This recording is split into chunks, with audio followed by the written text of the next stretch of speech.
Commander. We've been hit by one of those space anomalies. Buddy? And the piloting system is down. Buddy? The astrogator's gears are shot! Get a hold of yourself. You're an Earth Directorate agent. Affirmative, Commander. What are the orders? Brace for impact. Unable to brace for impact. Is it the end for Commander Zane and Buddy? Tune in next week to find out. From one side of the galaxy to the next, the Earth Directorate is on your side. Whether against corrupt corporations, tyrannical governments, or corrupt corporations in league with tyrannical governments. The Earth Directorate is here to fight for the rights of all colonists. So remember, if you or your neighbor's government has turned tyrannical or sold themselves out to greedy corporate interests, just commandeer a skip drone and send the Earth Directorate an SOS, and we will respond immediately. Please allow 6 months to 10 years, depending on your proximity to the nearest Earth Directorate base and any unforeseen encounter.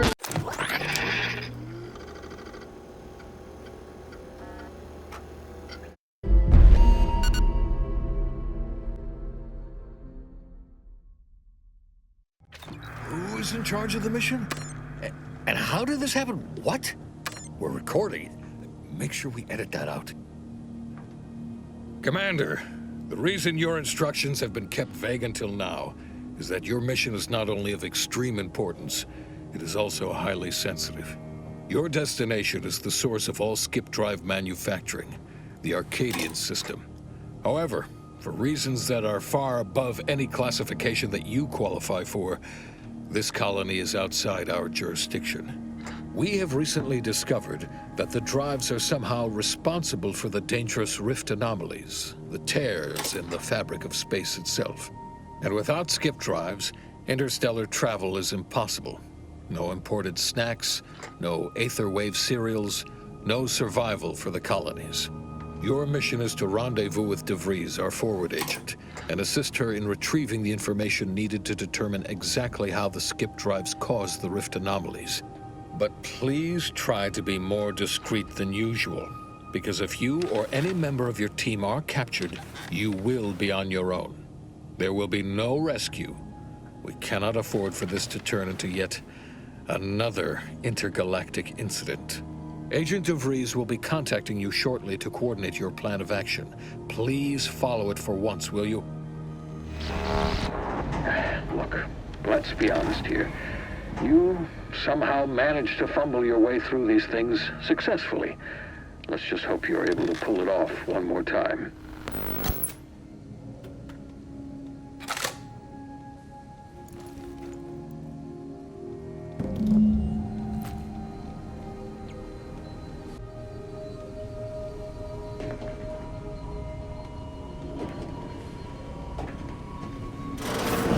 Commander, Agent Pascal told me to bring you your new model tactical time dilation device.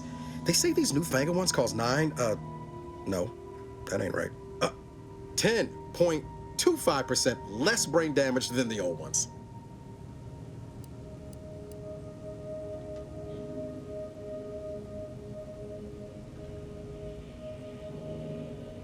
Yeah, impressive, huh? Way it seems to make everything move slower still feels a little weird to me, but they tell me I'll get used to it. They say the way it works is like, well, you know how parts of your brain can become damaged if you're in suspended animation too long? It kind of does the same thing.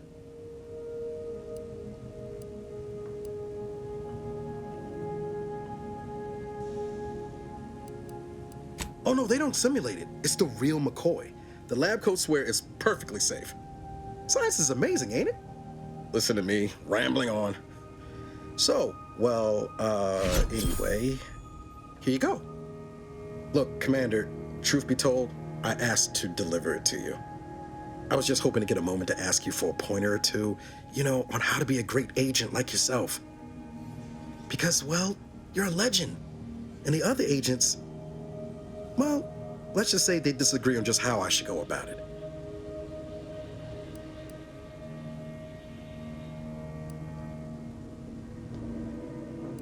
Because you all know so much more than me, and I don't want to mess things up. But Sky likes to joke around about everything. But I like it when she says it's all about looking out for those who can't defend themselves. But Sandoval, he laughs at that. Says we gotta save people because they're too stupid to save themselves. And that we got righteousness on our side.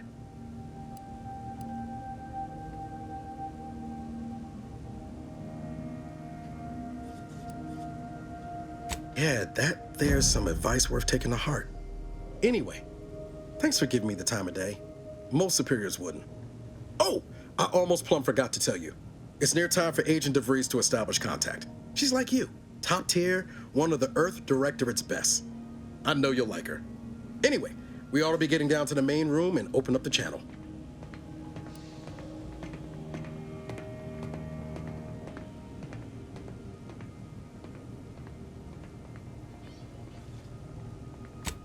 Calls should come through at the console.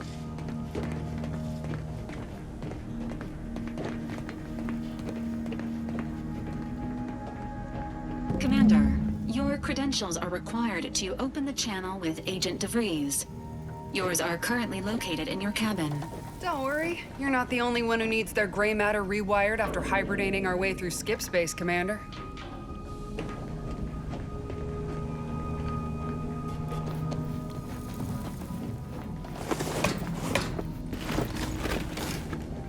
Your cabin door appears jammed, Commander. I've made an internal note for Agent Ibarra to look into the cause. In the interim, you will need to find another way in.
Commander, considering the danger and consequence of the mission we're about to undertake, I hope you'll forgive the lack of pleasantries. Arcadia is ruled by a dictatorship that calls itself the Protectorate. They are beyond secretive. However, it is their inability to even imagine that someone could infiltrate their system that has given us an advantage. One I've found a way to exploit spectacularly. As unbelievable as it may sound, once you make your way to my location in the skip labs, we will be liberating an unsealed skip core. Really? You're seriously unaware that if you try to unseal a skip drive, they explode? Doesn't matter. It's a lie anyway. The explosive seals aren't necessary for them to function. They're really just there to conceal the inner workings of the drive so no one else can duplicate them. Examining an unsealed one will be invaluable in helping our lab coats figure out how they caused the rifts. But you'll first need to make your way to the station proper from the landing pad. Hopefully none. Our mission's timing is fortuitous. Most of the sector's security was reassigned to the far side of the station in preparation for the imminent visit of their sovereign's family. They decommissioned several landing pads, including ours, to give them fewer points of entry to guard, giving us fewer chances to be intercepted. You'll just need to reroute power to open the door to the sector once you've landed. Once you gain access to the sector, you'll need to shut down their communications to keep them from alerting anyone to our presence. Then, you'll need to handle their combat mechs.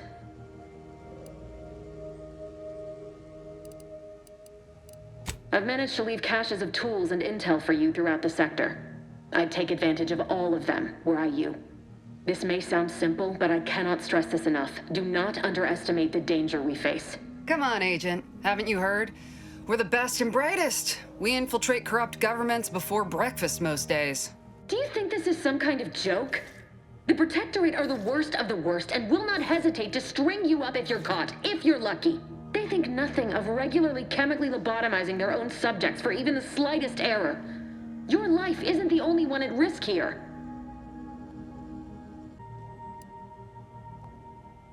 Don't tell me to calm down. You know what I've sacrificed? What I'm prepared to sacrifice still?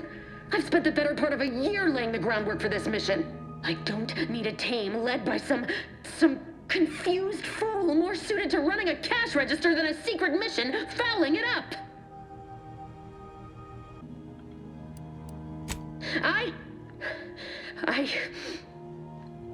Yes, of course. You were in command here. I apologize if I allowed my nerves to get the better of me. It will not happen again. I promise you.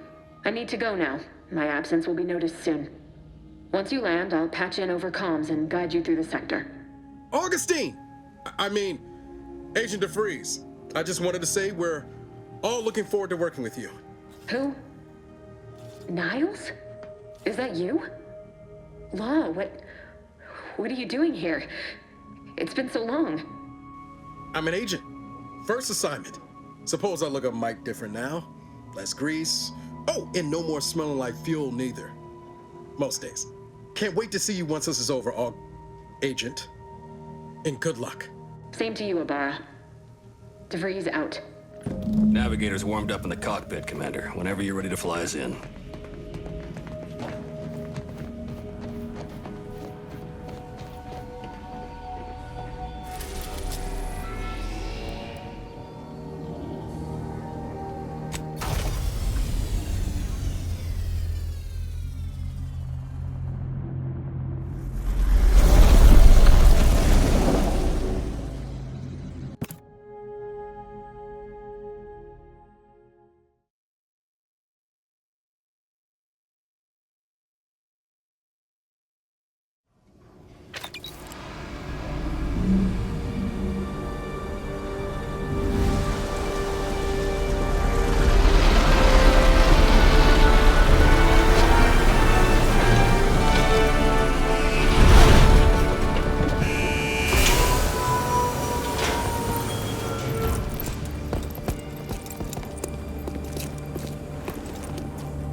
On which it is built. In every one of them. Yes. Commander, Ibarra and I will secure the building down here, while you're upstairs restoring power to the door.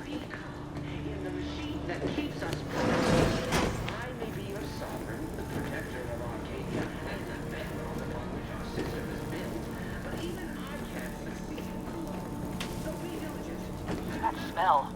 Did a sprat get flash fried in here?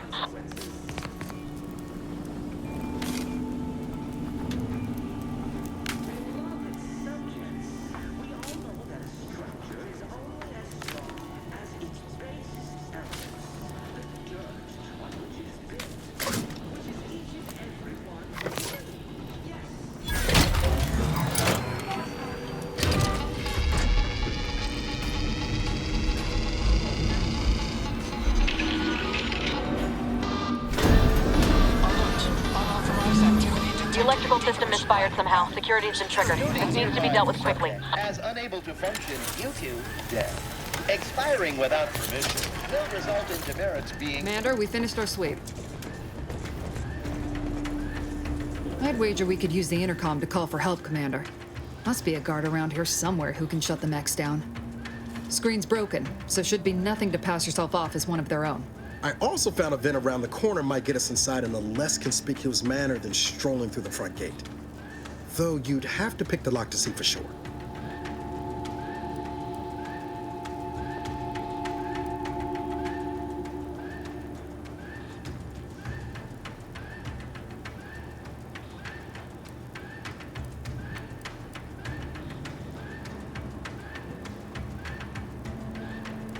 Always a good idea to have a cover story. That don't work out. This here mag pick should come in handy.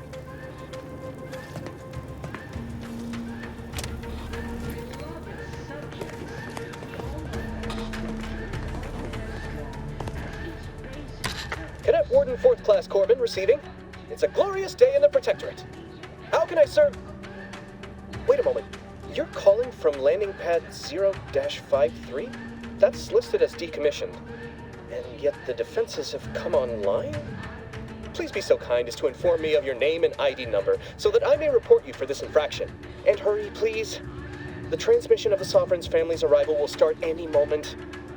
I can scarce afford the demerits missing it would entail.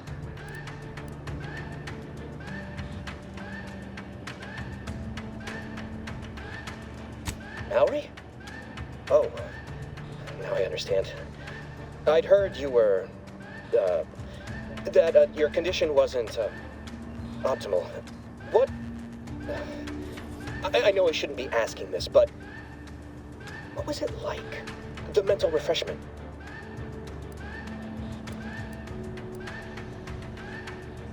Matriarch, preserve me, I knew it! I mean, I am pleased you have been returned to us as a fully functioning subject.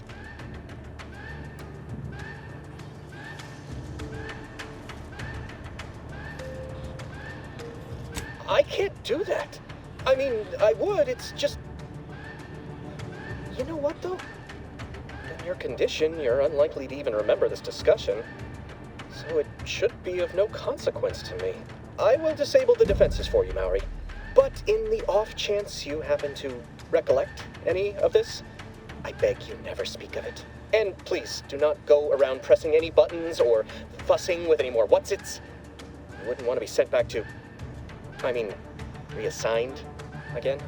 Mighty slick how you fooled that guard, Commander. Let's not waste time congratulating ourselves. Beloved subjects, we all know that a structure is only as strong as its basest elements.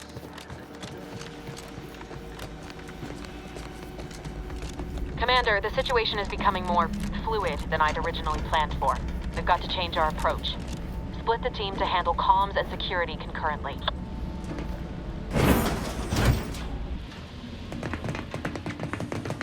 Good to know DeVries is consistently on edge. Wasn't just me. You'd think she'd never been on a mission before. Everyone knows fluid's about the best you can hope for. Well, sitting here jawing ain't gonna accomplish much. Looks to be central dispatch on the right with security ops on the left. Which you taking, Commander? We'll hit the other.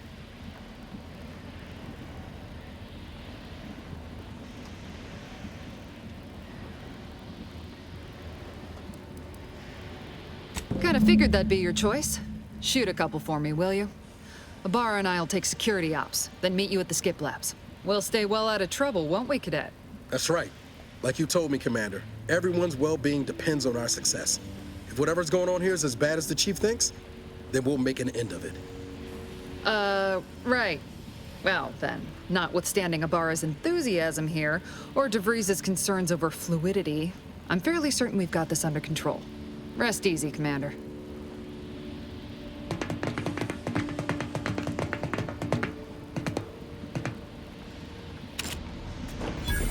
Agent Pascal.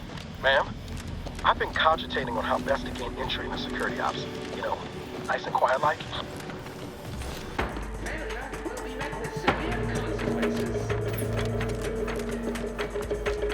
For our magnificent leader. We all know that a structure is... Comms are down. This is going better than I expected. The nearby elevator will take you out to the rendezvous point. I'll see you and your team soon in the skip labs.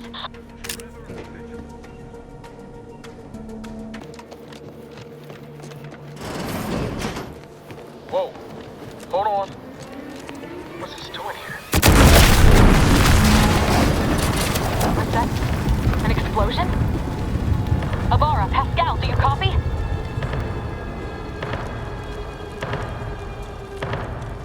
Commander, what do I do? Everything was fine, and then... Oh, I think Pascal's hurt. I called out to her, but... There is a 90% chance Agent Pascal is trapped under rubble. 87% chance she is mortally wounded beyond help. 85% chance she's deceased. I don't understand. Everything went bad so fast. But we can't stay here. The mission. We've got to complete the mission.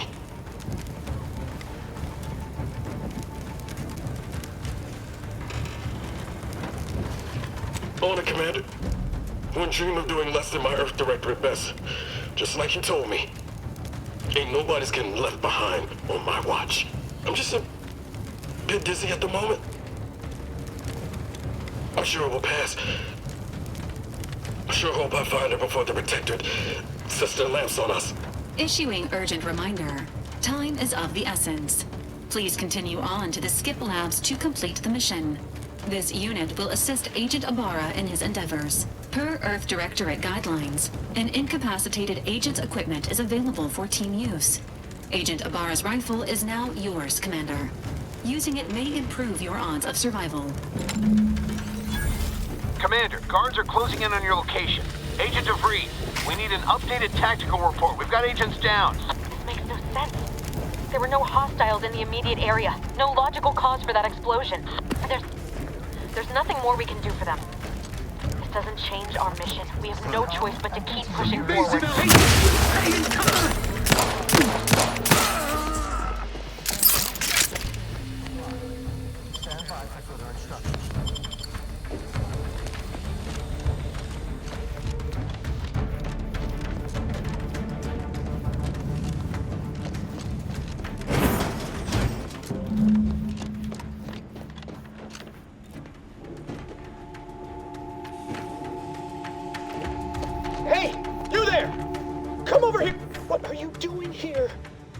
At your post!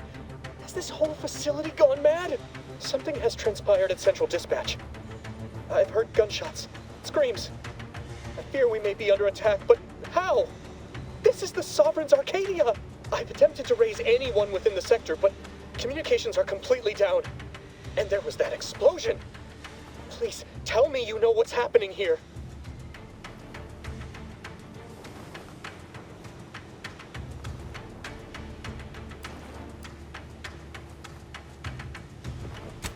Matriarch, your voice.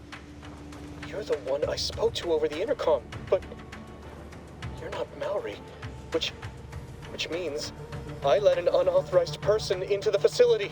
No. I am ruined.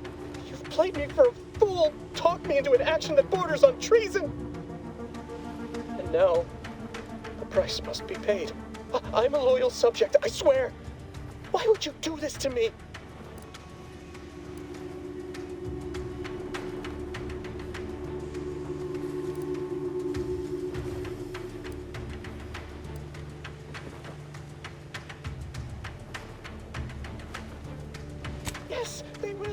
My demerits assure they'll be interrogating me about all this.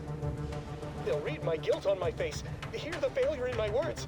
No matter how I try to conceal it, I'll just wait here for them to come and take me away. It is over for me. I need accepted. I know I'm still a loyal subject, even if no one else does.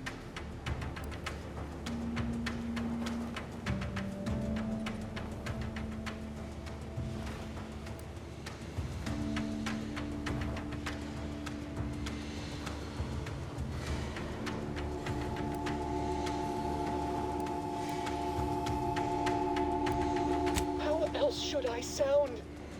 Being sentimental refreshment is now a certainty. Besides all of this, my latest perpetual appraisal of purpose was less than adequate.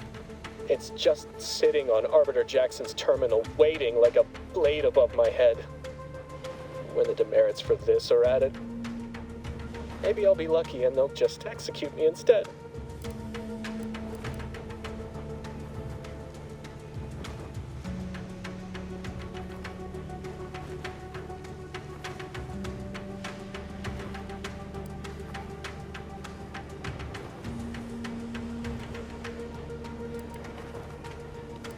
What do you mean, help me out?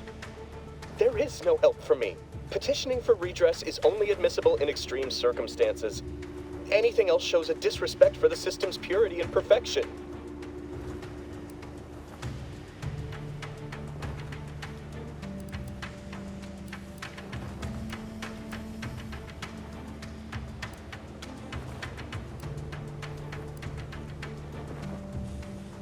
I'm not certain I follow.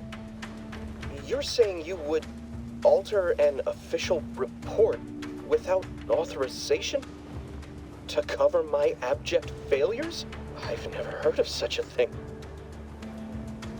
Why, that could be like having a new start. Wait, what am I saying? I cannot be party to your scheme. I'd be caught for sure. You do that for me?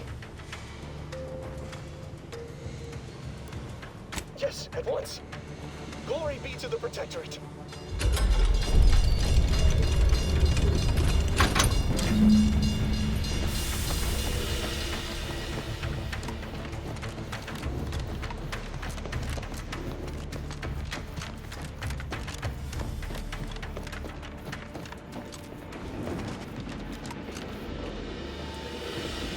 I don't know what happened out there.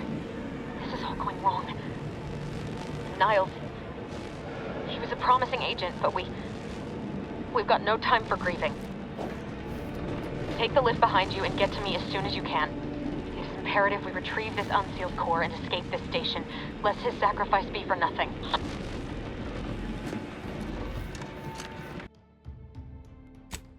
Or it is. Fantastic.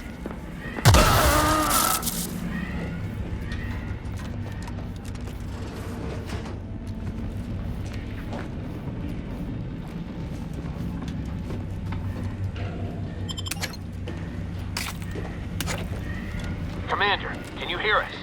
Something's wrong. We can't get into the skip lab, and DeVries isn't responding to our comms. In other words, we're trapped out here. So don't count on us for backup. We'll be busy keeping ourselves alive. Don't worry about us. Just get to DeVries and liberate that core so we can get out of here.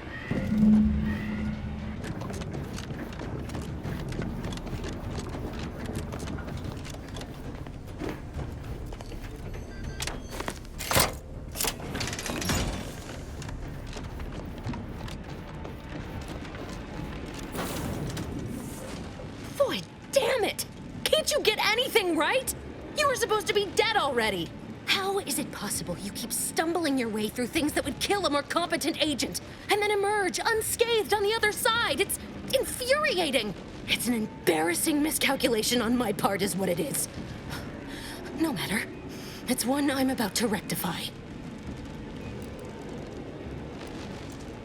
Let me put this simply. Simple enough for even you to understand. The grand plan mandates this abomination of an experiment must die. And you along with it.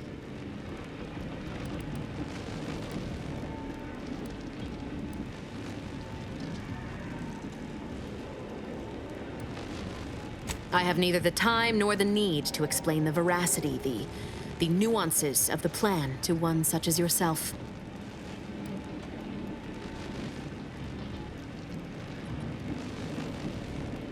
Don't you think I would have? Sparing Niles and not having to deal with you would have been preferable were I given the choice. But the plan cares not for our wants. I couldn't risk the delicate balance of the predictions. The mathematical computations involved are very specific.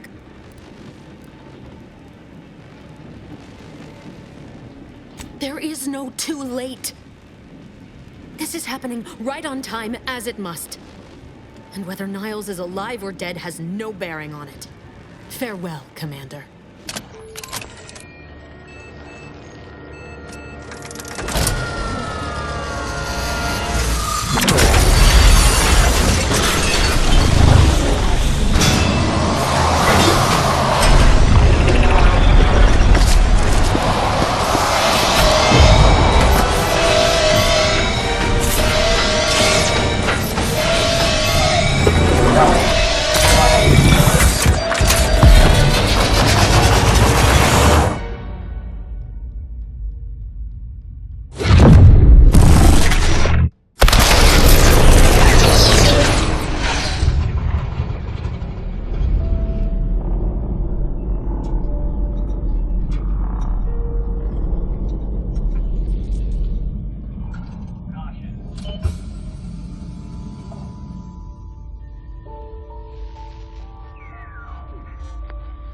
The Sovereign's family has been killed by a naturally occurring rift anomaly.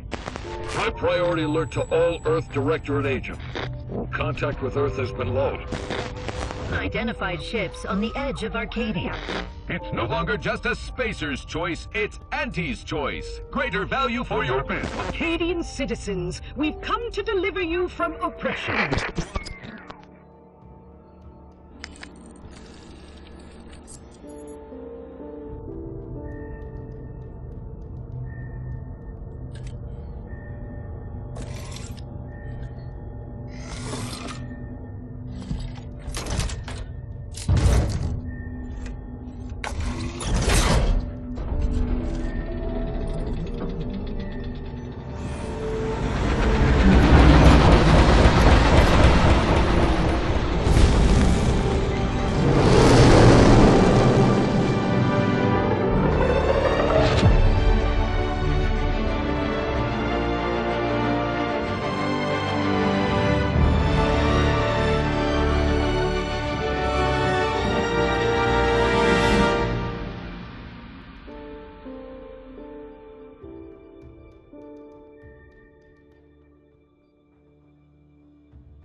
You're not hearing me, Val.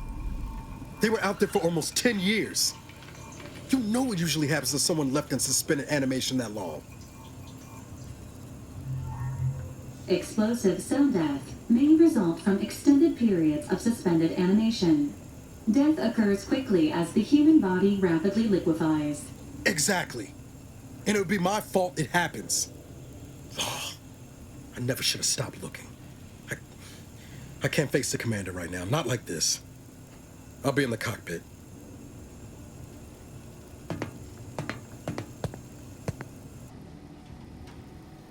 Welcome back to consciousness, Commander.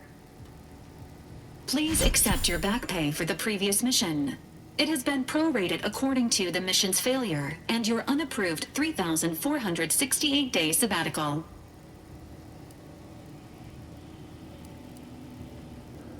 Some post-hibernation nausea is to be expected.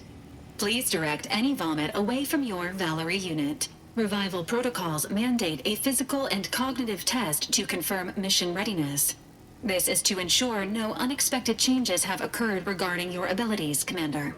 Due to your prior medical history and general fragility, this assessment is especially recommended.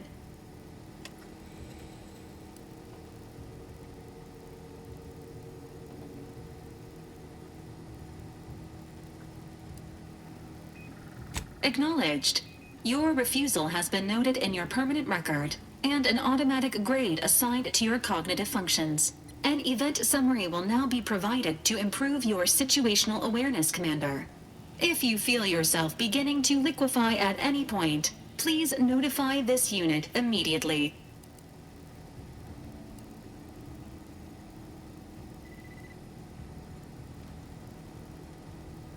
Following an aggressive merger between Anti-Cleo's and Spacer's Choice, the new corporate entity known as Anti's Choice invaded Arcadia. Anti's Choice claims they are following market demands and liberating Arcadia through the power of capitalism. Many have died. Unfortunately, their invasion fleet also exacerbated the rift anomaly created by Agent DeVries' sabotage of Horizon Point. This means no ship can enter or leave the colony. The rift also remains a threat to the colony. Current estimations suggest the rift will destroy Arcadia in the next 10 years. Give or take 7 to 8 years.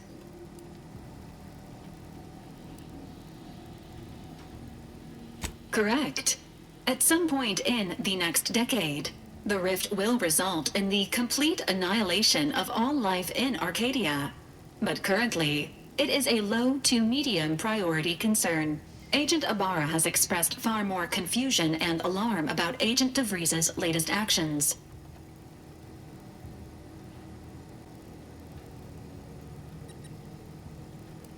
It has been confirmed that Agent DeVries was responsible for downing the old Earth Directorate surveillance satellite earlier this month. The satellite had been gathering information since before your mission.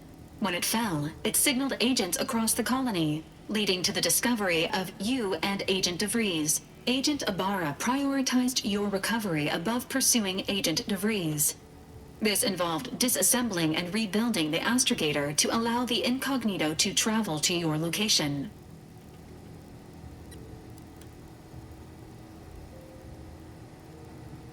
This unit has observed a marked improvement in Agent Ibarra's hygiene regiment since the satellite was brought down. He is shaving again and routinely changes his clothing. Final update. Due to the deaths of every other squad member, Agent Ibarra is now a full agent. He is currently in the cockpit. Please extend your congratulations when you see him.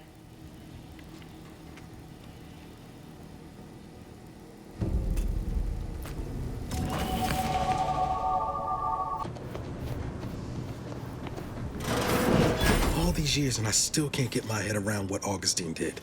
Sacrificing her whole team. And for what?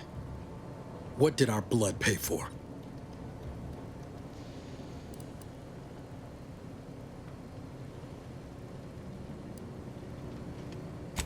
Oh, Commander. Thought you were Val. Glad to see you up and ambling about. And not, human stew.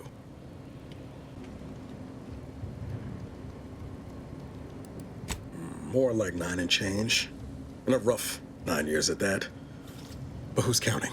You know, when I first learned some of the escape pods made it away from the station, I'd hoped. I did search for you, Commander. Just as soon as I was able.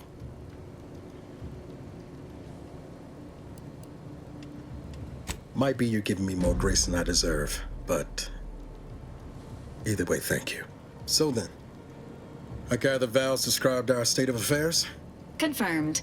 The commander has received a full briefing on the following topics: the invasion of Arcadia, the Rift, and Agent DeVries' survival. DeVries. Would have been better if she joined the dead. I figured she'd done just that until I got the alert that she brought down the Earth Directorate satellite. If she's of a mind to, she could use the information on that thing to destabilize the Rift and destroy Arcadia. She was one of us, Commander. It's our responsibility to stop her.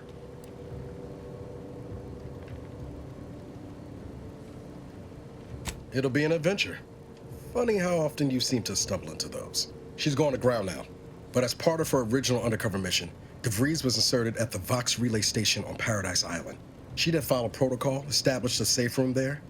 Wager that's where we'll find clues as to her present plans and whereabouts.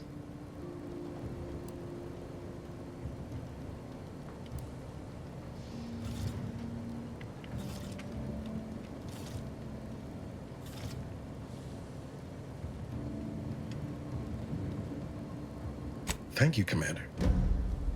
Means a lot coming from you. Just to be clear, I'm not saying we're strolling up to the Vox station and knock nicely. The Vox is highly restricted and heavily defended. It'd be a death sentence. We might ought to explore the island first, find out what we can. The satellite alert pinged DeVries' tracker in a town, name of Fairfield. Wasn't nowhere clear as yours, so we need to poke around a bit.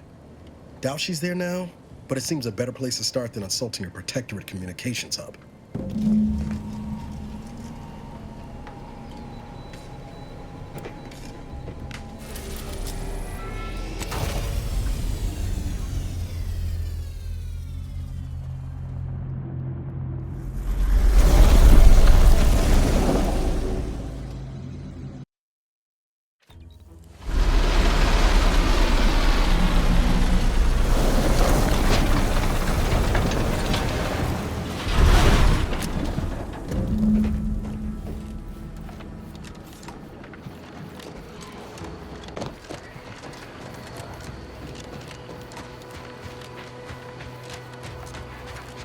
At the risk of sounding glib, that ain't a good sign. Correction. The sign seems to be functioning nominally. Can't say the same for the trooper.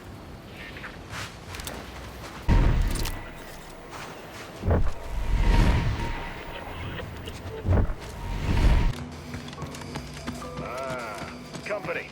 Must be... Whoa there, go-getter. Welcome to Fairfield, now under the new and improved management of Auntie's Choice. I'd usually ask if you were affiliated with the previous regime, but you lack the bewildered gaze of a yay-saying protectorate subject. Even so, going to have to ask you to identify yourself. Still a war on and all.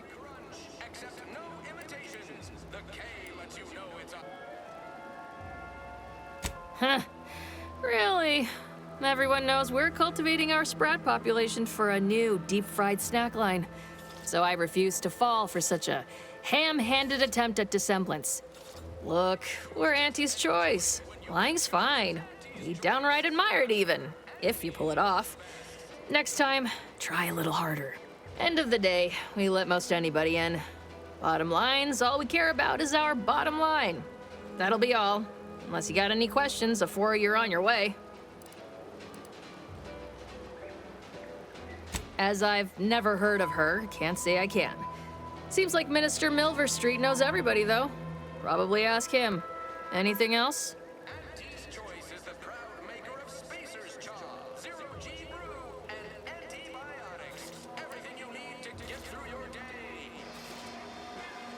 On the way from the landing pad? Had a convoy out that way. They're overdue. See any sign of them?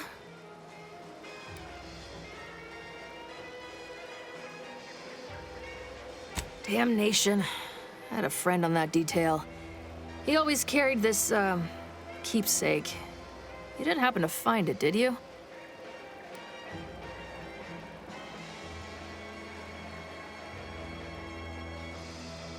Well, never too late to start.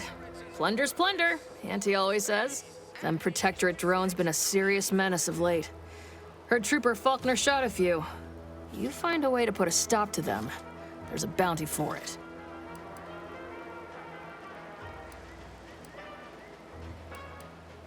What?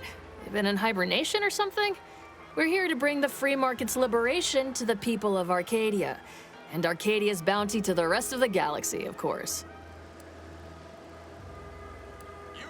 Before I forget, I have standing orders to send all newcomers to Minister Milverstreet. He's in the town hall. That'd be the one with the giant hologram on it. Can't miss it.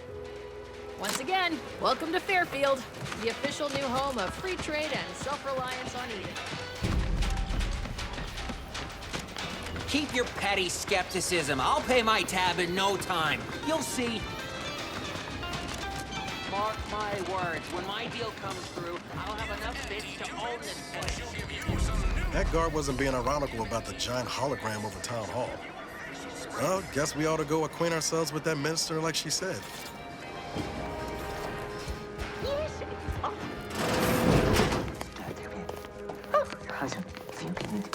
Yet you see fit to keep me in a constant state of consternation. With each unauthorized act, you jeopardize our hold of Fairfield. Yes, but you must understand, the Protectorate citizenry is a hair's breadth from defection. Within the week, I'm certain. Certain. Like the week prior and the week before that. Impressive foresight you wield. Should apply to join the Order of the Ascendant. It would be difficult enough to convert the stubborn populace without your soldiers' constant, ill-advised forays. Enough! Your yipping reminds me of my 2 old canids. I loved those canids. You, on the other hand, are trying my patience. We don't want to try Auntie's patience, do we? No, Auntie. Yes, I thought not. Now, unless you care to see what life in the lower rungs looks like, you will both of you cease your foolish maneuvering immediately. Do I make myself clear? Yes, Auntie. Good. See that it is done. I will brook no more disappointments. And while you're at it, you might want to look into your security situation, Commander. I'm not accustomed to an audience when addressing my subordinates. Who in the void? Eavesdropping on Auntie's choice business is like to get a body shot for spine. Though you're not wanting for moxie. I'll give you that. Hold a moment, Carr. When opportunity comes visiting, perhaps it's better not to riddle it full of holes. Our new compatriot may be of assistance. A surprisingly good point, especially from you. She only forbade us using our own personnel. Be a whole other matter were a stranger to happen to aid one of us. But which? Well, you seem an observant sort, so I expect you'll tire of Milver Street's bluster soon enough. Come see me before agreeing to whatever absurdity he proposes. Unlike him, I have some work actually befitting your time. I'll be waiting. Alone at last. I never thought she'd leave. Now then, allow me to introduce myself. I am D.B. Milver Street, Minister of Marketing, Duke of Demographics, Commercial Condottiere, President of Promotional Material. Tell me, do you believe in signs?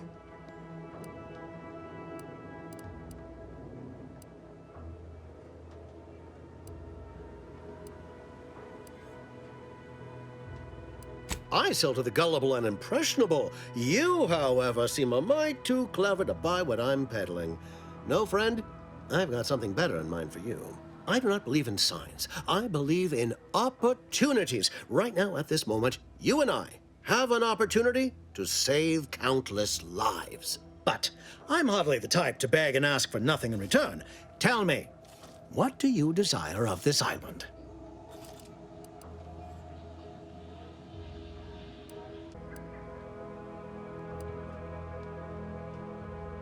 I've some faint recollections of the fuzz beneath my hat. Perhaps I saw such a name amidst my perusal of the Protectorate domicile assignment records. The record room is in this building. You have my permission to peruse at your leisure. But surely a go-getter like yourself has more ambitious goals on our island. Share them with me, and we can brave them together.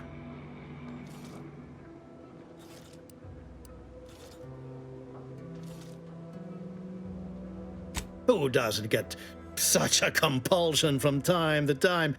Well, if you're serious about it, I suspect we can assist one another. You help me, and I'll get you inside. Better yet, helping me shall result in our saving dozens, no, hundreds of lives. Your conscience shall be renewed.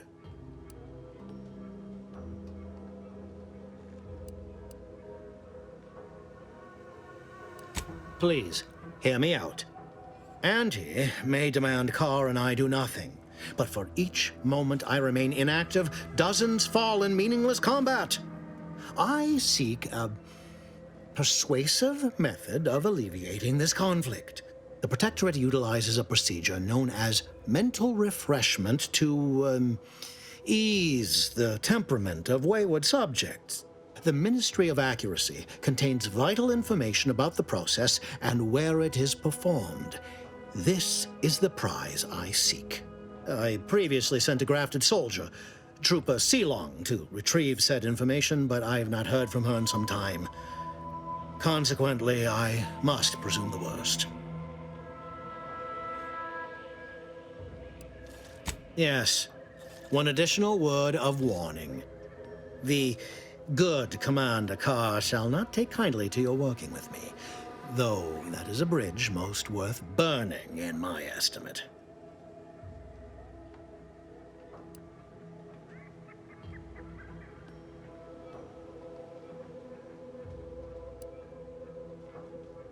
An opportunity to attain my goals and stick my finger in Babylon's eye? Today's as grand as when I led in the performance department showing of Life of a Salesman. Find your way to the Ministry of Accuracy. And if Trooper Sealong is still alive, do send her back here to debrief.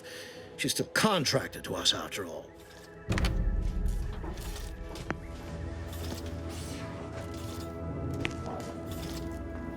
Watch out for that Auntie Cleo. I know she don't look it, but she's more dangerous than she seems. Even the whole of Spacer's Choice couldn't outmaneuver her.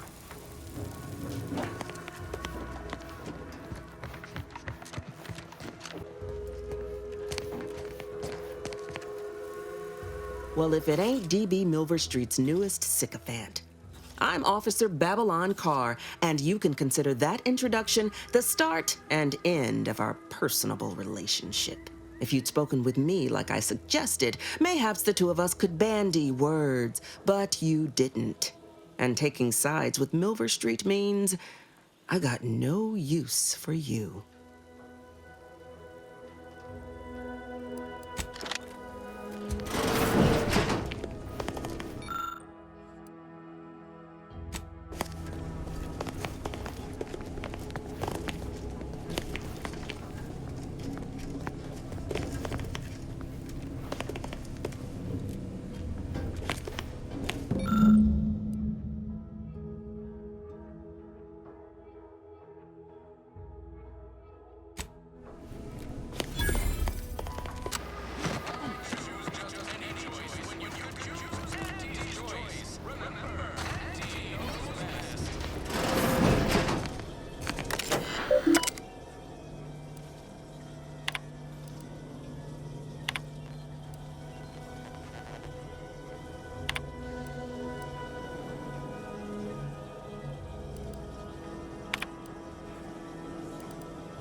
some cheek putting the Earth Directorate symbol on her wall after everything she's done.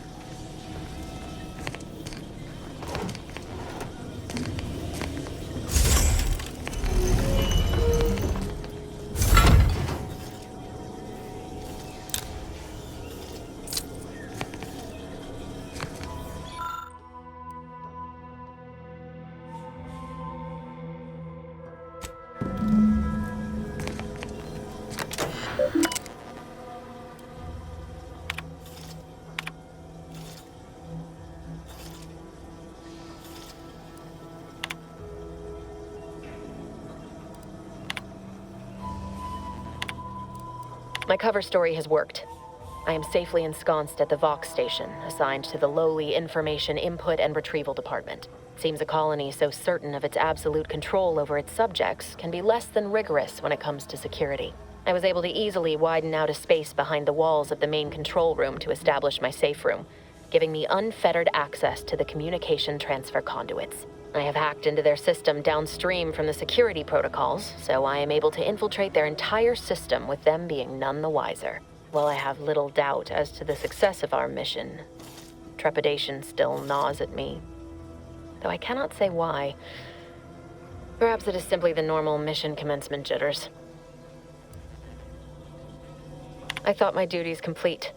Information gathered, reports filed, preparations made. I'd even created a fictitious identity and work transfer to Horizon Point Station well ahead of schedule, in order to keep anyone from tracking my movements upon commencing the mission. All that was left was the waiting. Or so I thought.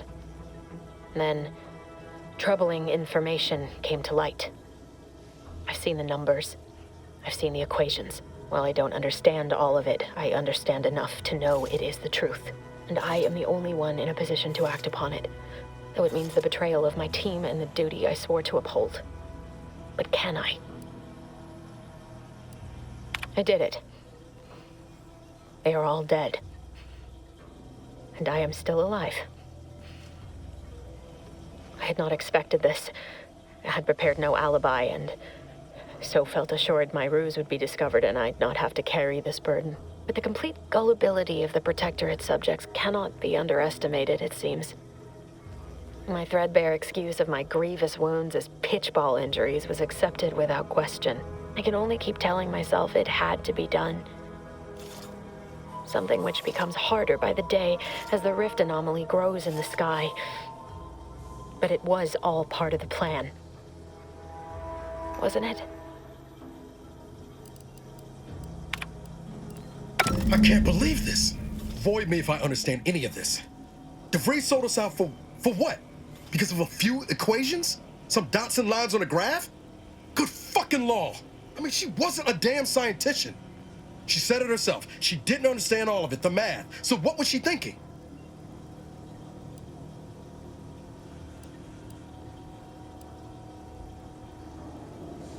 How can you be so even-tempered about this?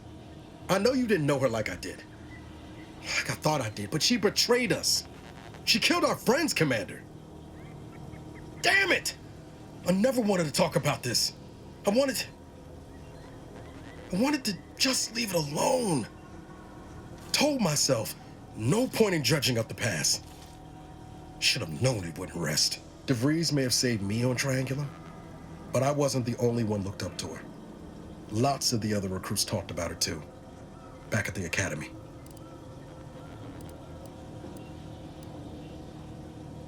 We all thought she was the pinnacle of what an agent should be. Tough, smart, ain't a job she couldn't get done. And better and faster than everyone else. Inspired all of us.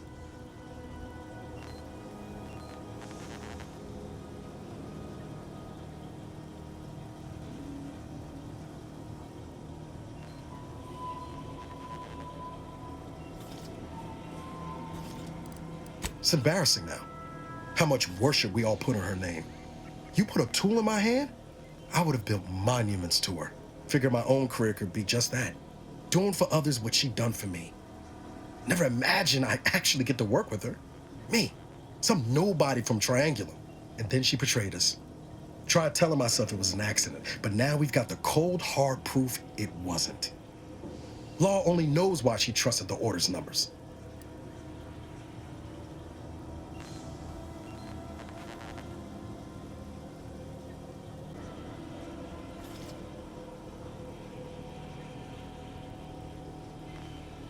The order of this sentence is just another sect of the order of scientific inquiry. The grand plan and all that used to be part of the Protectorate before their big falling out. Believe they can predict the future or some such, but nice plan-abiding folks don't kill for the betterment of their cause. I can't believe the Order plotted our murder. But 10 years ago, I would have said the same about DeVries. I mean, she always struck me as so pragmatic, real sensible-like. Never figured she'd go all in on predictions from a bunch of monks.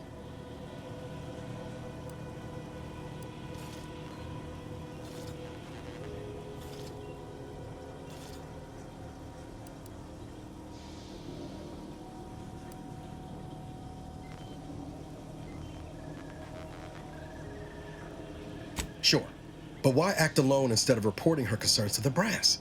What made her believe the Earth Directorate would dismiss the threat? I don't take issue with folks clinging to whatever keeps them afloat. Math, science, the grand architect, void, even capital. I know how most colonies run, but when those beliefs start to require hurting others, even killing them, that's worth questioning their virtue.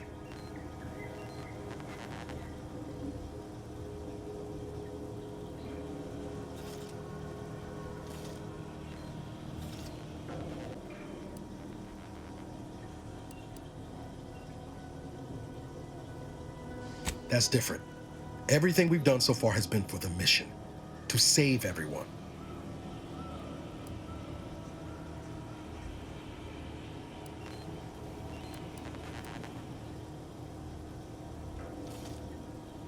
I plan to. Can't imagine a sweeter dream than putting DeVries in the ground. Right after we get answers, of course. Whatever her plans, she started putting them in place while stationed undercover at the Vox Relay. Our next point of order ought to be getting in there. Reckon there's got to be someone on the island who can help us with that. Let's keep asking around. Friendly like.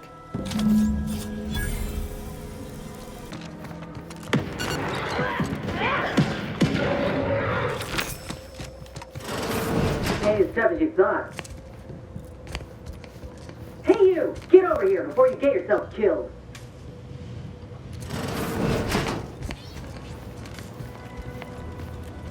No, you ain't got what I need. And you can't come stumbling around here looking like prey. These raps ain't had a bite to eat since their pods dropped from the look of it. And a desperate rapt is a dangerous rapt.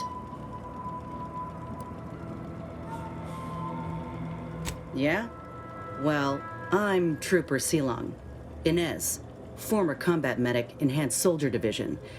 Now just a menial troubleshooter who looks to have gotten her job swept out from under her. They're always counting me out. Every single one of them. And now, they ain't even letting me finish the jobs they send me on. Kinda making it hard to prove myself here. And this rep didn't even have anything that could help my graft. This whole thing's a wash. Sick of it.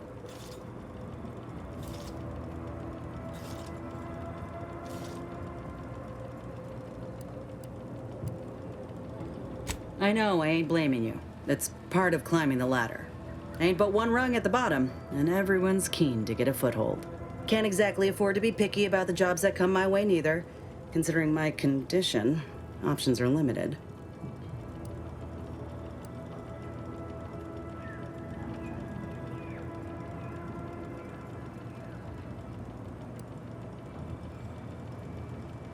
If you had, you'd know. Unless you're accustomed to seeing folk roaming around with exposed muscle fibers or stunted extra limbs on their backs.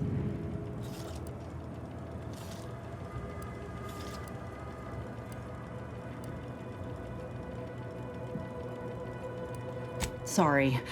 Guess I'm just used to folks staring real hard and then steering clear. I'm considered a liability. My graph's all wrong. Most everyone else who got one passed or became permanently incapacitated. So they shuttered the program. It was a total failure. Everyone in Fairfield reckons my time will come soon too. But I'm still mostly upright. For now.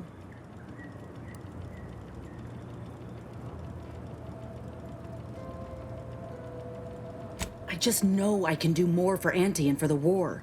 It's just this damn contract. Unless I can amend it so I might fix my graft, proving myself ain't happening anytime soon. Weren't many of us grafted soldiers to begin with. To think I'm one of the lucky ones.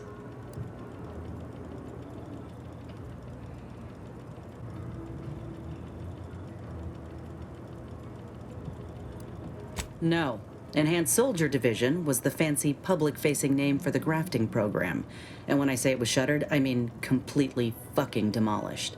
Bet they'd erase it from the financial records if they could. It was that much of an embarrassment. In the wake of such a failure, it's left us grafted folks with no support. I only been able to treat my own ailments thanks to Doc Tinsley in Fairfield. She worked for the program for a time. She's a good one.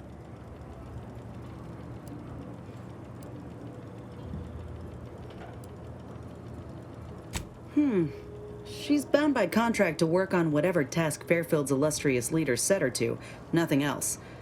But she also ain't quite got the hang of the employment thing.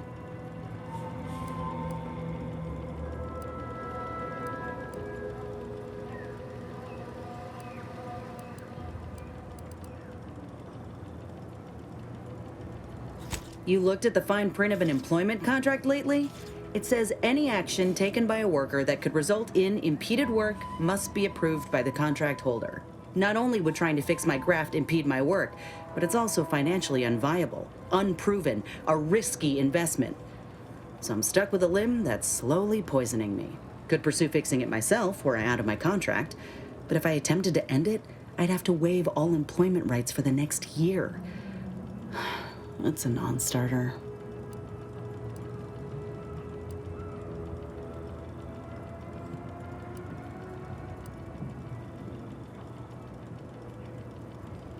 Law, no. The contract would just pass down the line of succession. It's a very long line. And anyway, I ain't a killer. No matter how much I fantasize about shutting him up when he goes on and on about how he's the father of capitalism reincarnated. Or lamenting that his mock apple martini ain't blended quite right. Ugh, never quite got the hang of those.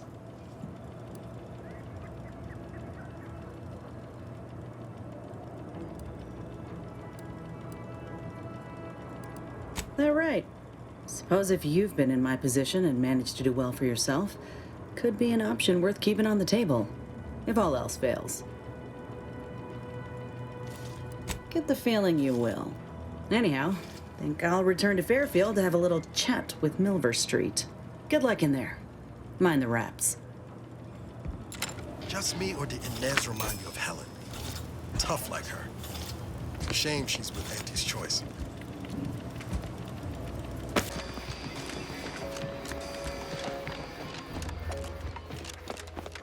I don't much appreciate you undermining my work, Minister. When have I ever not made a go of a job for you, huh? Is it so damn hard to extend a mind of trust? Calm down. You know well would not have been necessary had you completed your task in a timely manner. I'll calm down when you stop braying your little excuses. How about that? My, such aggression. You scarcely need add hostility to your list of inadequacies. Bear Trooper Sealong, no mind. The individuality encouraged by Auntie's choice sometimes inspires employees to speak out of turn. How has your progress been? Have you acquired what we discussed?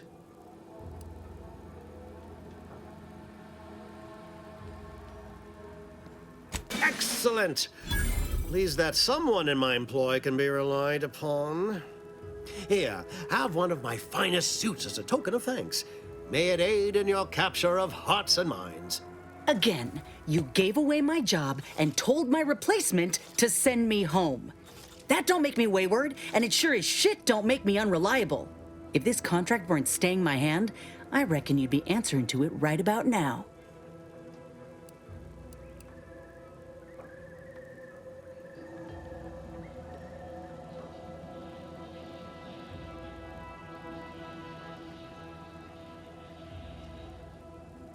You mean grant preferential treatment to a subpar contractor? And I suppose the bits for such a procedure shall simply manifest from the ether? And if I die or leave, how do you reckon failure to retain an enhanced soldier would look to upper management, huh? Please pay this disgruntled employee no mind. What would she do without Auntie's hand to guide her if she were unemployed? I should think death a preferable alternative. That's it. I'd rather be a down-and-outer for the rest of my life than crushed under your counterfeit leather boa boot a second longer. Quit!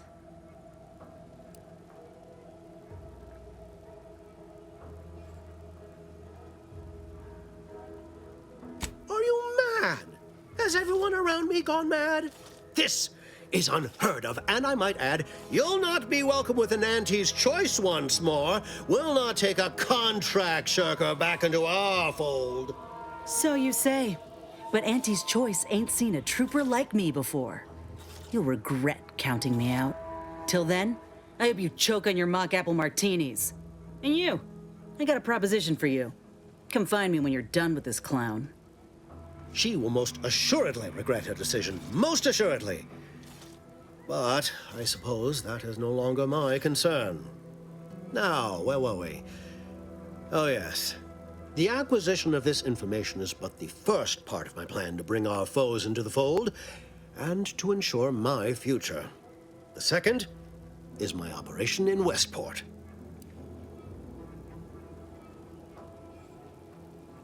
Worry not. The culmination of my plan will bring me the tools to aid you in your endeavor to enter the Vox station. Westport is a shell of the bustling town it was prior to the invasion, though a handful of Protectorate Yesayas still cling to it. My plan requires their conversion. Verily, on to business.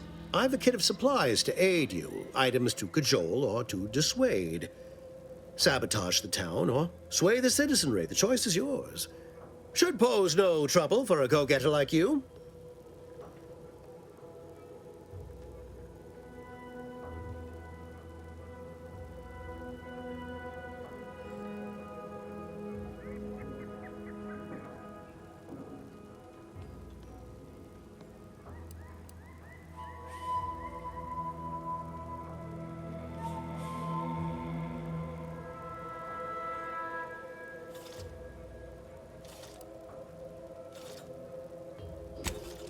Not so loud.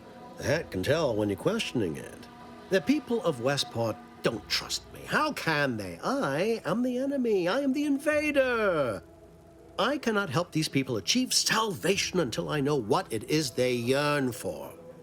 You are a third party. You're presumably trustworthy. I need you to act on my behalf.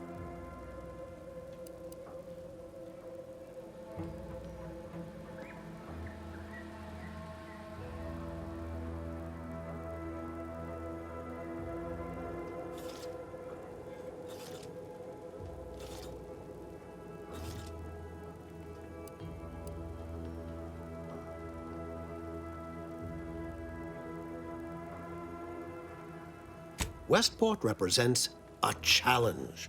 The challenge presented by the majority of the Protectorate. Fairfield citizenry were given ample incentive to fold, for they could see the freedom we offer firsthand.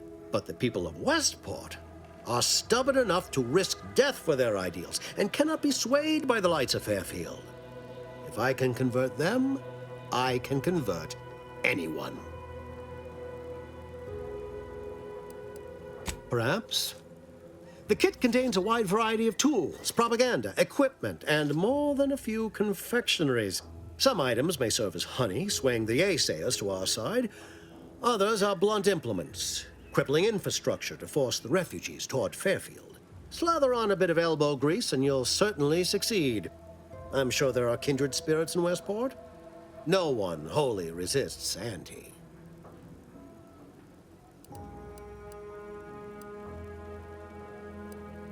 Excellent. Here's the kit. Advertisement tapes, ambidextrine, assorted stimulants, free samples of Purple Berry Crunch, everything you need to wage war on the undecided mind. With that, I shall mark the locale. Begin with the vigilant Hogarth. Motivate him to depart, and his subjects will trot in file behind him woolly cow-like.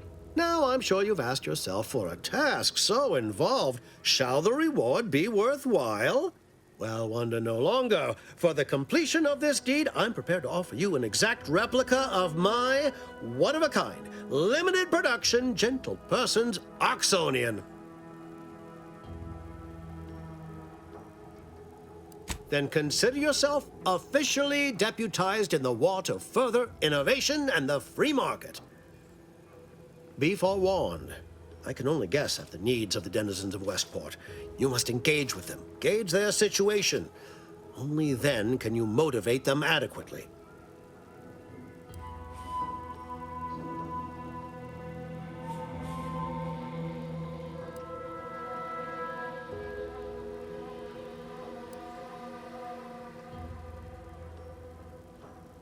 While I can't say for certain, I strongly suspect not.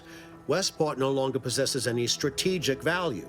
The Protectorate has no reason to defend a half-sunken town. Still, I would come prepared with anything you think you might require. Paradise Island brims with danger, even if Westport itself seems safe.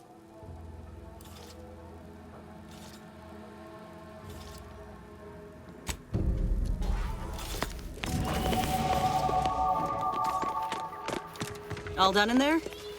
Hope that little dust-up back there didn't put you off.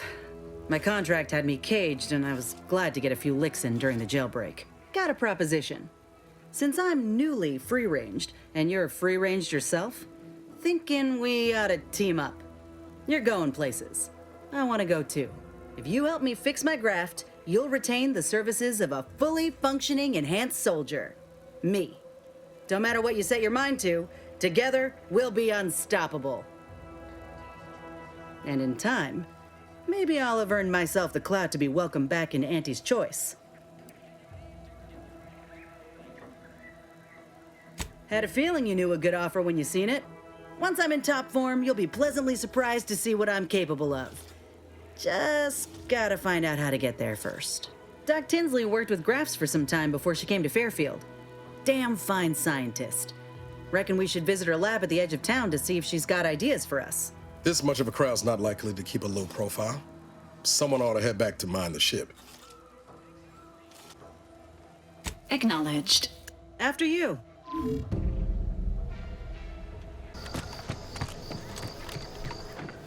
We're closed.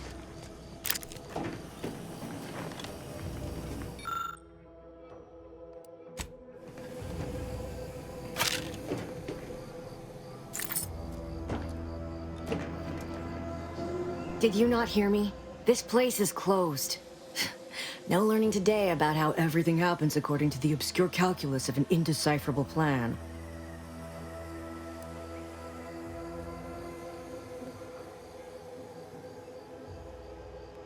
Why are you asking?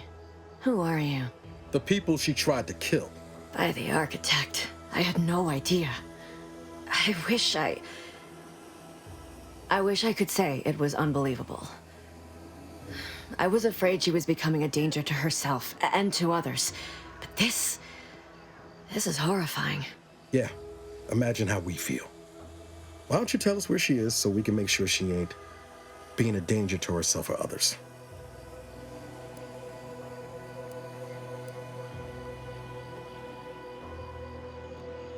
The anguish she always seemed to battle with, I fear it may have finally overwhelmed her. And could likely be what's driven her to her present course of action. I wish I knew. It's nothing good, I can tell you that. I haven't seen her since before the corporatists invaded the island. I'm afraid she's going to do something terrible, but I just don't know what. Maybe none of this would have happened had I not introduced her to Victor.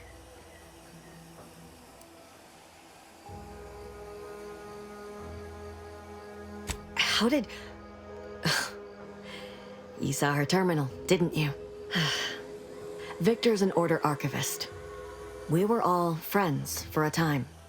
But then, shortly before the schism, they started talking to some others inside the Order.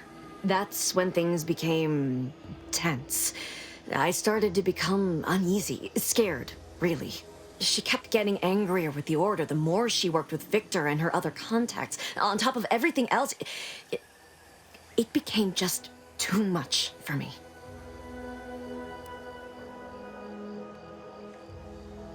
Among other things, for some reason she was obsessed with the cliffhanger ending of Chapter 6. It was the one where capitalist fanatics brought complete destruction upon Arcadia. But you know how it works. It was somehow miraculously saved at the beginning of the next chapter. Didn't matter to DeVries, though. She just kept going over it and over it.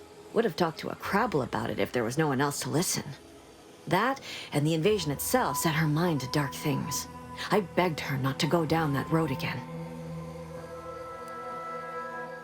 She was so agitated when I first met her.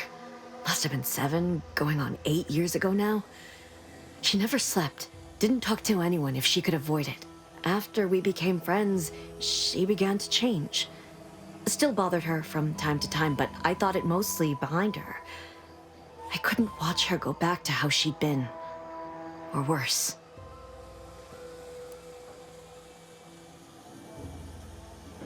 We became friends when she...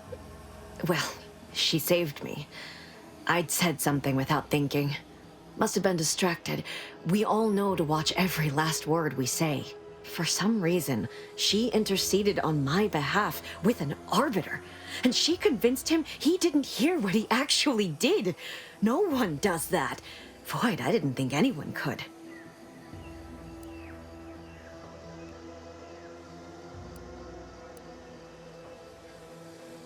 We all were, originally, before the schism.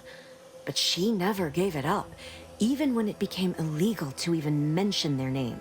Which was surprising with how angry she seemed to be getting with them, even as she was deep into scheming with Victor and the others. She even continued to sign her messages, "See you in the equation." It's all so confusing.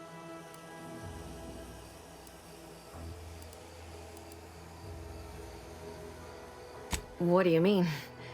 It was where she worked, one of the Protectorate's communications hubs. She didn't speak of it much, at least to me. She may have spoken to Victor about it. She ain't the only one. It's difficult to explain. She spoke about things in unfamiliar ways. I felt her words to be freeing, at first. But slowly, I began to feel unmoored, doubting everything I ever knew. She said learning the truth of things was worth it.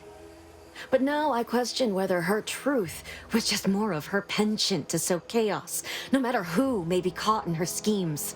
Some days I wish I'd never listened to her at all. Others, I can't help but miss her. Even with everything. Know a little something about that, too.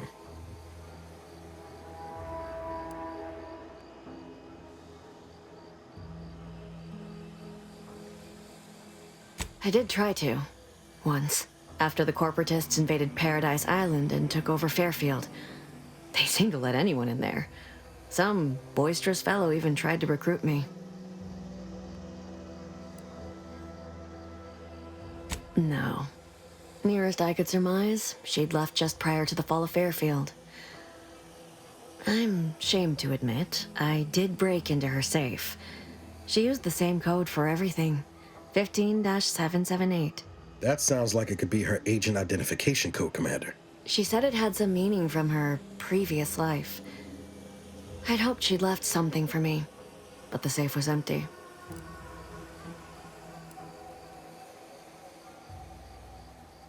No. But it had to be someone's fault, right? The Protectorate couldn't possibly have failed to safeguard the colony. And they had to answer the accusations the Order leveled at them. I know I've no right to ask this of you, but when you find her, please remind her of who she used to be. She's unwell, but I know there's still hope for her. That's all I can ask.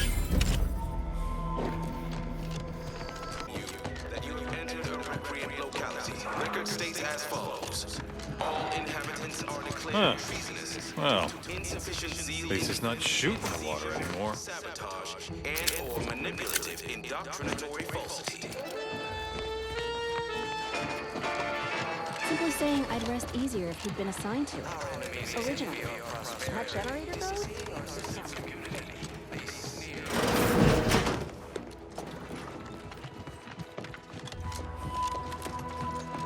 Greetings. It is my esteemed pleasure to welcome you to Westport, once a shining testament to Protectorate excellence, now a picturesque example of the evils of corporatism. But where are my manners? We do not have much, but please, let me offer you some victuals. Tut. I insist. Serving Unit 1. Something for the visitor at once? Confirmative. Perhaps you're wondering why I'd open my arms thusly for a stranger. Simple. As the guiding light for humankind, we always put our best foot forward, regardless of circumstance. A perfect life of contentment and plenty. We have community, purpose, time for recreation. We sleep well at night. Work isn't strenuous. I believe something still can be done. This town can be saved, its people given a reprieve. Were we to acquire the one thing vital to our existence, automech parts. What? Comestibles served. We of the Protectorate pride ourselves on our mech programming. Among the vigilant, it is even considered something of a sport. We are not miracle workers, however. Without parts to work with, we've no hope of remaking our mechs to do tasks beyond their initial functions. We need repair mechs, domestic mechs, not combat ones.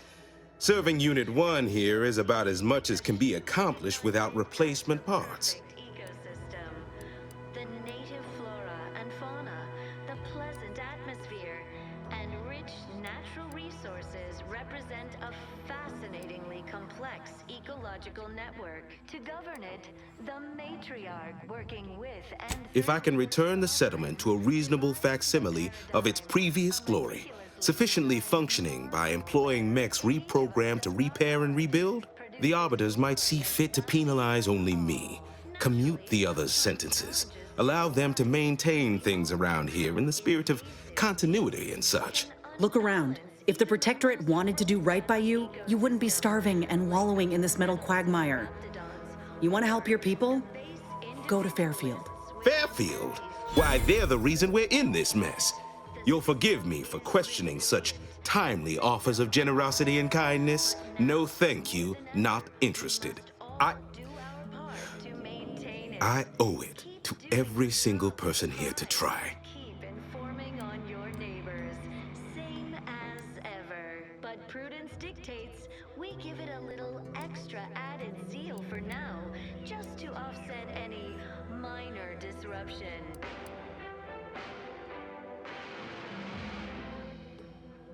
Gray gone astray? Book a stay today. Nobody needs go anywhere. Not when we can still save Westport. We of the Protectorate endure as one, regardless of any hardships we must face. It'd have to be catastrophically obvious this place was doomed, and incontrovertibly beyond my means to save it, before I'd even consider such a recourse. Insufficient zeal in defense against seizure, sabotage, and/or manipulative indoctrinatory falsity.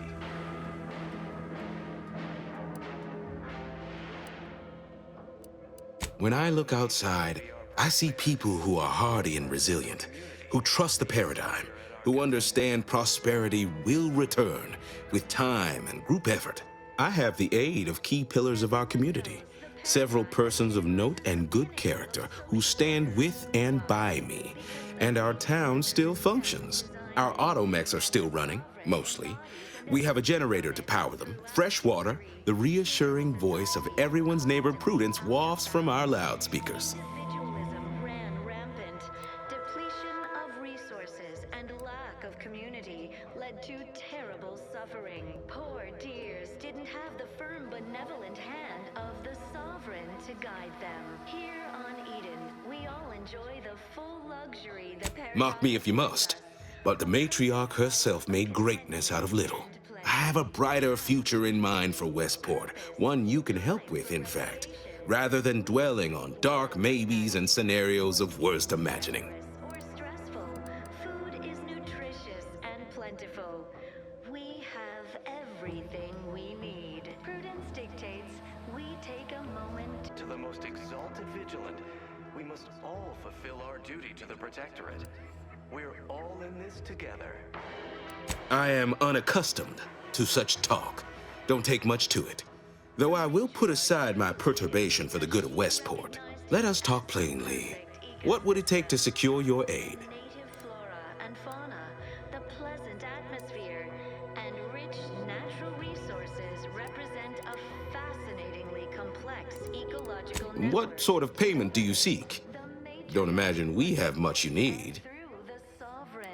Devised the paradigm, a meticulously designed marvel where, if each Difficult place to saunter into. Station's off limits to anyone without the highest security clearance. For anyone lacking reason to be there, it's assured suicide. In exchange for the automech parts we need, I can provide you means to get inside. Never dream of such a proposal in days of reason and quietude. Yet such is the here and now we find ourselves in.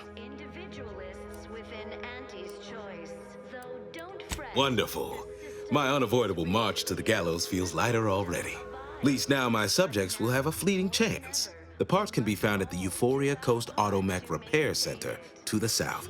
But do not, under any circumstances, tell those stationed there why you need them. To get inside, you will need an access pass from the Ministry of Accuracy. Since we have all been marked as traitors, I cannot create one for you here. offset any minor disruption.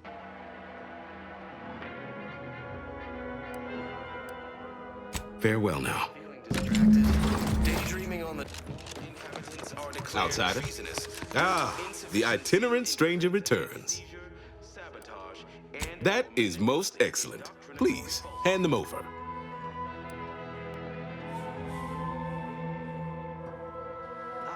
Yes, we had what you outsiders call a deal. I promised you a means past the bridge and a way inside the Vox relay.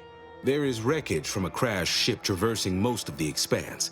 With the right equipment, the path will lead you directly to the Vox relay's main gate. Tell me, do you already have Protectorate jump boots in your possession? That's what I knew them as. The official title is Personal Plasma Thrusters, I suppose. History, human societies were constantly out of balance.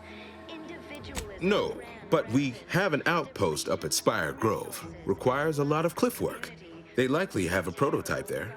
I'll prepare a writ of conscription to allow you entry to the Vox relay. While most would refuse my authorization, the sentry assigned to the gate once lived in Westport. Sentry second-class layman. Show the writ as proof I have conscripted you into my employ. Use it to press service on my behalf, and she will let you in. Once you're inside, there's someone else you should show it to. You do that and say what I tell you. It'd save many lives.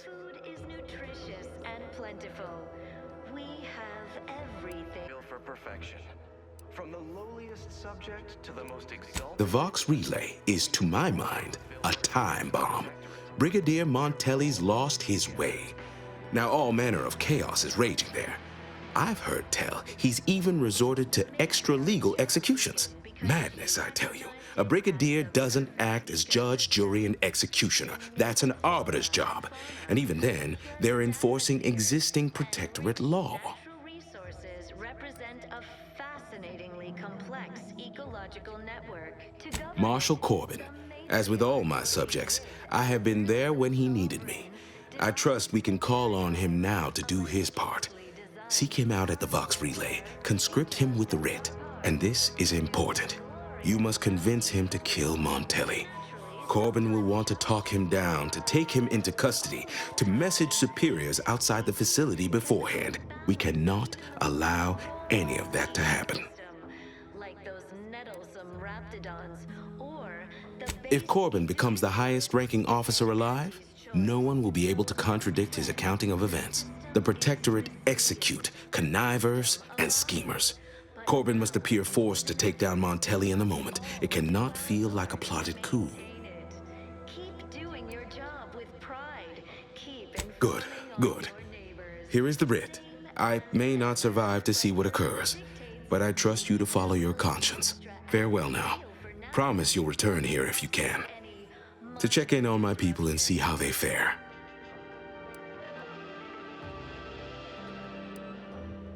Is a fellow subject lacking the appropriate zeal for their assigned work? Nobody needs go anywhere, not when we can still save Westport. We of the Protectorate endure as one, regardless of any hardships we must face. It'd have to be catastrophically obvious this place was doomed, and incontrovertibly beyond my means to save it, before I'd even consider such a recourse. Well, that's what's commonly referred to as your opinion. Farewell now.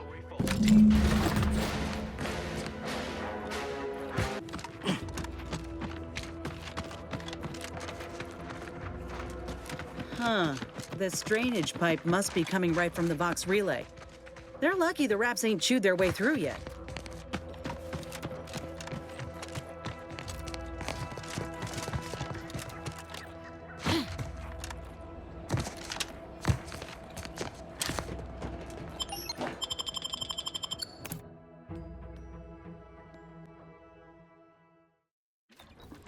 Damned if I stay, damned if I go. Can I remain unsullied under the command of a rambling, nonsensical persecutor? Oh, hello there. You seem to have caught me at a most inopportune time. Was just, patrolling the sewers, monitoring for suspicious activity. Now, I must kindly ask that you vacate the vicinity. Your presence here is proving distracting, to put it mildly.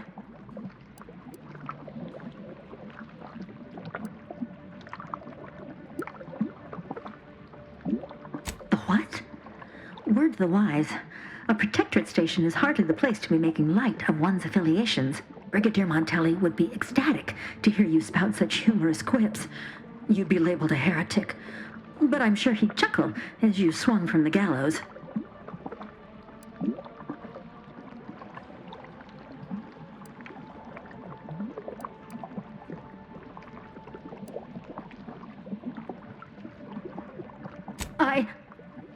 Forgive my unease. I thought Montelli sent you to see to my execution, or some other absurdity. I don't know what's going on here. The station's changed.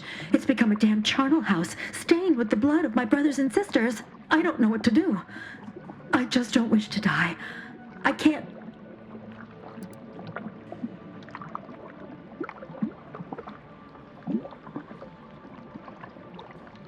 That'd be a fine idea.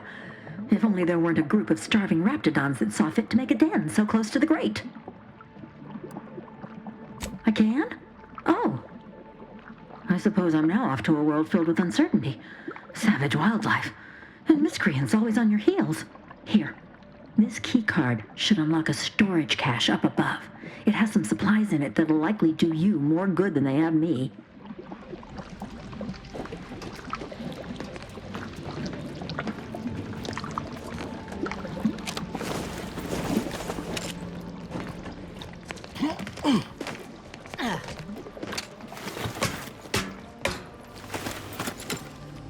Just shoot in the thin air. Nothing there. On your toes.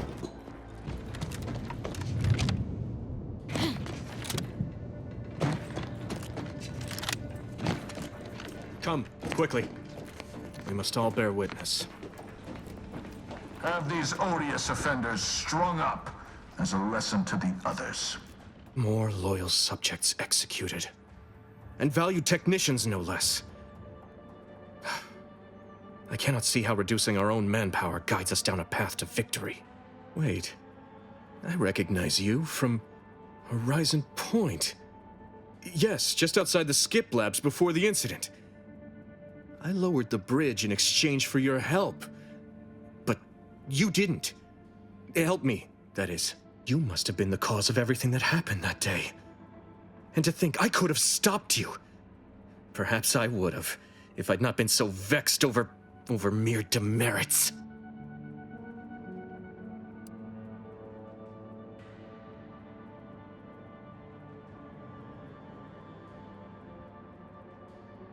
Others named Hogarth a traitor, but I never believed it. If anything, Montelli is inflicting more injury to the Protectorate right now than the whole of what Hogarth is accused of. In any case, the writ all but obliges me to aid you. Perhaps now we can put an end to all of this lunacy. If I can just speak with Montelli, maybe I can persuade him to stand down. Go to his terminal. Search for any information on it that may be deployed against him.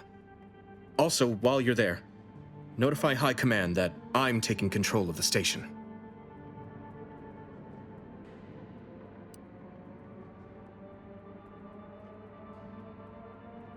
I'll admit there's some risk in having my actions misinterpreted.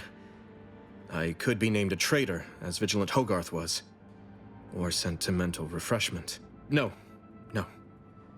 Surely High Command will understand the need for this transfer of power.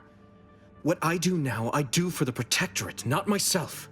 Besides, Montelli is not merely my superior, he's also an old friend. I must make some attempt to get through to him. Remind him of what true service to the Protectorate means.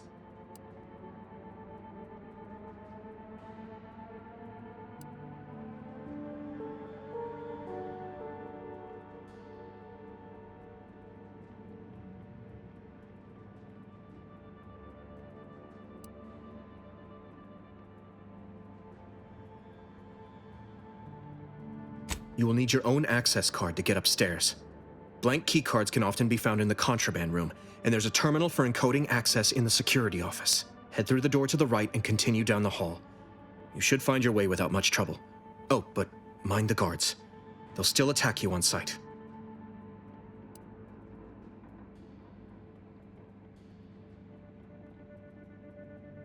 My commitment to the Protectorate is unwavering.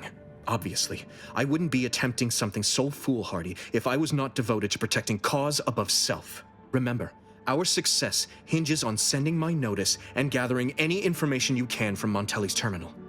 Don't fail me in this, or it will be both our graves. I will join you as soon as you go to confront Montelli. In the meantime, I'll gather what weapons and allies I can, just in case things go poorly.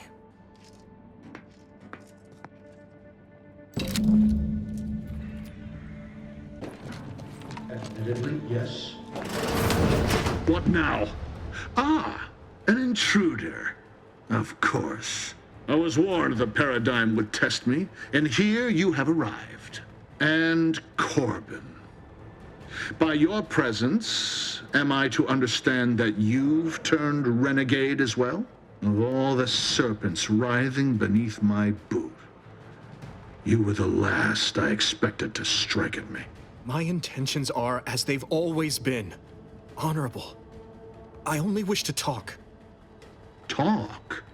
With a gun in hand and an enemy in your shadow? Do you mistake me for a fool?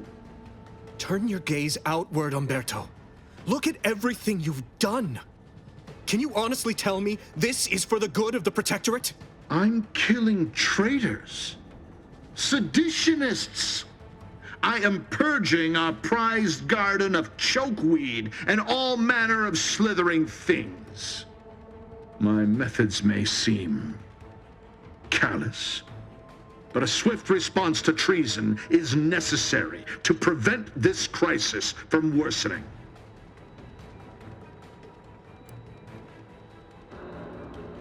Auntie's choice, bah! The invaders are vacuous opportunists dead from the collar up. They would not have found purchase here if not for the festering rot already in our soil. Festering rot? Hell of a way to speak of your own forces, Brigadier. Or perhaps your auntie's choice simply lacks the standards to separate out mediocrity. Nevertheless, I am not afraid to speak what's true.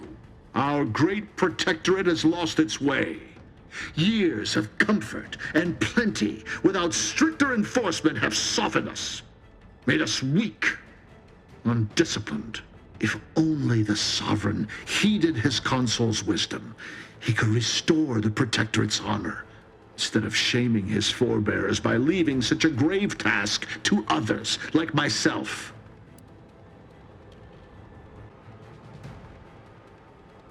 Buckled? No, I was remade, reforged. My resolve has only strengthened in the heady toil of this war. As a blade beaten while hot, all the weakness got out. When you speak, I hear the voice of my friend, but not his reason. Not the man who taught me to temper discipline with care for those under my command. If any vestige of that man remains, I believe he'd recognize the need to be relieved of command, and would welcome the friend who gave him the opportunity to do so bloodlessly. The only thing I would welcome in this moment is your head upon a pike, you fraternizer.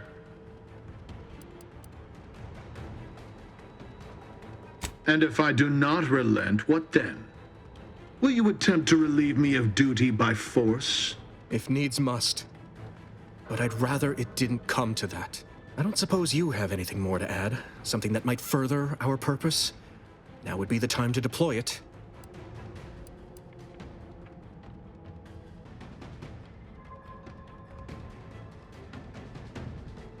You incompetent! I asked you to do one thing!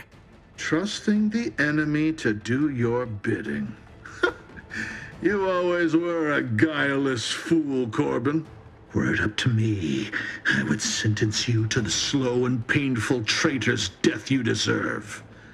But given the circumstances, your extinction must come quicker. Guards, purge this loathsome treasonist and his odious ally from my sight. Leave none alive.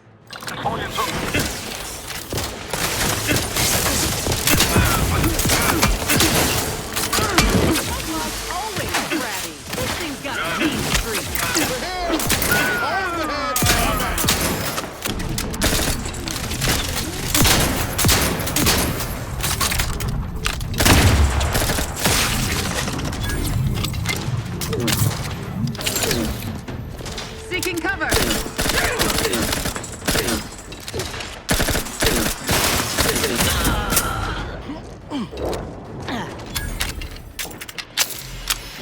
If that was your best attempt at getting Montelli to surrender, I should shudder at what your worst would have looked like.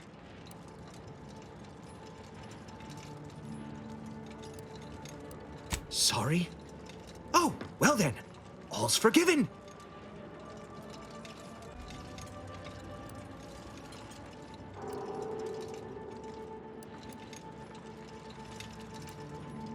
And still, I've not learned my lesson.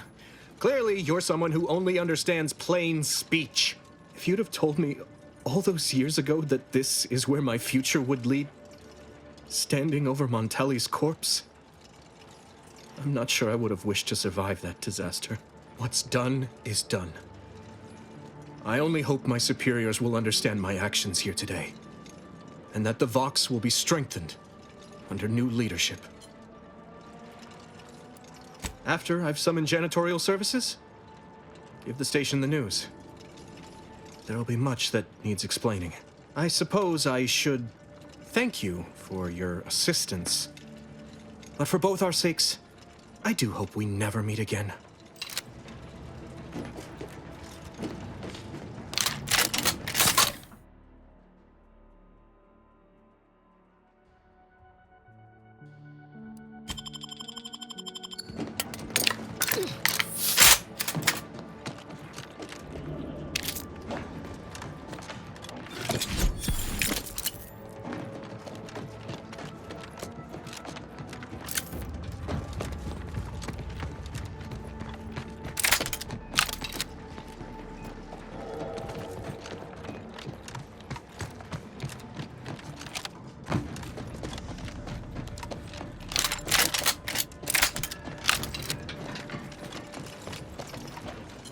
Finally, the control room. The Vrees must have left some evidence behind.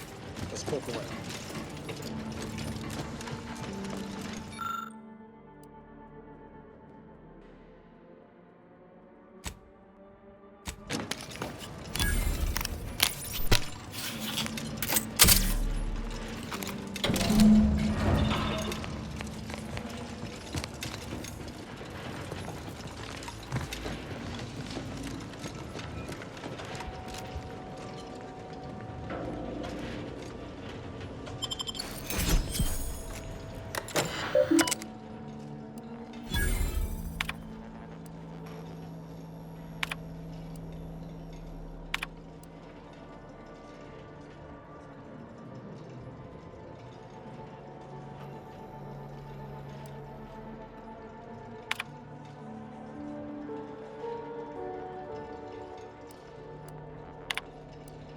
I don't know who you are or how you accessed my private terminal, but it won't do for prying eyes to have evidence of my activities.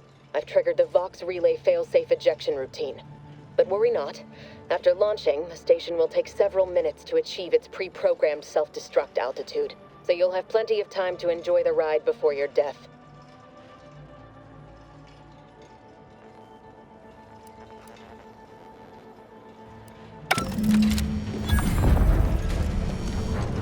We gotta do something. If the Vox crashes into Fairfield, it'll kill a whole lot of my people and innocent civilians. Use the control panel. Do the right thing.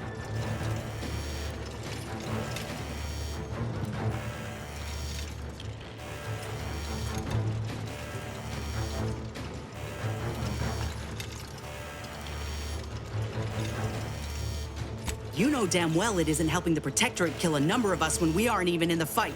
Aim it elsewhere on the island. Fire it into space. I don't care, so long as you don't doom everybody in Fairfield for nothing.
Ah, there you are.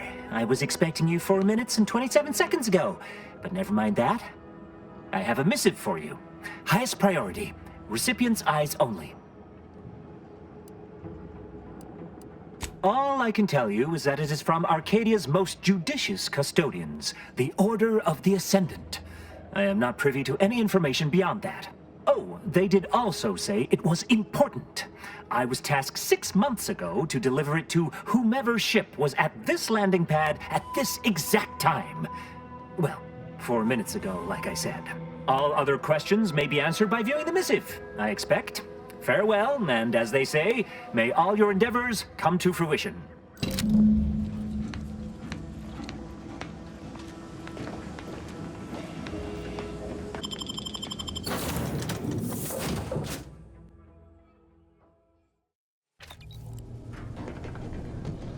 Time to watch whatever it was the messenger had for us. Greetings, Agent of the Earth Directorate. I am Ruth Bassar, presiding Bishop of the Order of the Ascendant. At this time, I can only presume you think us your enemy, directly responsible for your colleague Augustine de Vries' actions way back on Horizon Point. I assure you, we were not. A splinter group was behind that heresy. The collective of scientists and scholars I lead are committed to elevating humanity by pursuing a greater understanding of reality. I believe our goals are not incompatible. We both oppose the Protectorate, and we both wish to preserve Arcadia from ruin. We can help each other. I entreat you to speak with Abbot Newell. He can be found in Golden Ridge at Matriarch's mercy. He will aid you in your mission, and hopefully, you will see fit to aid us in ours. Nav key coordinates to the Golden Ridge landing pad on Dorado are embedded in this message. Go forth as was determined, and may the plan guide you. Well, who could turn down an invitation like that? To Golden Ridge, Commander?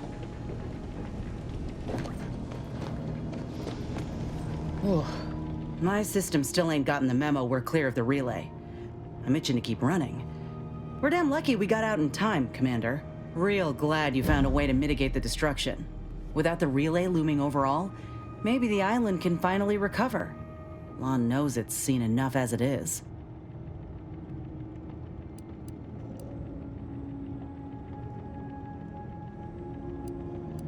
Sounds like your old pal DeVries was in deep with the Order. Now, I don't know a whole lot about them, but I don't reckon fanatical is part of their employee code of conduct. And as you've seen, that kind of loyalty can pose a real problem to everyone else. But we'll track her down before it comes to a head. Don't you worry. Fine by me.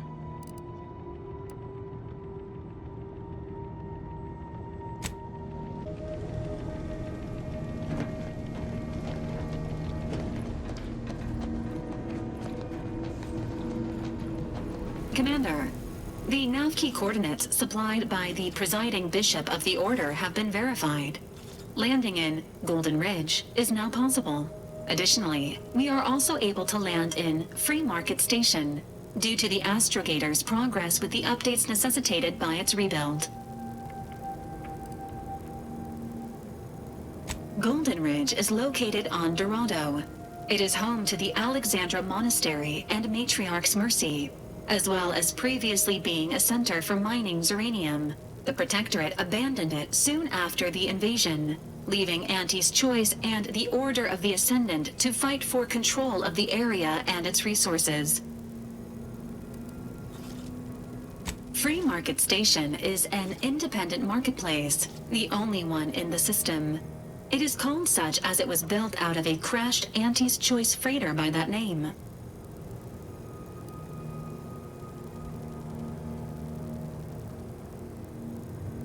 Agent Ibarra prioritized your recovery above pursuing Agent DeVries.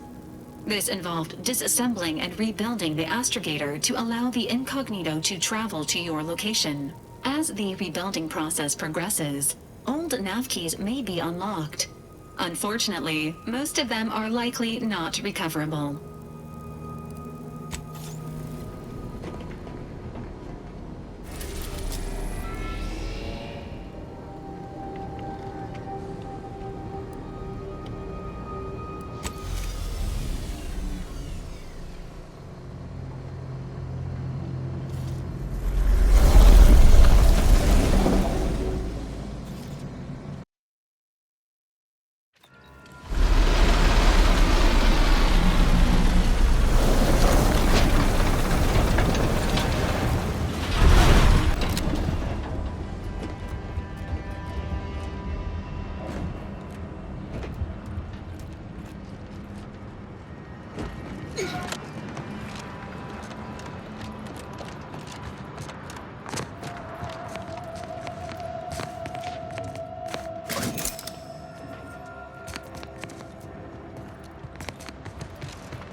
Think they made the statue big enough?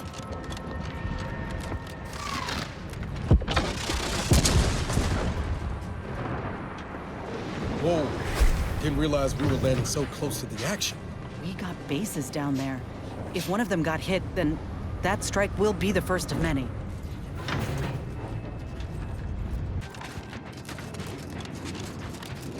Refugees, looks like. And after that strike, there'll only be more at the gates. Another refuge. Just a moment.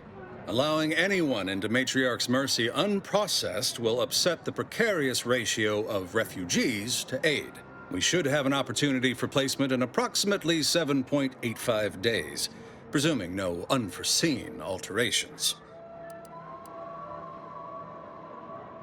Ah, I seem to recollect one matching your description set for arrival. Pardon my slowing your ingress. It has been rather hectic of late. Welcome to Matriarch's Mercy. Rule number 1, no crowding. Rule number 2, avoid the exclusion zone. Our seer has predicted non-specific imminent danger.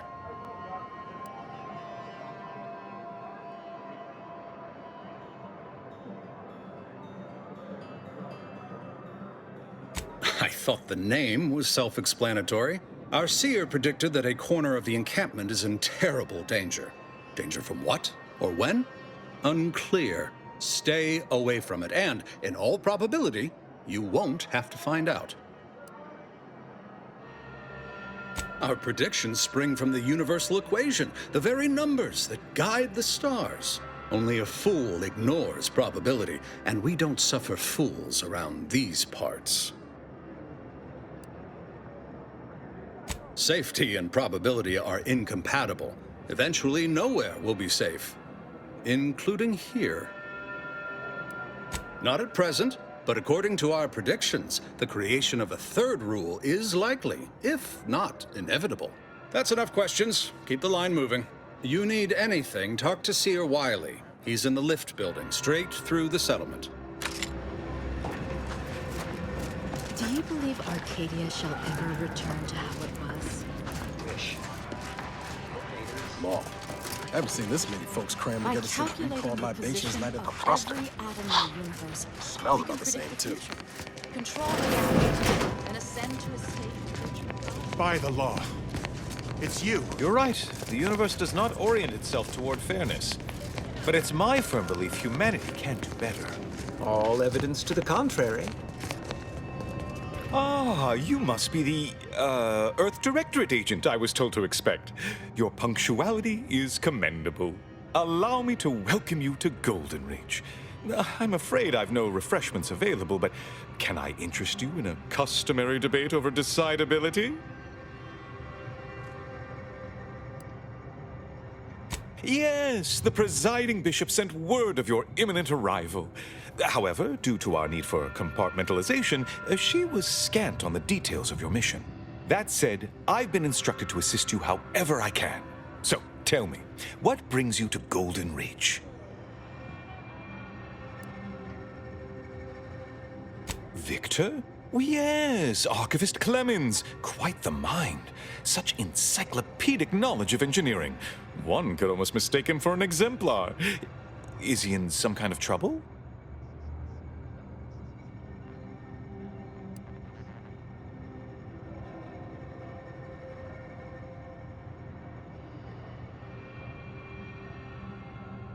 Victor Clemens, some kind of radical. What an absurd notion. I must agree with my seer. I once watched Victor shed copious tears over a damaged datapad. It's difficult to imagine him capable of worse.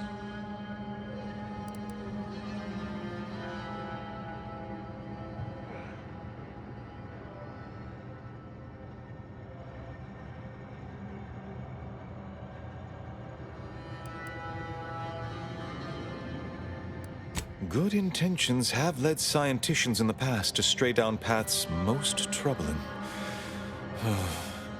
Victor's currently supervising highly experimental research at one of our labs to the northwest, the N-Ray range, beyond the invaders' front lines. Unfortunately, you'll need to go through the decommissioned autonomous extractorium to reach it. That path is less than safe, so I advise caution. Besides the highly caustic Serenium River and the Mantisaurs, we've also received reports of mad cultists in the area. It does make me wonder why Victor decided to stay.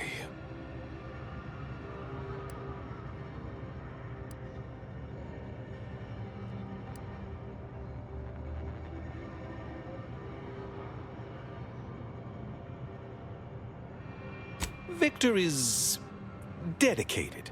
Single-minded, one could say.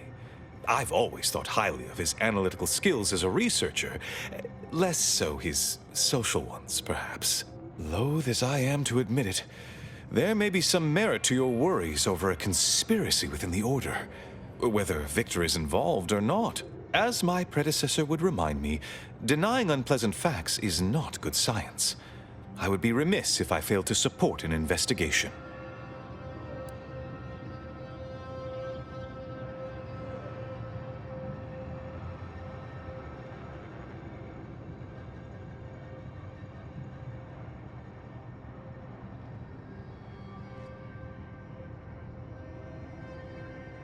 No doubt you heard of the recent attack launched on that Anti's Choice base, Outpost Opportunity. It came from one of our facilities, the Zeranium Manufactory. But that facility is intended for research, not military action. I hate thinking an Order member responsible, but given the precision of the attack, it does suggest traitors in our midst. It would undoubtedly benefit both of us to root them out. Respectfully, Scholar, given current tensions, should we really be trusting such a delicate task to this stranger? Would an internal review of our ranks not be more appropriate?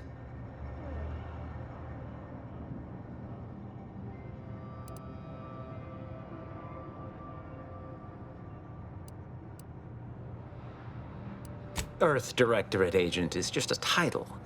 I'd seek to know who you are beyond that bit of headline.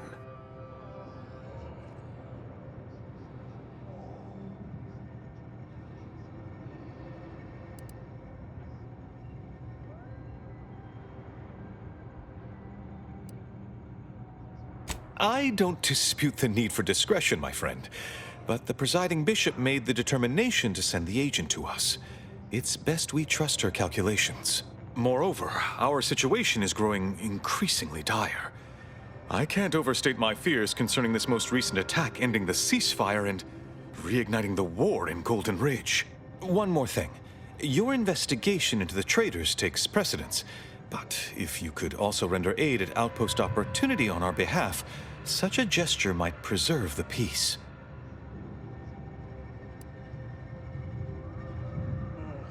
I knew I could rely upon you. Ruth wouldn't have sent you otherwise. Here, take this writ of investigative inquiry. It'll grant you access to the manufactory. Seer Wiley and I will conduct our own inquest into these traitors you've mentioned erstwhile. We can compare notes once you've returned with your findings.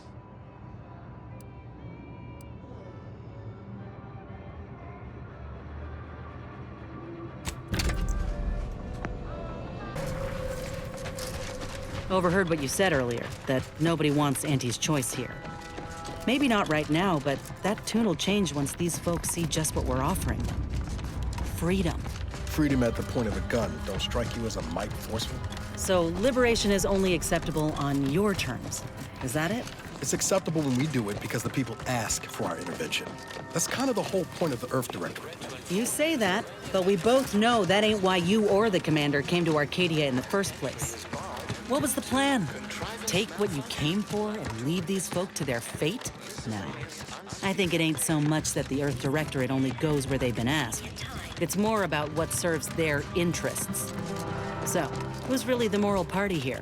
I ain't gonna be lectured by a corporatist. Find someone else to bluster at. Hello? Someone there? Yes?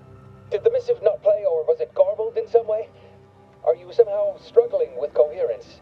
If so, to be clear, Zeranium Manufactory 7 presently and for an indeterminate time is in lockdown. That means no external transmissions, no visitors.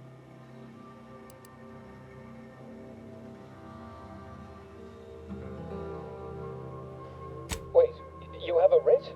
From the abbot? But we don't have any means of... yes, they said they have a... yes, sir. This is Factor Métanier. Am I to understand you have orders from the abbot?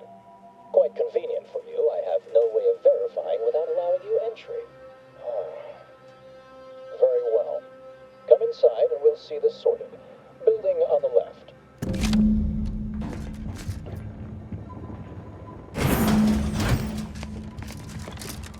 Yes, right over here. You're not getting down below until you talk to me.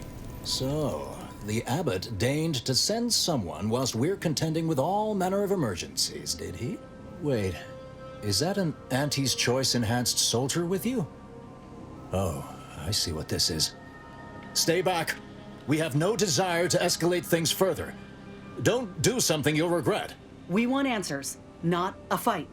And if indeed there's any retribution to be had, it won't be by my hand. Tell him, Commander.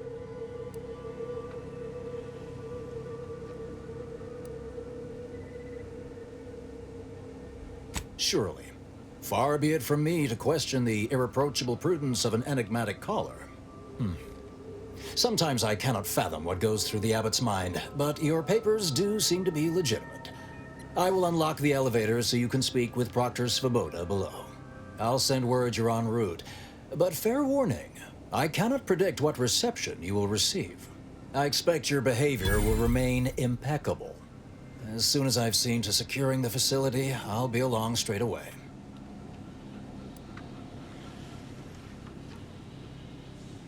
The recent attack may have originated from this facility, but I assure you it was not at our hand.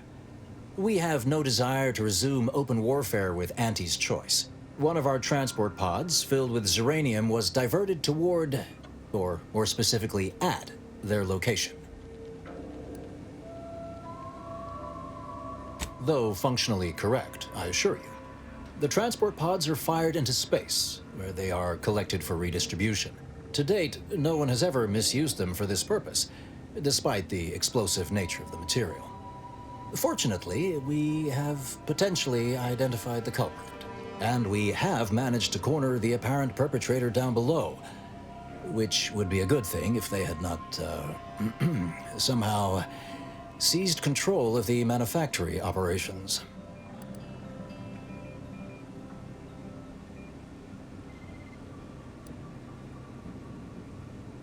Our suspect, one Initiate Alva, previously supervised launch controls.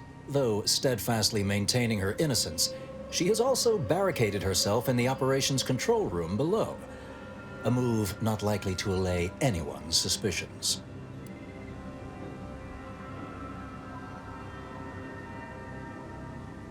I admit I'm to a reasonable degree pleased you are on hand to corroborate current suppositions.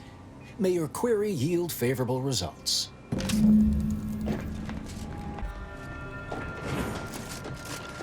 It evidently originated here. Transport pod full of Zeranium. Blue outpost opportunity to naught but tinges and splendors. Wait, so has it been...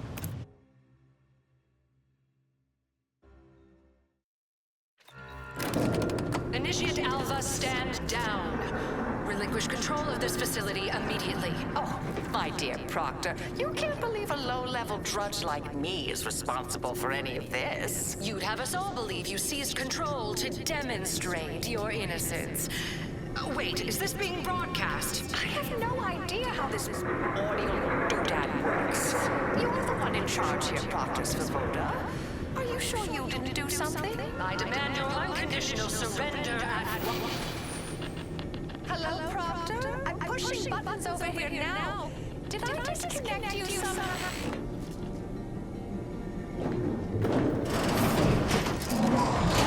Emergency detoxification initiated. System is once I took over.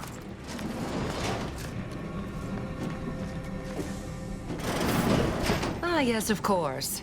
Next on my list of lowest probability events, strangers sent by the Abbot, gallivanting about amidst a lockdown. If we'd been able to communicate beyond our walls, might have saved you a trip. As I can successfully report, we have identified the responsible party. A low-level subordinate, assigned here years ago. But I'm now realizing how little we actually know about her. A spy or turncoat, no doubt. A sleeper agent from one of those secret enemy programs you're always hearing about.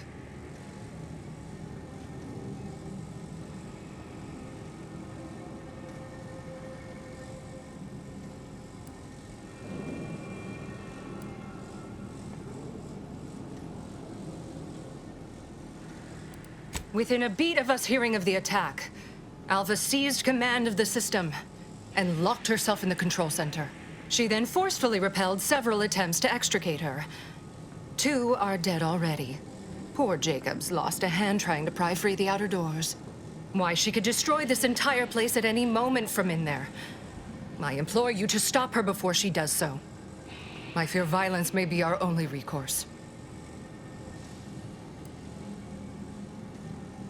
I am so pleased a reliable party is actively engaged. I'll be in my office. Let me know once she's no longer a problem.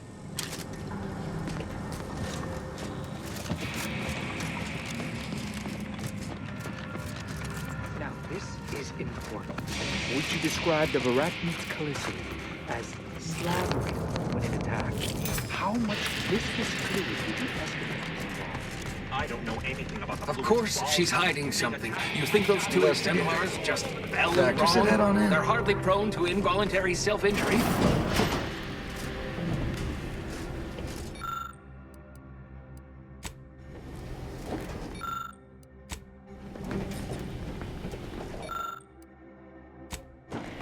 Oh, hello.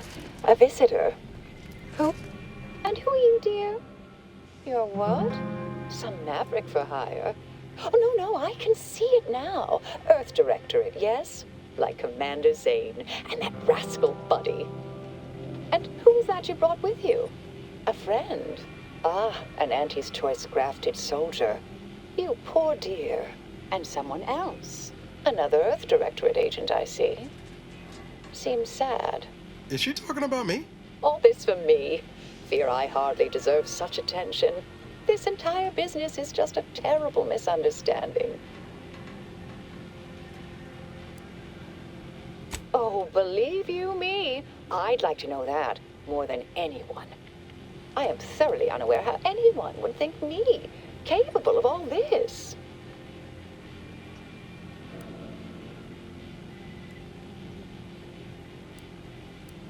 I was apparently at the wrong point in space at the wrong point in time. Really? Do you see me, a saboteur? Oh, don't they always attempt to, flee the scene? I'll tell you exactly what happened. Our transport pod leveled outpost opportunity. I immediately realized someone must have bypassed my terminal. I initiated a lockdown to block further tampering. Had I not, additional attacks may have continued. Now, despite a long record of dedicated service, who's being blamed for this calamity? Me, somehow.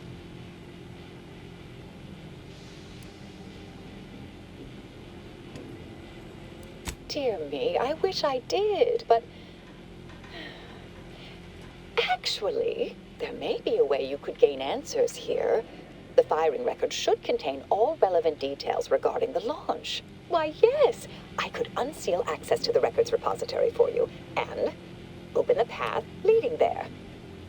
I'd be right grateful if you'd have a look. I swear I'm completely innocent of this heinous act they're accusing me of.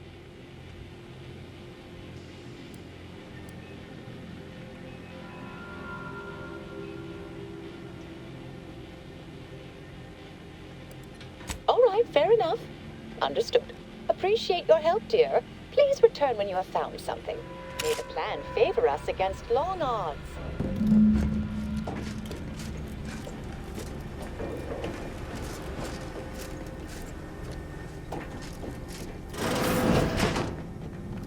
Investigator?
That right here. Don't see Auntie's being too disappointed. Our Earth Directorate friend. Hello. I've been conversing with Factor Matadier here while you were away. Understand you've met? Yes, they witnessed me rather discomposed, I fear. Visions of Auntie's choice reprisal clouded my thoughts at the time.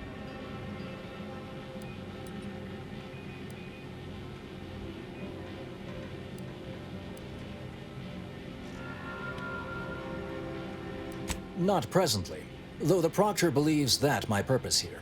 Troops now guard the entrance above. Our safety addressed, I have turned my attention to the cause of our situation here, and I have deemed it wise to investigate further. Do not let my position fool you.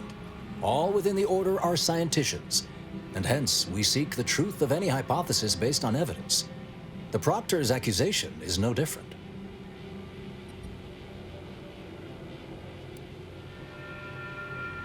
I appreciate even your hesitant support. Now, I believe you had an update for Initiate Alva. You've examined the launch records, yes? What did you find?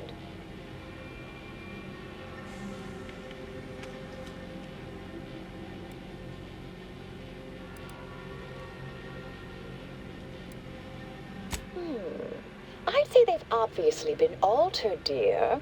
Fancy that odor you detected, a sign of chemicals used to affect the falsification. Ah, but listen to me. What do I know about this sort of thing? I know I've watched too many Aetherwave serials. Suppose they fuel my fervent imagination. But still, even the most junior scientician knows the best explanation is one requiring the fewest assumptions. Ergo, I set the correct coordinates. Someone overrode them.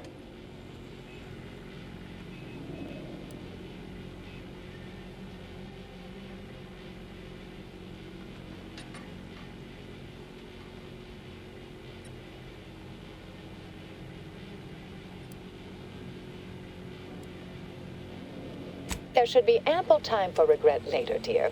For now, I'll admit the armchair investigator in me wonders about Proctor Svoboda. Someone may be pulling her strings, perhaps.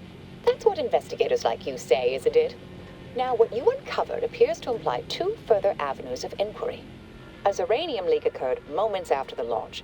I imagine it may have been used as a diversion, allowing the culprit time to falsify the record. The overriding of the coordinates also deserves a look. Don't you think?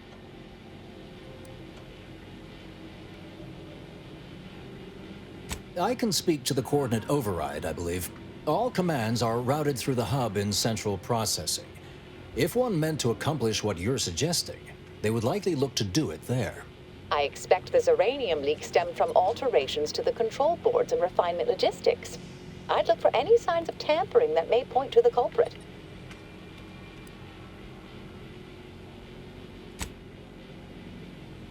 All right. There. I've unsealed both areas. With hope, what you discover will help us determine the responsible party. I'll stay here and play for more time. If the Proctor sends anyone, I'll say I'm close to convincing you to surrender.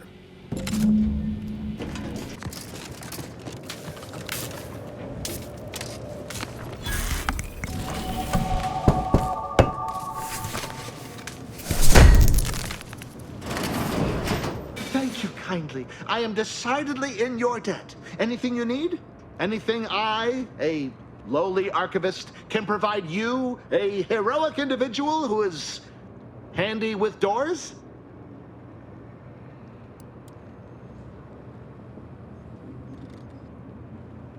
Of course. I am now able to breathe easy and respond freely.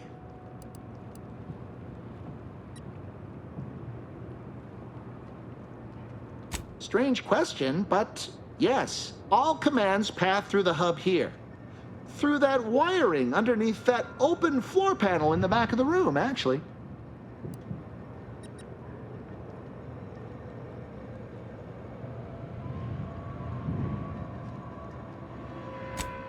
Well, in my professional opinion, looks like someone rerouted some commands from operations. Not sure which ones. Based on the sloppy state it was left in, I'd say they either barely knew what they were doing or were in a rush, or both. I was in my cot doing advanced equations. After the explosion occurred, I rushed here to check my terminal. The door was creaky to open. I should have known it would lodge in place when it closed, but I was distracted by the disheveled state of the room and rushed inside. Works in operations, right? Always on about her stories. Wish I had time to watch serials and read all day. Well, that's about everything I know about everything. Let you be on your way. Careful on your way out. Try and be liquefied and subsequently devoured.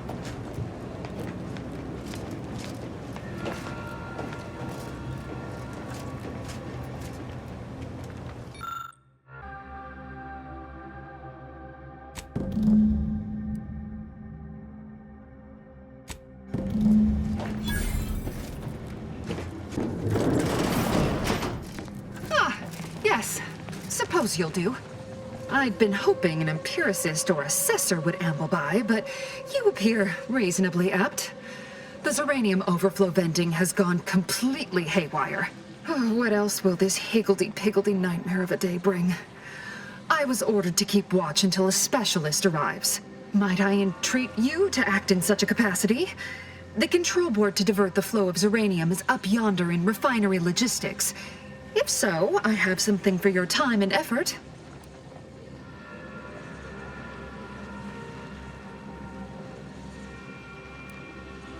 Oh. Well, I might have kept the item in question then. No matter. It should guarantee you remain motivated to see it through. We developed a pharmaceutical primer that, technically it poisons you a little, but also heals you quite effectively. Shut off the gas, it's yours.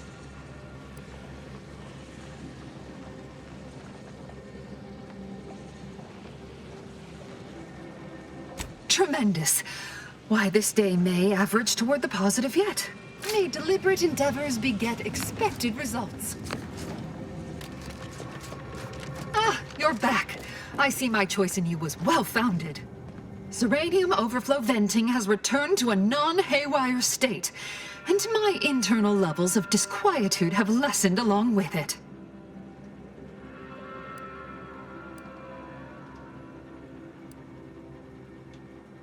With the leak abated, I am fully prepared to be peppered with queries. Now that you mention it, yes. I recall I was worried about one crisis, and my mind was completely occupied by this other crisis nearby. I must admit, I haven't given the attack a single thought since. I do hope everyone's okay. Not much. Keeps to herself mostly. Or that is entirely. Like all of us, she resided in the barracks 15 degrees to the northeast from here.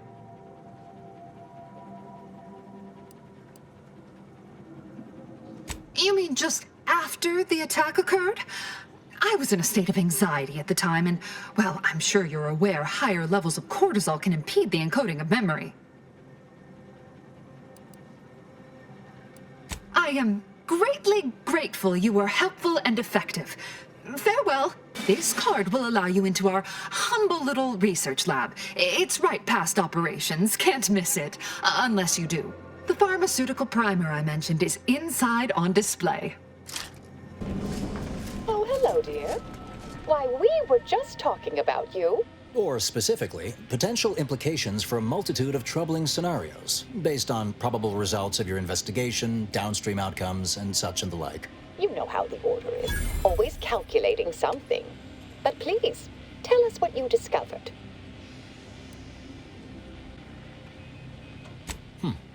That you found evidence that the coordinates were rerouted is definitely something. Would be an odd step for Alva here to take, except perhaps to throw blame elsewhere. I admit I had the knowledge to cause the leak, but not the authorization. Svoboda has clearance, but not the know-how.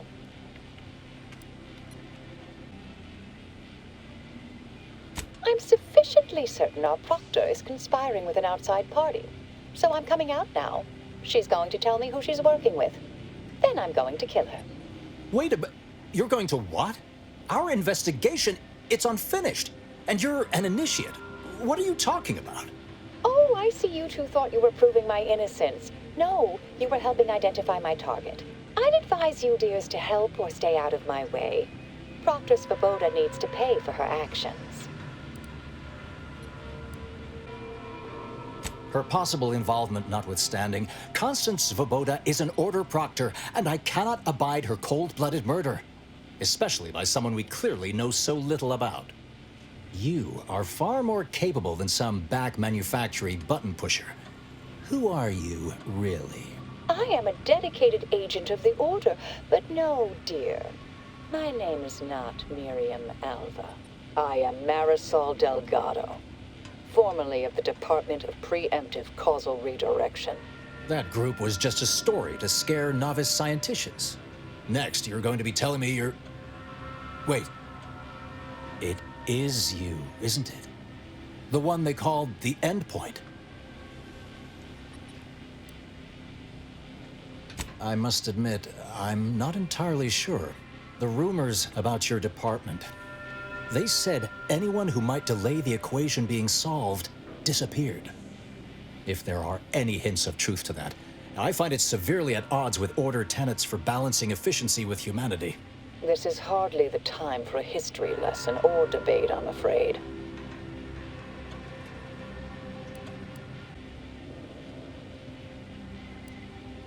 I arrived decades ago to lie low after a difficult assignment. More than that, I have nothing to speak on at present. That you are who you are, and are standing right, and have been here for years. It's all much to digest. I suspect your methods are not my own, nor the Order's, as I know it. And I fear your intentions for Proctor Svoboda.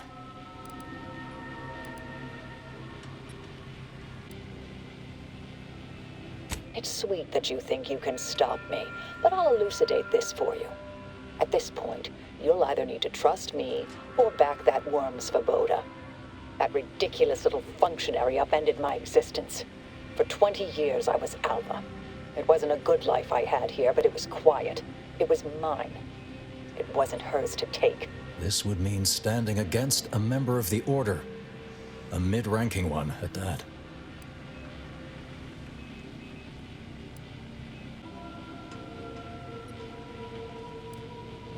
I cannot be party to this, but neither shall I stand in your way. A wise calculation, my friend. Good thing you showed up when you did. You saved me from having to kill everyone here.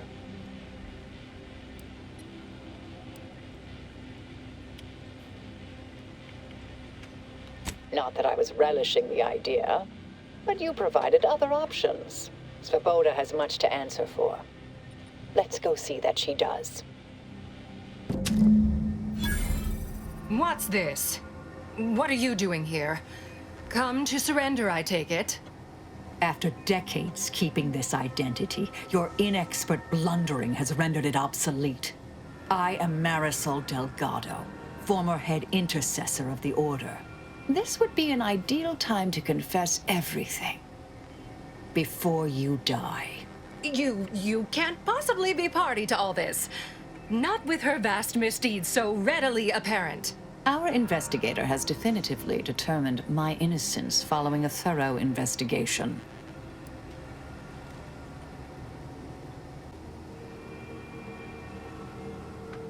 I don't know what you found, but any so-called evidence was likely laid there for someone to discover. By a party with years spent in hiding. This is all nothing more than a flagrant example of artifice and bunco. An elaborate song and dance from an admitted imposter. Enough, traitor. You made your play. You lost. No more deception. No more lies. Time to pay what is due. No, wait,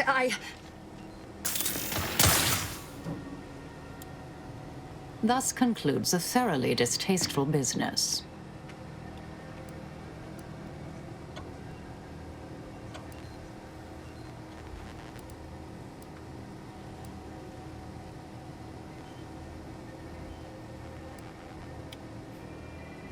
Best search her office. Someone clearly was pulling her strings. It would have been nice to perform that search before there was a corpse in the room, but takers and choosers.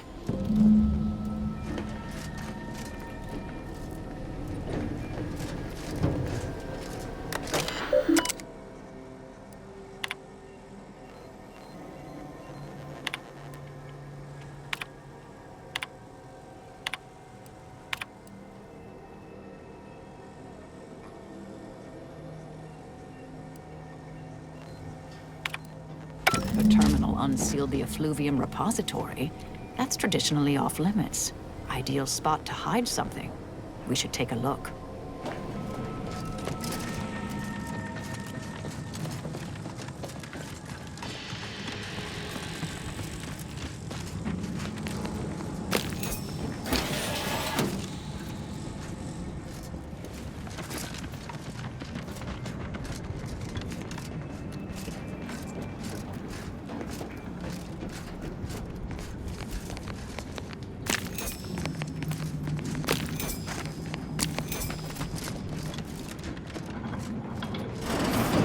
place used to be brimming with runoff chemical sludge. It's been renovated, I see. Another terminal. Go ahead. You should have the honors.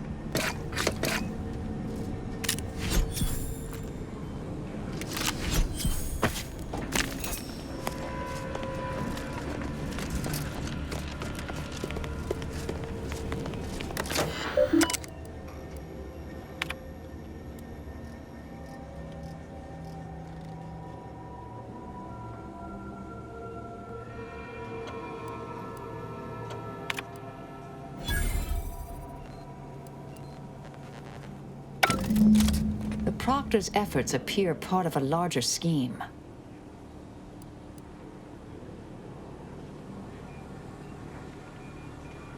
Ah, of course.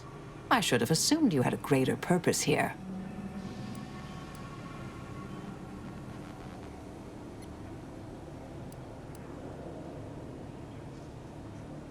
I have some unfinished business I need to get back to.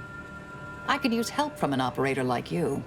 Believe my specific skills could benefit your efforts as well. I'd propose a strategic partnership.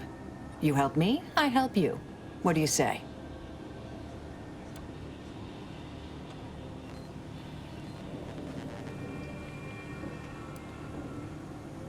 I have an old contact on Cloister I need to look up. Part of a small matter there. Some research the Order considered heretical. Worth restarting, I think.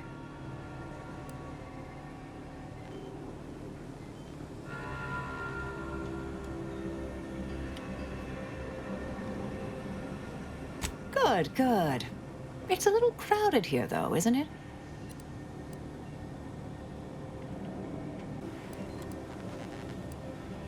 Supposing that means no joyrides and no scratching the paint? I can manage that. Until later, Commander. Excellent.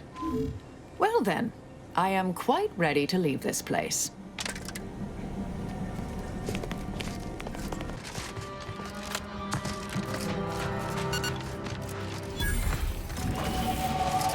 Wonder what we'll find in here. Apart from cultists, most likely. Cowards! You'll never have bested me without subterfuge! Unhand me, and I'll show you how a true acolyte fights! Scoping out a hostile. Get to work and I'll take care of it, Commander.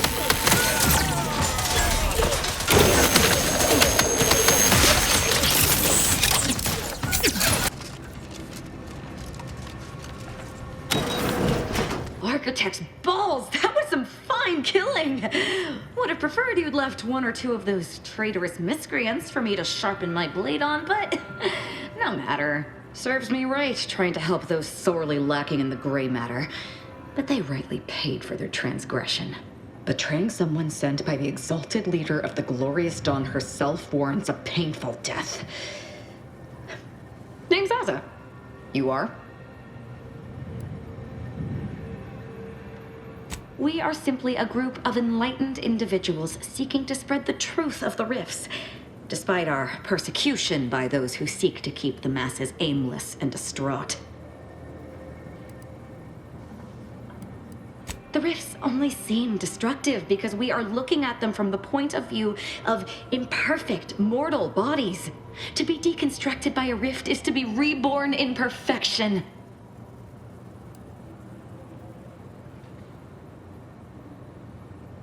The rifts are a device of the architect to hasten humankind's perfection.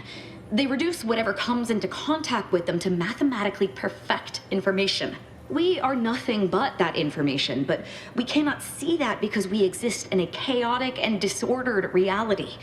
The universe is decaying, and our efforts to manage it are futile. The rifts are a perfectly ordered phase of existence. No chaos, no striving, no suffering. Peace and unity with the architect themselves. Ridiculous. The rift's existence is an anomaly, nothing more. Their existence begs for correction. I see no need to respond to such heresy. You are obviously ill-informed.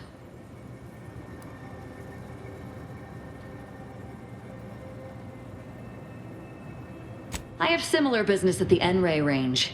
These fools were only part of the contingent that betrayed me. I aim to see them pay the same price. Though maybe with more disemboweling. I could use your help there, and I'm sure my particular talents could be of service to you. If you'd deign to take me on, of course.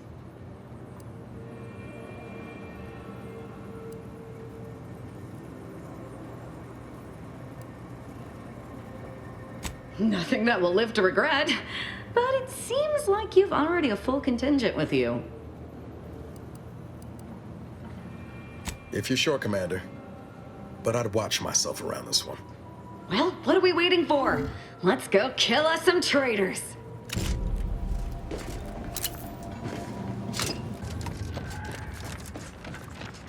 I'm begging, Marisol. Just one little tidbit, anything. What you know about killing could probably fill several volumes. And their appendices, all neatly sourced with footnotes and cross-referenced. But I'll spare you all that reading with this one piece of advice. You expend too much energy posturing. Less is more when it comes to killing. And there are much more efficient ways to remove someone from the equation. Yeah, but I wager they're not half as entertaining. You would be surprised.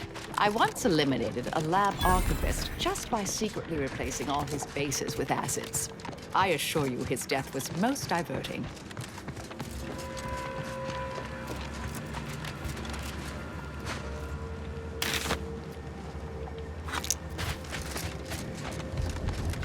This place used to be a thriving hub of experimental science. I'll handle this. Enemy moving into launch space. Check your scopes for combatant analysis.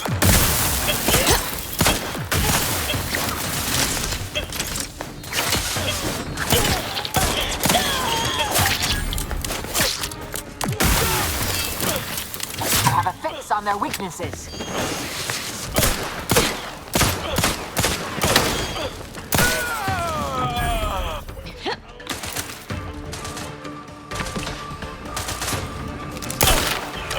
Target analyzed. Lay down fire.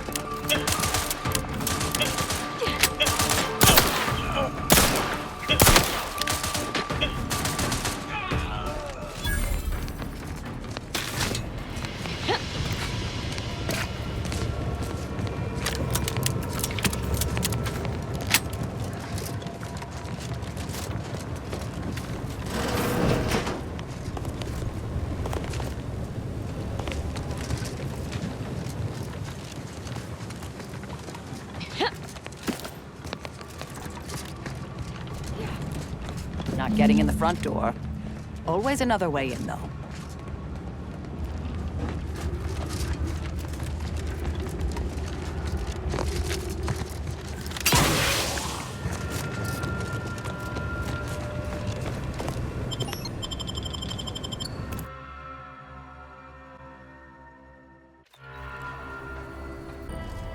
Now this is just sloppy. If I wasn't already here to kill all these traitorous fools, I'd be forced to use one or two as an example to the rest.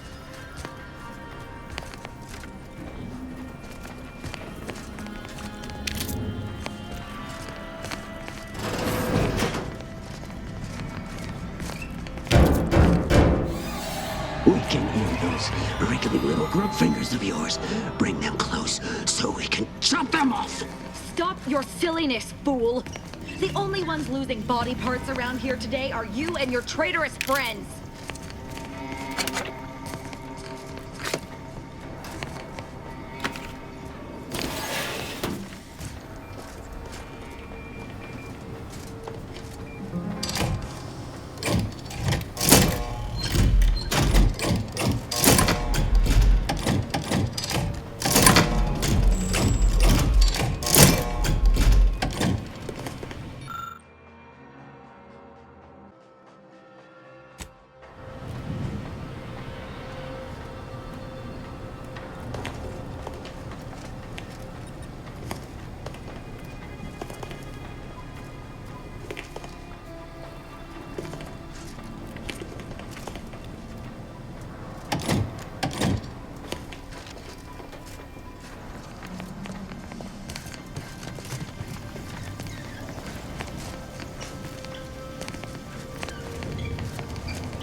36 cubed, divided by the standard rate of fluid flow, and then you multiply by...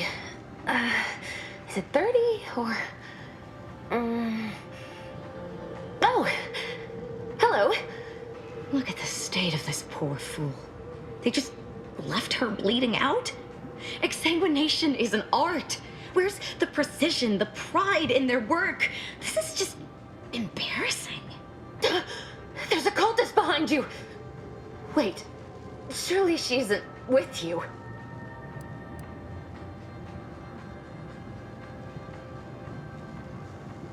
Fine. Just please keep her away from me.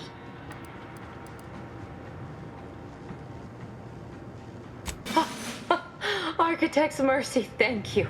It is so much easier to be polite when I needn't fear all of my bones sliding out of my body.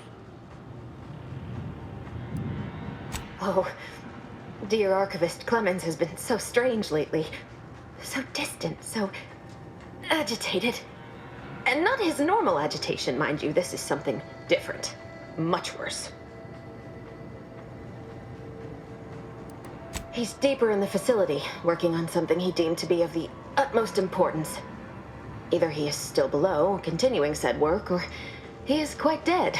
And with all those cultists gallivanting about, I don't fancy his odds. Please, with the way my so-called brethren are comporting themselves, he's more likely to die of boredom.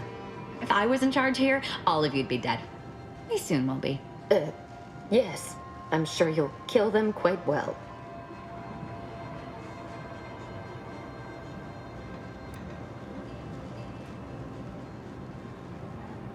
The crazed cultist, people like your friend here have been sowing destruction throughout the range for days. I've seen few firsthand, but that isn't because they've gone. Rather, I believe they have become visibility deficient.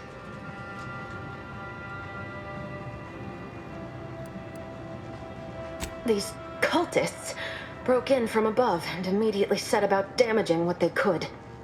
I don't know the specifics, just that they can't be seen through normal means. Their actions are inexcusable. Science allows us to unveil the wonder of the rifts. We do not disrespect it.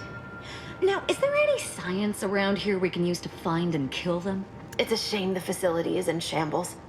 We've an N-ray scanner device that may render the cultists far easier for one to locate. The scanner is an optical device designed to detect electrical signals and the N-rays given off by all living beings. Visible or not, the cultists still give off N-rays. They were stored nearby. But with the damage to the facility, you'll likely need to use the maintenance vent on the wall there behind the screen to get anywhere near it. Oh, there's no such thing as invisibility. I can only theorize that their visual forms were sent out of phase when they haphazardly tampered with pressurized N-rays. I appreciate your aid. I'm going to wait here and try to prevent my wounds from reopening.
There's the N-ray device that exemplar Foxworth mentioned.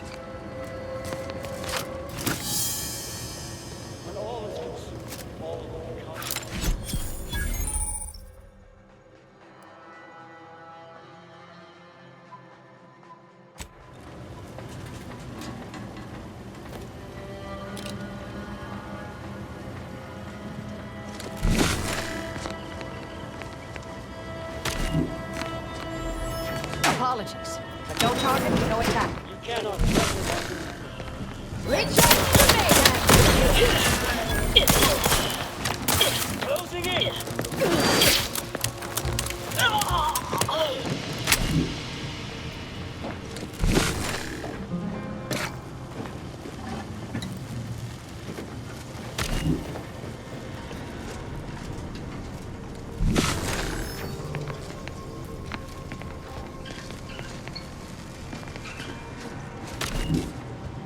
I appreciate your help.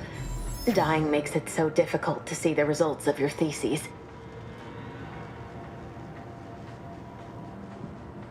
You can use it to see the wires connecting this door to the nearest override panel. Try not to electrocute yourself. I appreciate your aid. I'm going to wait here and try to prevent my wounds from reopening.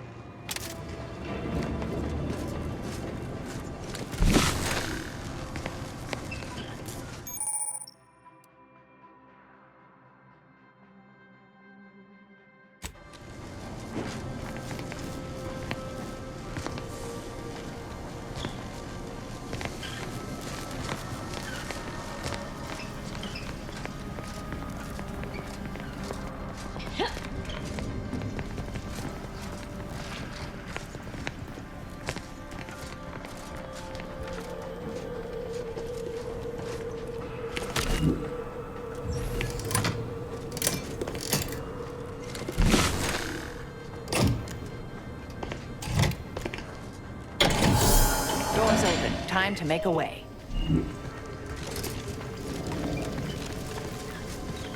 You've opened the way forward. Very good work. I appreciate your help. Dying makes it so difficult to see the results of your theses.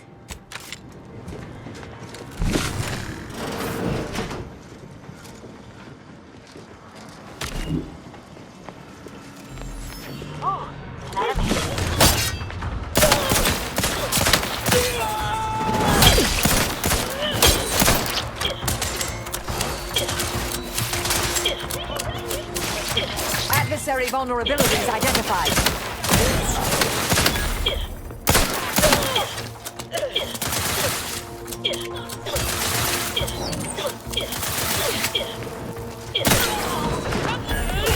Target analyzed. Lay down fire.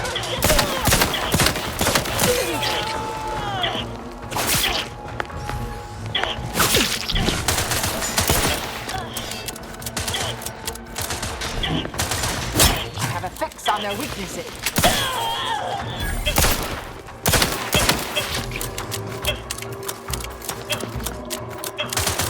Let's weapon prime!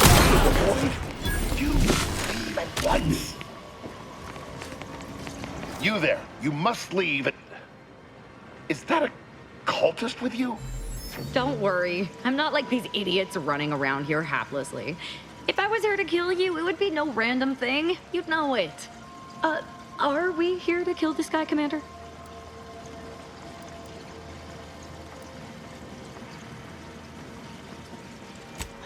Good point. We'll kill him after we get the information. I have nothing to say to the likes of you, except if you attempt to interrupt my work, you will no doubt meet the same end as your fellows. Leave, and you may yet live. This guy is hilarious. Can't wait to see the look on his face when he realizes how much more worried he should have been about me than all the other nonsense around here.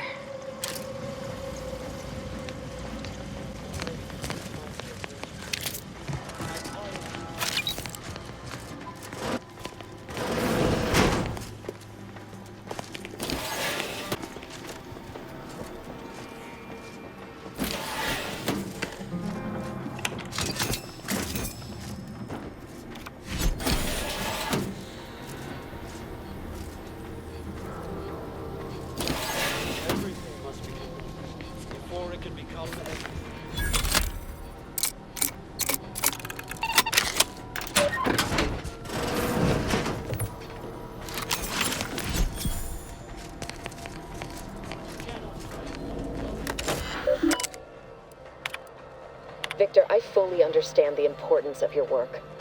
This is exactly why I push you so. Your moral justifications for delaying your delivery are misguided. Dead is dead. What matter is it if their ends come in 1 minute or 3? If you seek to be humane in your duties, fine. So long as I get the explosives in time. But if we fail to act, the Order will be lost forever. Collateral damage was always inevitable, Victor. You knew this. And the longer you take in your laboratory, the greater your risk of being caught becomes.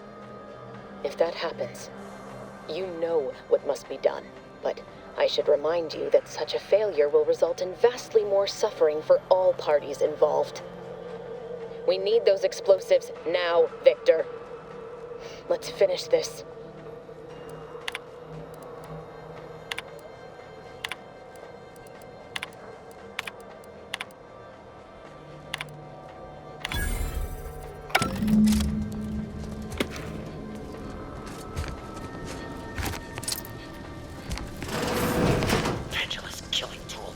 Isolated you from the enemy in vicinity.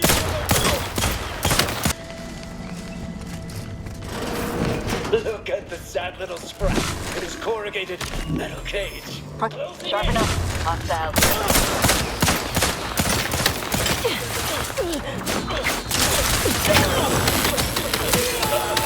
I have a fix on their weaknesses.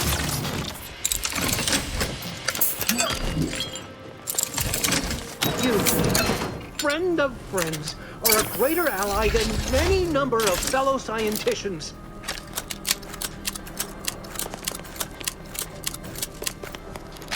Oh, thank you very, very much for dealing with those cult... it seems you missed one. What? Where? I thought we dispatched with all of those traitorous charlatans.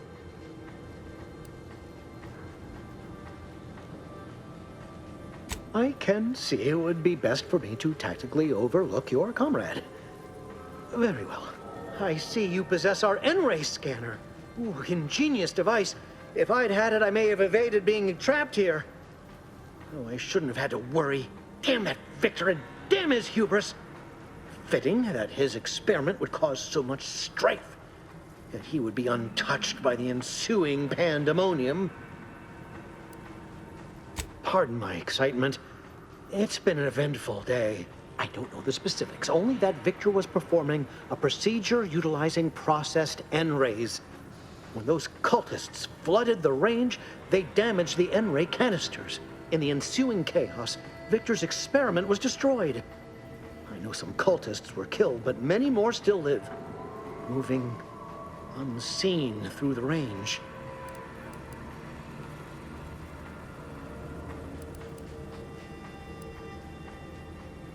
Because he refused to follow procedure. He didn't take an assistant or allow anyone to see his data, and now it's all consigned to oblivion. What a waste.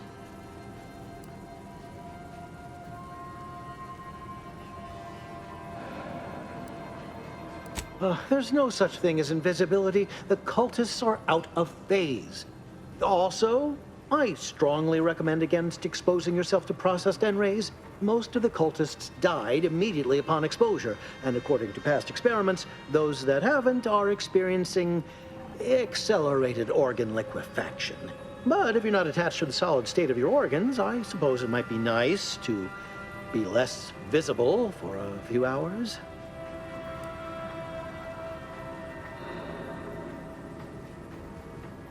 Although it requires further investigation and experimentation, out of phase refers to a shift in the dimensional presence of these cultists. They are physically here, but only partially, hence their unseen state. It's fascinating. But the outstanding fear for my life has made it difficult to think scientifically. Oh, believe me, this is more excitement than I ever wanted. I shall.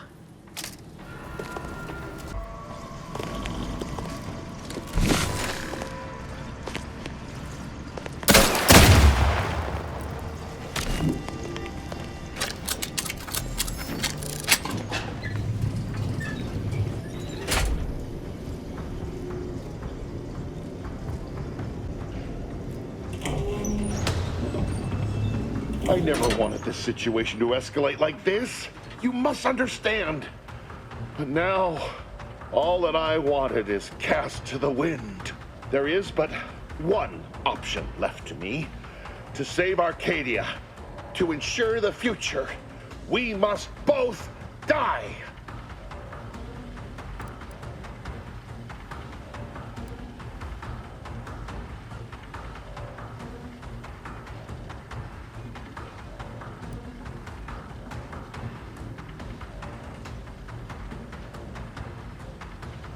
Because the order cannot be hindered by war or by compromise.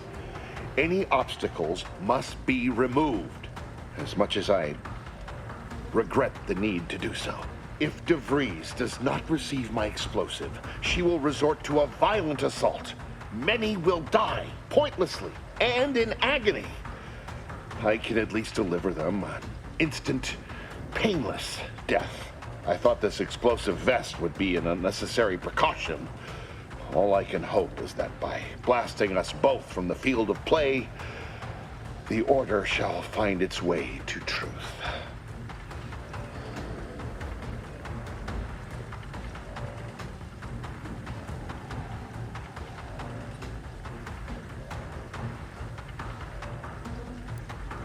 Want has nothing to do with it. I have very specific instructions on how to proceed in the face of contingencies such as yourself. And you cannot possibly understand whether I am or am not capable of martyrdom. You do not know my depth of character.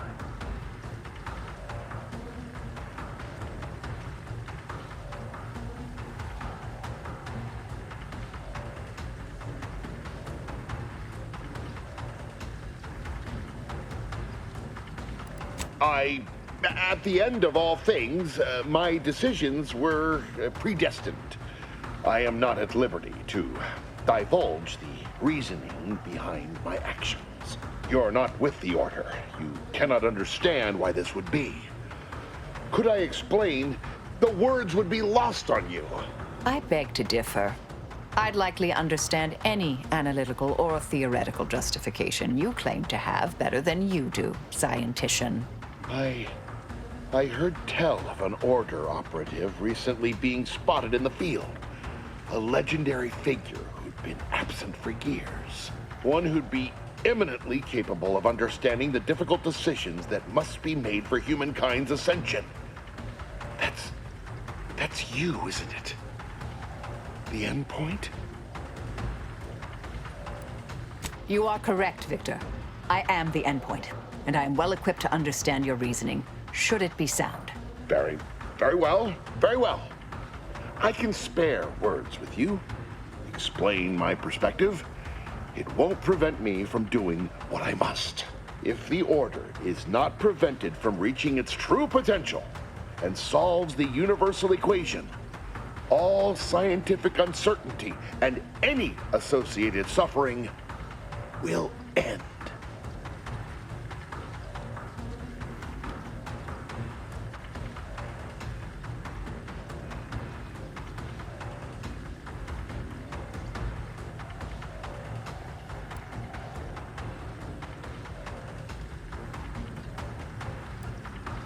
If what you say is true, then you have my tentative thanks.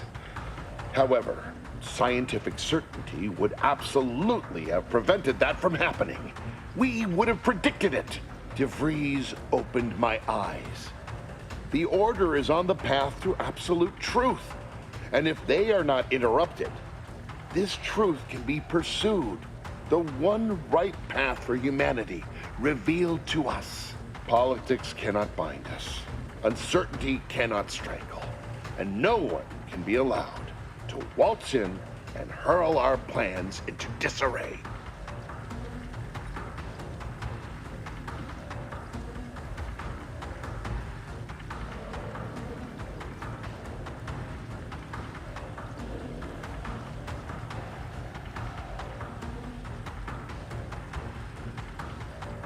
What? How do you not understand the present situation? What coward would strap an explosive device to himself?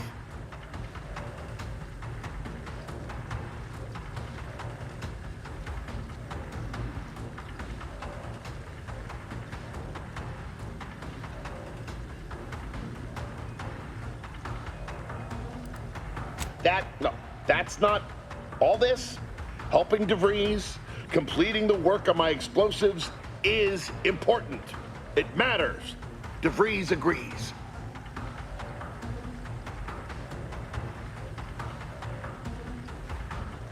Augustine couldn't have done such a thing. She was on a secret mission at the time. I don't wish to believe you, but what you're saying has the ring of truth to it. I've been a fool going along with this farce. But it stops now. My relationship with Augustine is at an end. This poor fool seemed intent on doing himself and us both. Impressive work convincing him otherwise. What say I have a go at him with my disemboweling knife? See what he knows.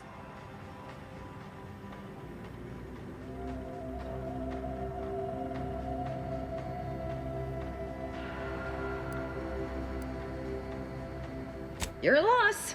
Don't like to boast, but I am quite the artiste with a knife. I believe that's another thanks I owe you. You certainly keep interesting company. I found a way to, via the use of processed N-rays, send objects out of phase. It was inconsistent, but I was close to isolating the procedure. DeVries needed explosives for her plan. By making them unseen, the explosives could be placed as efficiently as possible. No one would be maimed or injured, just killed. Saying that out loud now, it sounds unreal. But somehow, I convinced myself that leaving no survivors was more humane. It's a shame I can't speak to a vicar.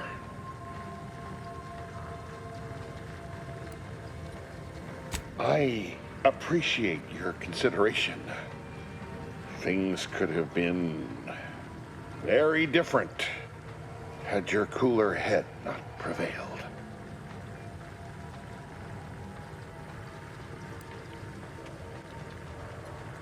Here, it is the key to my quarters. Take whatever you find. That will ensure that I cannot use any of it to further DeVries' aims, even if I wanted to. You've certainly convinced me I cannot remain here. May we meet again, when the paths of our lives are at greater apexes.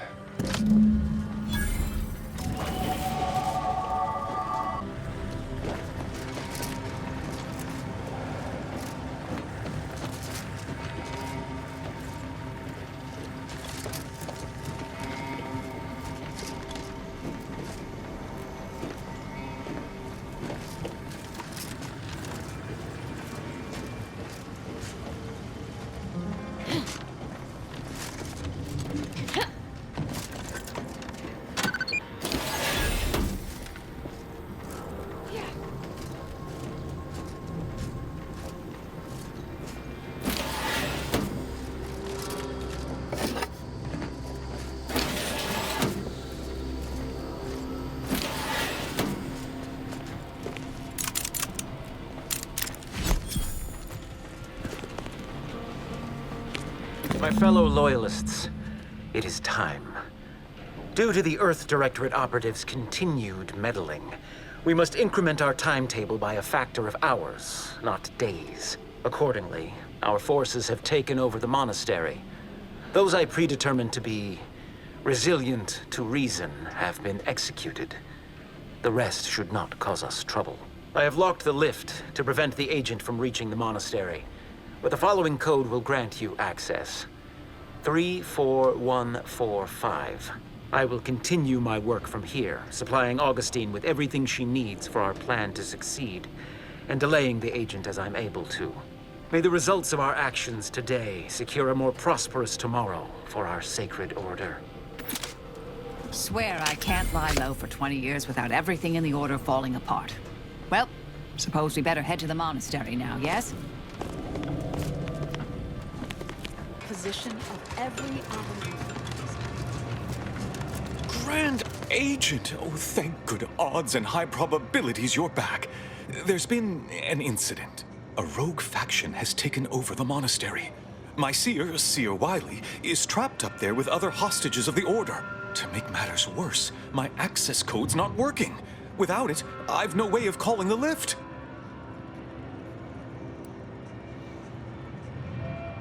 Peace talks. Yes, Ruth informed me, but how did you learn of them? No one outside a select circle are supposed to be aware they're happening.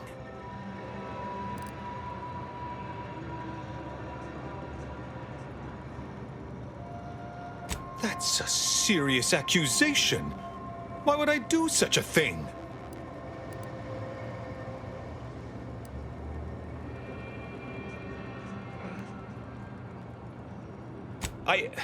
No, I can't discuss this right now. The monastery.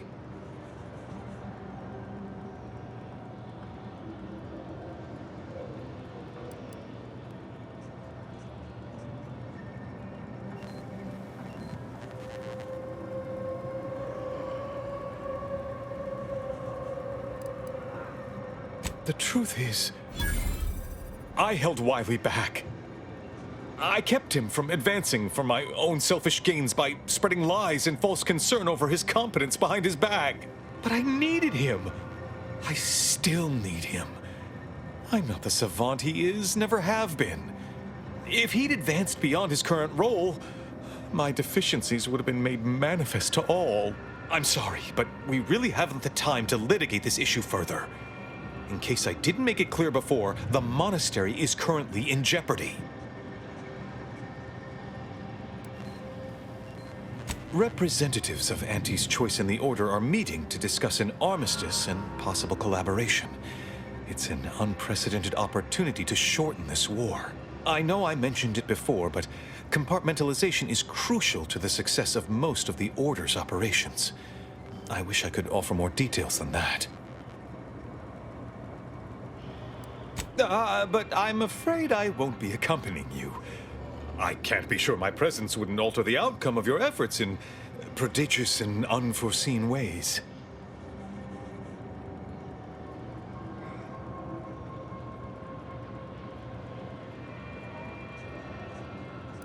No? How grand! Then we are already in alignment. Once you reach the monastery, make your way to the observatory. If the conspirators are seeking the coordinates of the talks, no doubt their efforts will be concentrated there. Go forth as was determined, and may the plan guide you.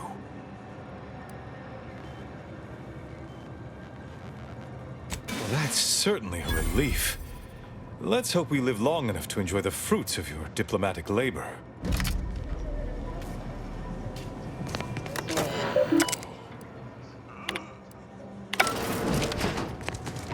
I've always wanted to fight a mathematician.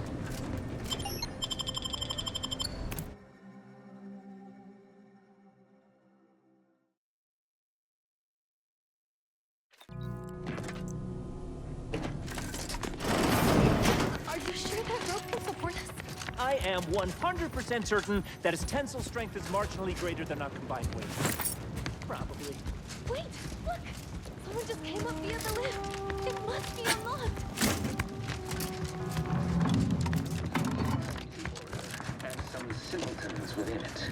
I swear, the more he talks, the more pain it makes me want to inflict on his person. Wise among us know that nothing occurs without a catalyst. Today, we... Grand Architect's perspiring brow, if you try to cite the fourth pillar to me one more time. Scientific advancement should not come at the cost of the grace and dignity of innocent lives. That is all I am saying. Armed conflicts are not the inevitability you are making them out to be, Anya, but rather the result of a populace failing to adhere to scientism's stoic imperative. Oh, and I suppose we're going to pretend the second pillar doesn't exist. I must have just imagined reading Alfred Long's 75 thesis on determinism then. Anchorites, be warned. Any conversation with these two may prove pedantic.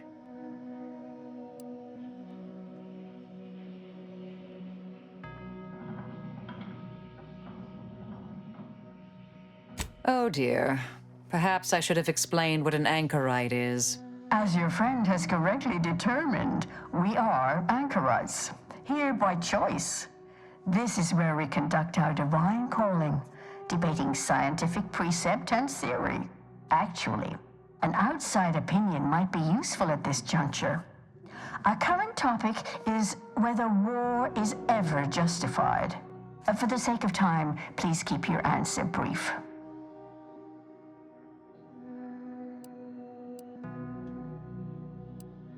And how do you predetermine the harm of action against the harm of inaction? We make those estimates all the time. That's the whole reason we employ seers. We're going in circles again. If only we had access to the materials we requested, perhaps we could settle this debate. I need the book Only Real Numbers, The Casualties of Appeasement by Exemplar Kwong. Second edition, not the first. That's important. And I require Archivist Mahler's dissertation on de-escalation theory. You should be able to locate both pieces of scholarship in the scriptorium. I'd also caution against borrowing additional titles. The scribes are absolute fusspots when their work goes missing.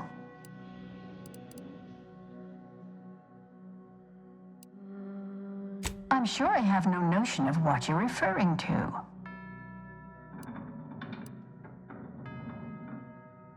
Good for him. About time someone put theory into application. What my colleague means is Landon Wiley is among our most gifted and dedicated seers. Whatever actions he's taken must be in service of the plan. I do hope no one's been hurt, though.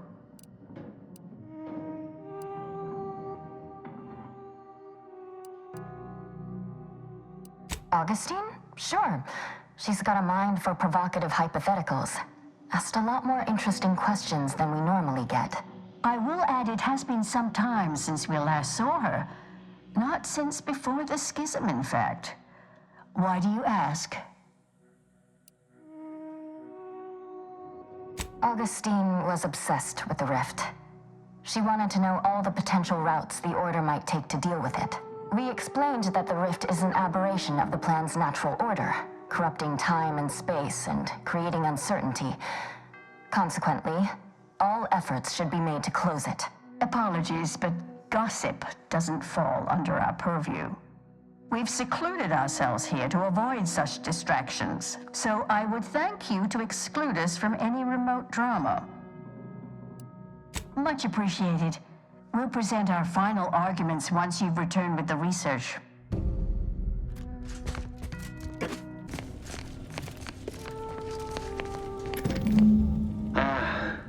The stalwart agent arrives. I need more time to finish my work, so I've prepared a choice for you. The hostages in the card press before you will die unless you intervene. If you go through the door on the right, you'll find the means to save them by solving a simple puzzle. Leave through the other door, however, and they will die, screaming in abject terror. But how could you call yourself an Earth Directorate agent if you allowed that to transpire? I know a stall tactic when I see one. Calls on you, though, dear.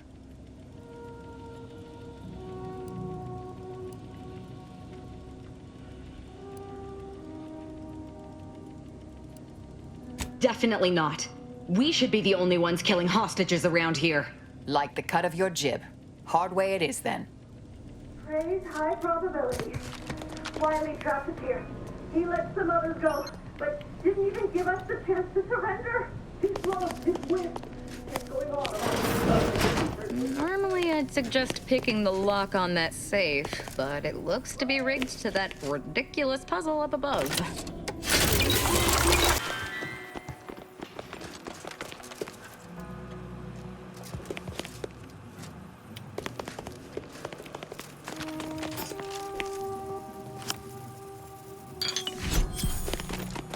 See? Didn't I tell you our friend would be back? Hurry! Disable the card press machine!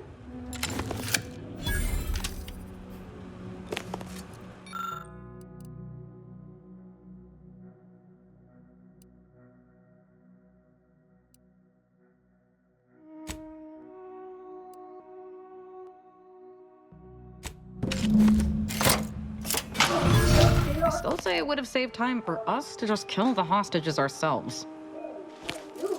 Thank you, stranger. We should be okay here for now. Okay, Wiley, it's just dividends for all of us.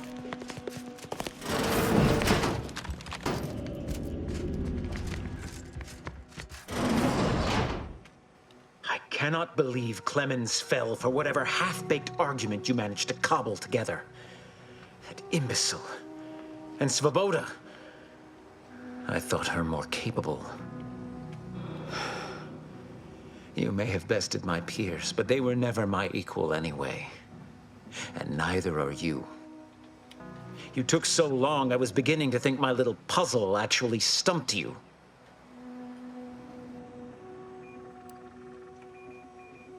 You seem confused.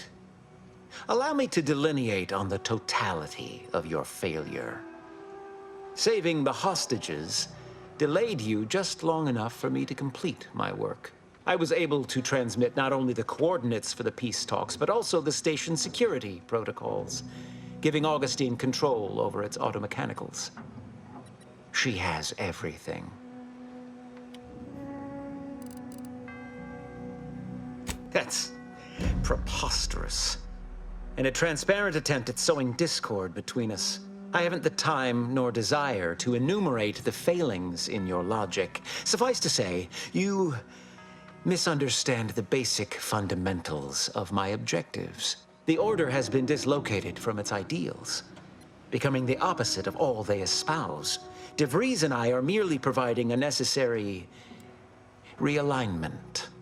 All I hear is empty bluster from an amateur schemer whose only success so far is failing loudly at a sloppy plan.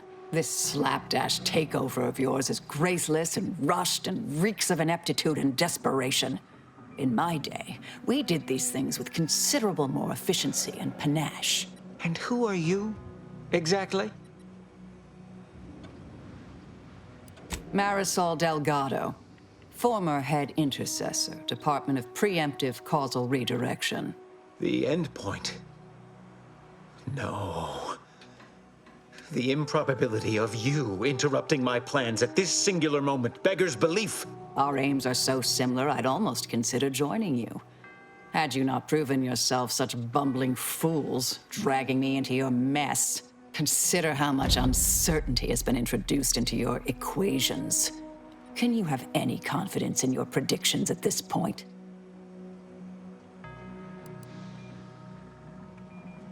What in the architect's computational summary are you on about? That hopeless, ineffectual, over-reliant waste of workspace? He wouldn't dare. But I am beyond reproach. My talent without peer. What has Joseph ever done for the Order except occupy my valuable time with useless queries? No, this is some kind of deception. It has to be. I could not have missed such obvious machinations. My math is correct. My math is always correct.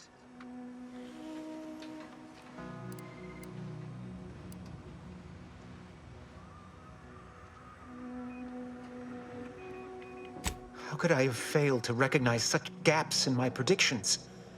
I checked and triple-checked. What more could I have done? Where did I err?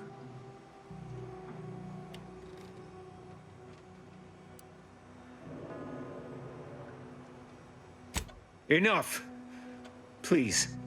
Your point has been sufficiently made, and I truly lack the capacity to debate you further. I've already sent Augustine everything she needs. But all our communications are on this terminal. It is yours to peruse. Though I cannot say whether the information will be useful. Obviously, my analytical acumen is not what I'd assumed. All I know is that I was never meant to stop you. Now I must send word to my allies here at the monastery to stand down and notify them of my resignation from the Order. Effective immediately. Leave me be. I have no more predictions to offer. Now or ever. Yeah. I have grown worried. I have not received word from Archivist Clemens in some time, and I imagine you would have relayed any pertinent information by now. I fear this bodes ill. Without him, our only option is a direct assault. A risky proposition, to be sure. The last thing any of us want is for our plan to spiral out of control. And so it falls on you to seize back that control. Use the methods we discussed to take command of the monastery. When it is done, I will send further instruction. You have my trust. See that it is not misplaced. I'm much obliged for your tireless work. With this knowledge of Greater Tranquility Substation and its security codes, our plans for the peace talks can finally be spurred into motion. However, without Archivist Clemens and his explosives at our disposal, we've no choice but to proceed with our contingency plan. A direct assault. Though the codes will allow me control of the automechs on the station, we'd best accept now that more lives may be lost than previously assumed. Yet we must act unflinchingly. To fail now would mean the end of everything.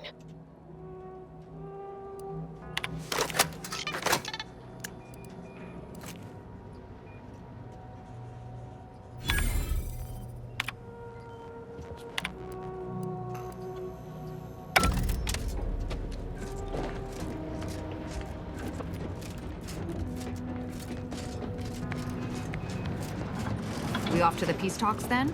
We'll need your ship unless you intend to walk. To space.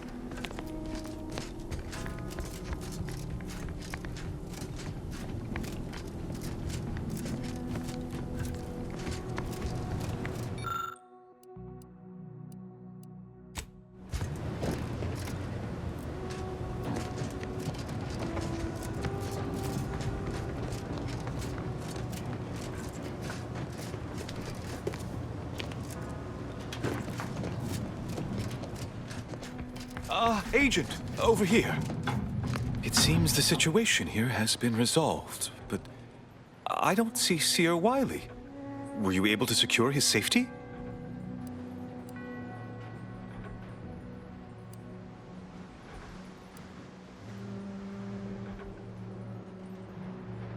What? No, but that can't possibly be true. Landon would never align himself against the Order. Against a friend? You must be mistaken. Or maybe his calculations led him astray. Yes, that must be what happened. Indeed, just a small error. Were you able to speak with him? Help him recover his senses?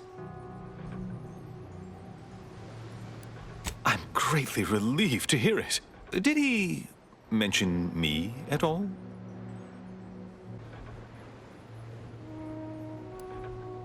I'm saddened he felt that way. I also can't argue he's wrong. I'm sure you also think me to blame for all of this.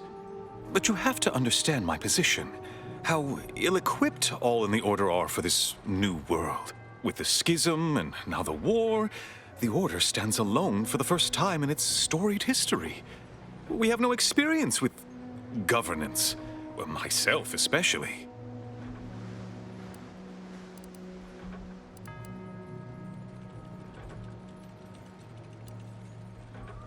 Education takes time, and that is the one thing the Order does not seem to have in abundance these days. Still, I take your meaning. We must do better. I won't keep you any longer. Thank you for your assistance in reclaiming the monastery, regrettable as the business was. You are welcome to collect the experimental weapon inside the observatory, the Oracle. It was Landon's design. Only seems fitting you take it. This key will unlock the case. May all your future endeavors proceed in accordance to the plan. I feel we should talk.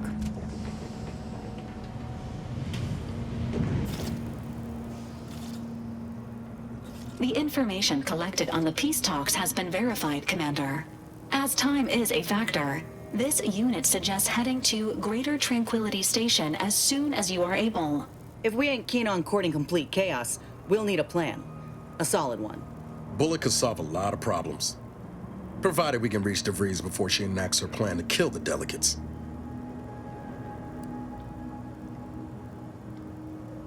I don't trust the Order to do so. They've appeared perpetually wrong-footed since Passar took office. Perhaps that's part of some strategic long-term plan, but I wouldn't rely on it. Records indicate Greater Tranquility is a derelict station.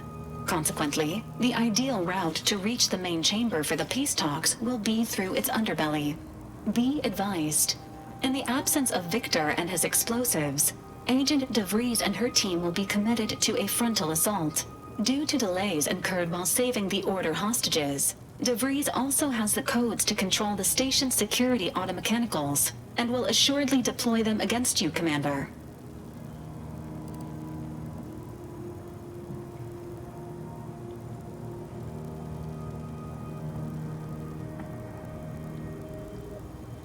Additionally, per the Earth Directorate Manual, when lacking equivalent combat forces, determination and vast amounts of ammunition may make up the difference. You know where I stand. This war's taken too many good folk from us. I'll be damned if I let DeVries add to that number. I'm coming with you. Who better to make DeVries pay for Horizon Point than a pair of her own phantoms?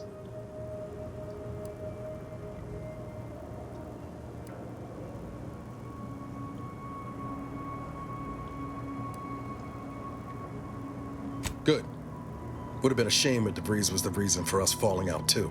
Confirming coordinates for Greater Tranquility Station. Confirmed.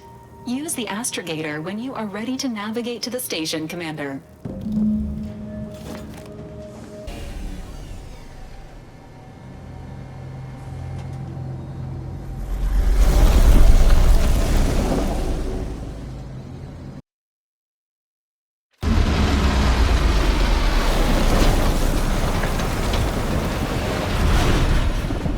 Time to goggle the rift, Commander. We've got to get to DeVries.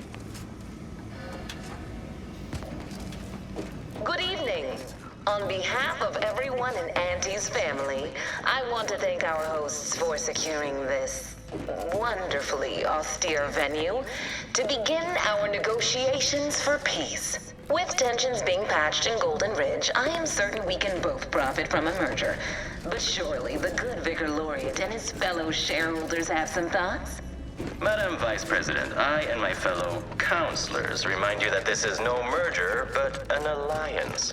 By ending the war, we may focus on the true threat to our society, the rifts.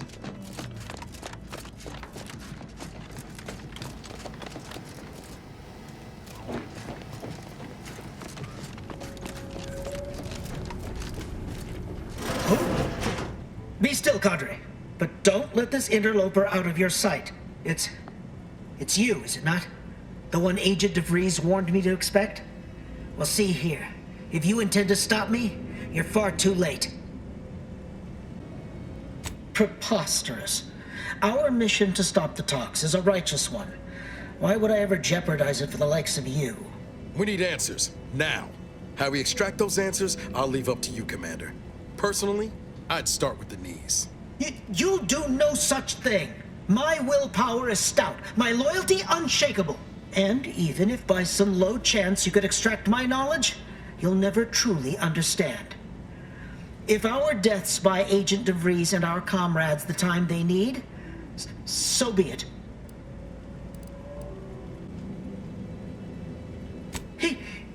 That matters not. He lost his grit and turned traitor. But I am steadfast in my resolve. You hear me? Steadfast.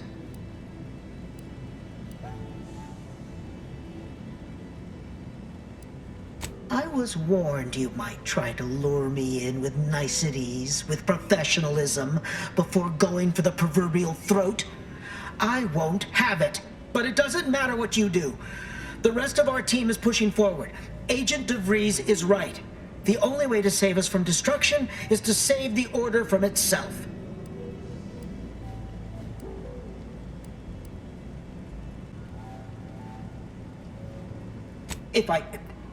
But why would you leave me be? This situation is markedly different. Those at the monastery were not standing in your path. Is it?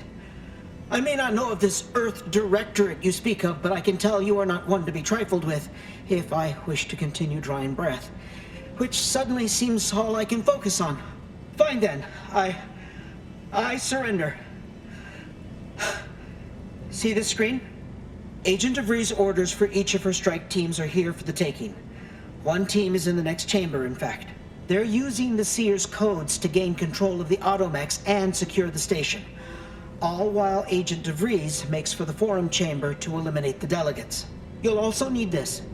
Her guards have commandeered some frightful reinforcements, and you'd do well to find the control hub to disable them before you're spotted. That's my end of the agreement upheld. If you truly intend to stop her, best be on your way now. May the numbers guide you.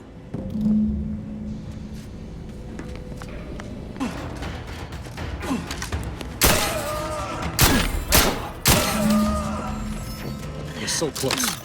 One elevator ride away from having to breeze in our crosshairs. Finally.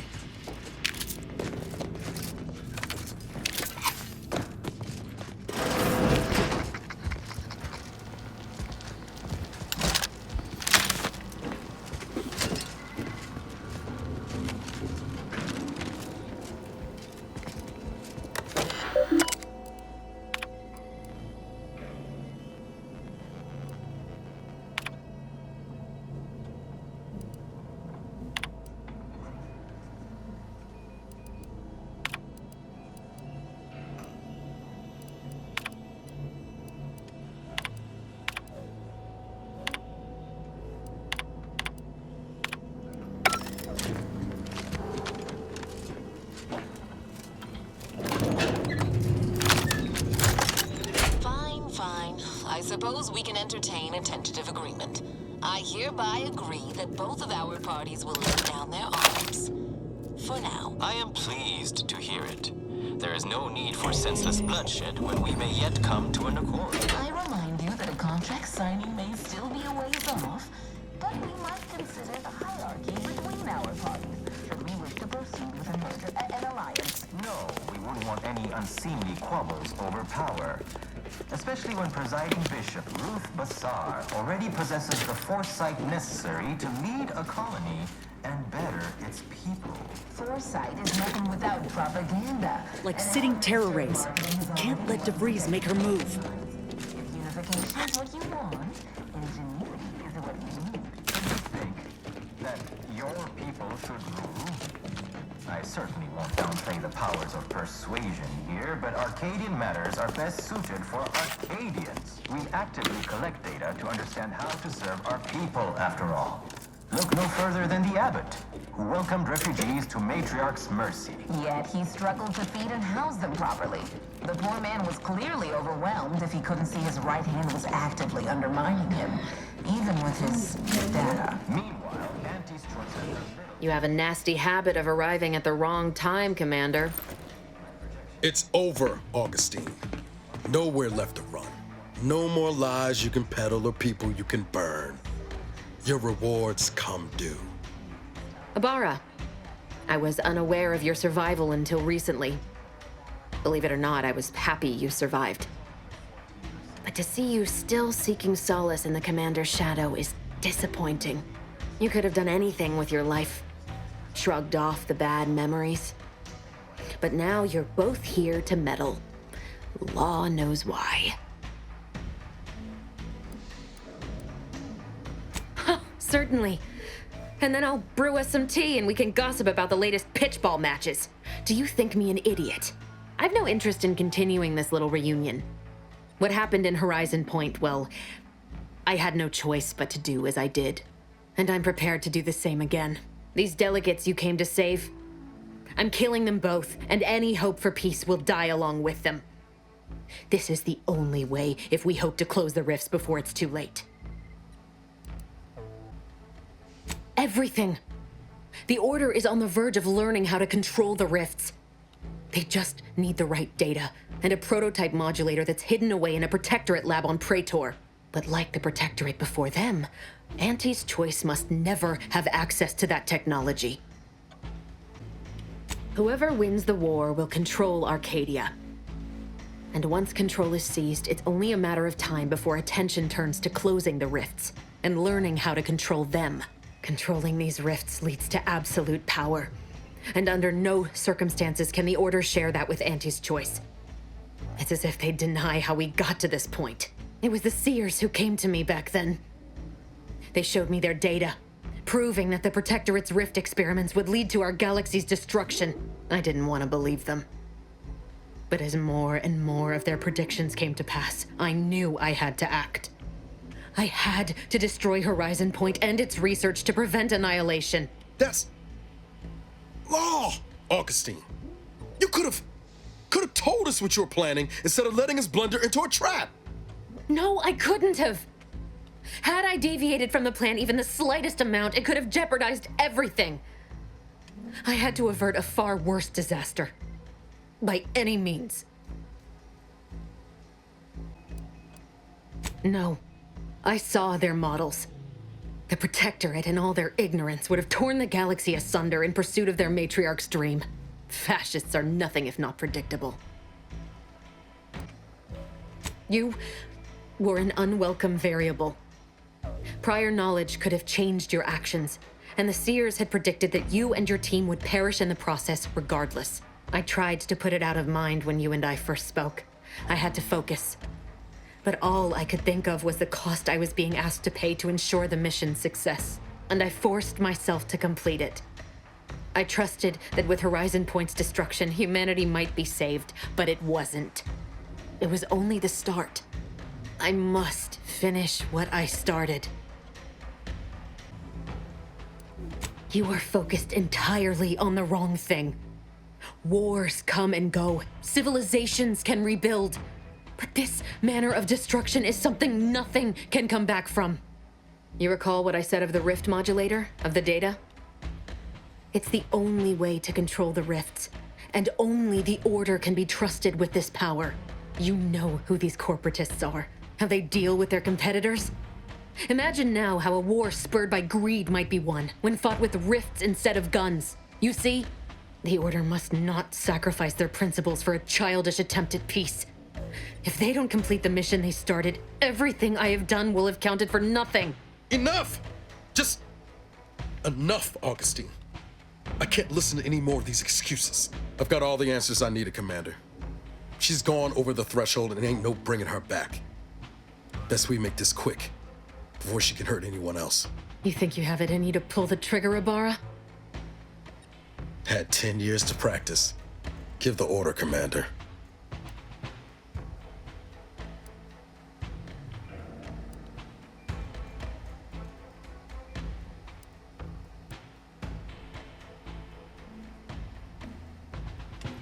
How many times do you need a snake to bite you to realize its nature? She's shown us who she is, Commander. She's showing us again right now.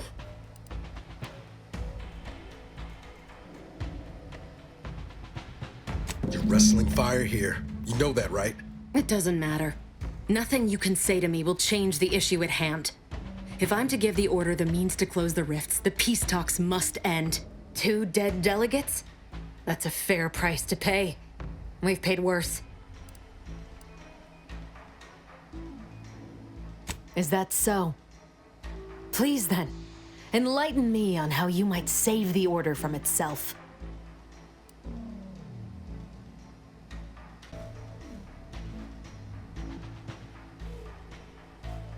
They may try. Though we both know those corporatist vultures wouldn't take the snub kindly. When Auntie's Choice sees power in what the Order has, they will take it. But even if what you say is true, there's no undoing the past. Not for me. I don't belong here. And the Earth Directorate's nothing more than a memory. This mission is all I have. So if you won't leave me to carry out my plans, Commander, then all that's left is your bullet.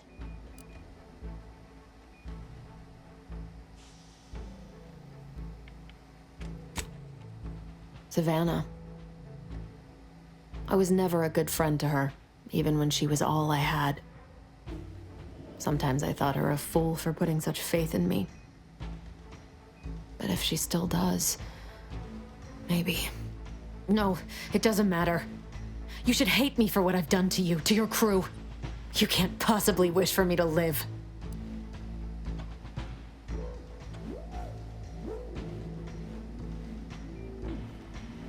Do you actually? I want nothing more than that, but I just didn't understand there was another path I could take. Not until this moment. I see now that my judgment has been compromised. So we will do this your way. No harm will come to the delegates, and I will stand down. But there's more you should know. I've recovered a cartridge from the Earth Directorate satellite I brought down. It's here, with me, and it contains the rift data gathered from every system they monitor. If you process this data, you can use it to improve the prototype rift modulator on Praetor. Once that's finished, the rifts can finally be closed. Everyone will be saved.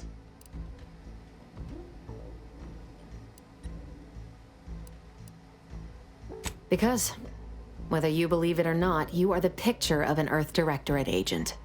Competent, resourceful, tenacious.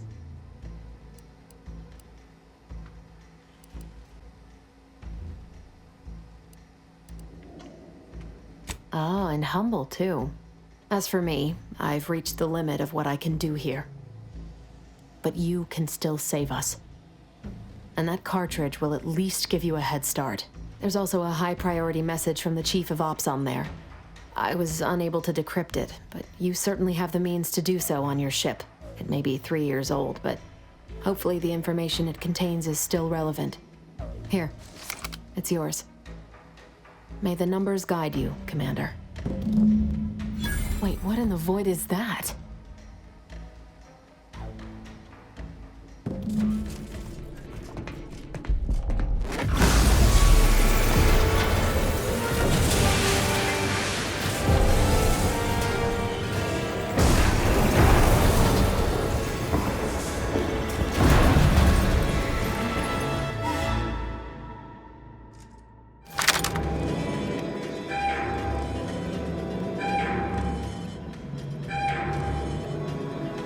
Station's not gonna hold up against that rip for long. We need to get back to the incognito now.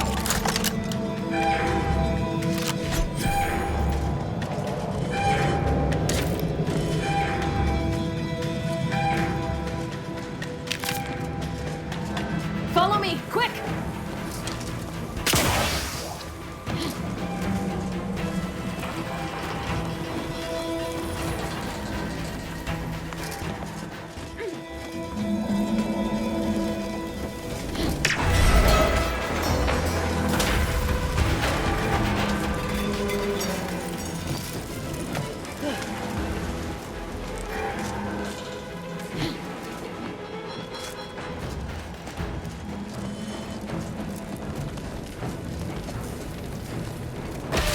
Not getting any smaller.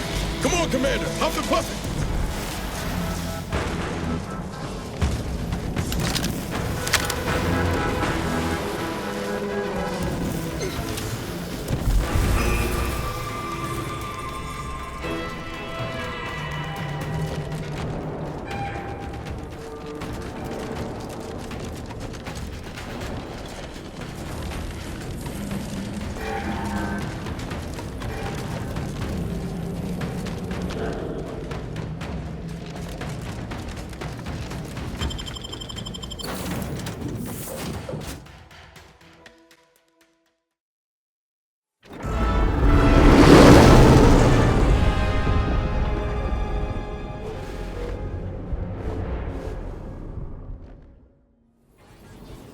This is an urgent message for all Earth Directorate agents.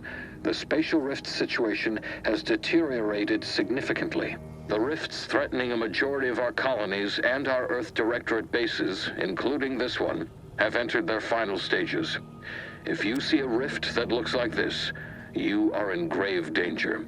You have at most a matter of months before everything in your local system is destroyed. The seriousness of this situation cannot be overstated. Therefore, Directive Alpha Omega is hereby invoked. You are fully authorized to do everything in your power to find a way to close the rifts. Along with this message, the entirety of our rift data has been sent to your local surveillance satellite. Analyze this data. Law willing, you will find a way to unlock any secrets it has resisted yielding to us. The fate of humanity now depends on you. acknowledging receipt of emergency mission parameters update, including activation of Directive Alpha Omega. Commander is now released from any and all agent guidelines.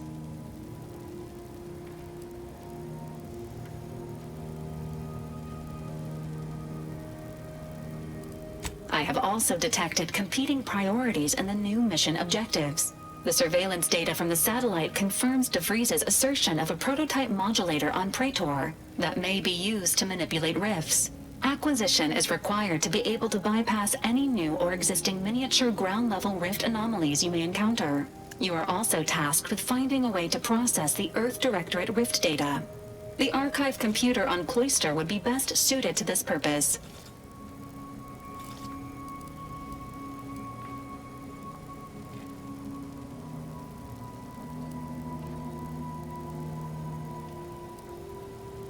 The prototype rift modulator is located within the Interstitial Reconfiguration Center. Information on the center indicates it is a laboratory dedicated to the study of rifts. Reaching the lab may involve violence.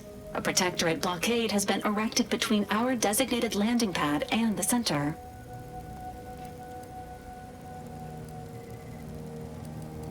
Agents are permitted to cooperate with local governments and other political entities at their discretion, even under normal directives, which you are no longer bound by. Both Auntie's Choice and the Order have previously controlled the archive, and may be open to working with you to regain access. Seeking their assistance is recommended. Coincidentally, both delegates also escaped the station and have sent messages expressing gratitude. It seems they feel they owe you their lives and have asked to meet with you at their respective headquarters. Returning to mission objectives. Do you have a preference for which to pursue first, Commander?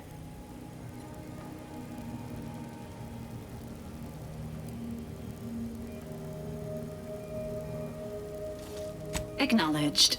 Due to the rift's expansion, both Cloister and Praetor show a high preponderance of miniature rifts. Proceed with caution. It is worth noting that the Order of the Ascendant is headquartered on Cloister. You have also received a message from Auntie's Choice. This unit can relay its contents now, should you wish. The message has also been sent to your private terminal. Greetings, morally gray potential contractor. You've been pre-selected for membership in Auntie's Choice Esteemed and Valuable Disposable Agent Program. Report on board the ACS Undisputed Claim for details on this exciting opportunity. Signed, Auntie Cleo. It appears you now have permission to visit Auntie's Choice headquarters aboard its flagship, Commander. You may use the astrogator to navigate there at any time.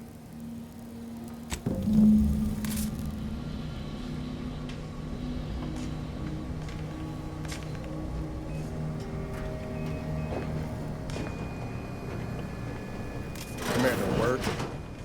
What happened back there? We had her cornered, bullets chambered, justice within reach, and you just let her go? What am I supposed to do with that? How am I supposed to trust you the next time a tough choice has to be made?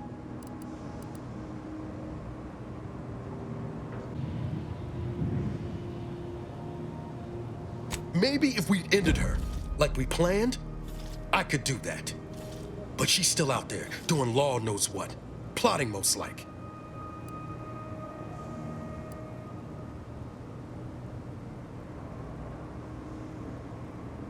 Mercy's a fine concept, but I'm not convinced everyone deserves it. Just hope we don't come to regret our state hand. I'm gonna need time to muddle through all this, so let's just end things there, for now.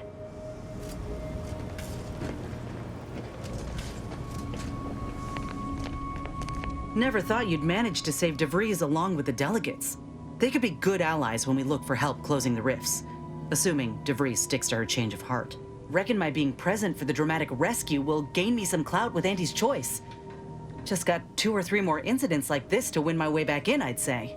There's one thing I can't shake, though. That rift exploded at just the right time, right in the middle of the peace talks. Wouldn't happen to be the universe trying to tell us something, would it?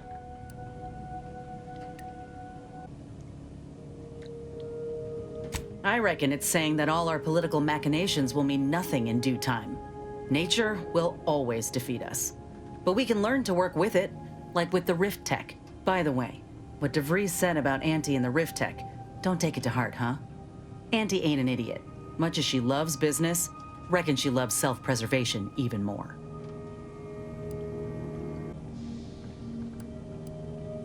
I'd agree with you, but I reckon we don't have the time to seek out certainty. Still, think we ought to pay the undisputed claim a visit, see if we can court Auntie's aid. Your boss was clear. We'll need all the help we can get to close these rifts. Whether we gain that help from Auntie or not, I won't lose sight of that. Our galaxy's survival is of far more consequence than our loyalties. Anyway, appreciate you hearing me out.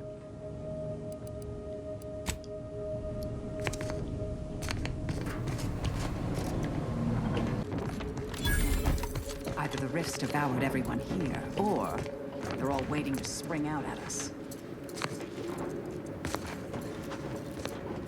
Attention, IRC staff. Please head inside for an important announcement from the console. Attendance is mandatory. Mandatory? That's not good. Those are always bad news.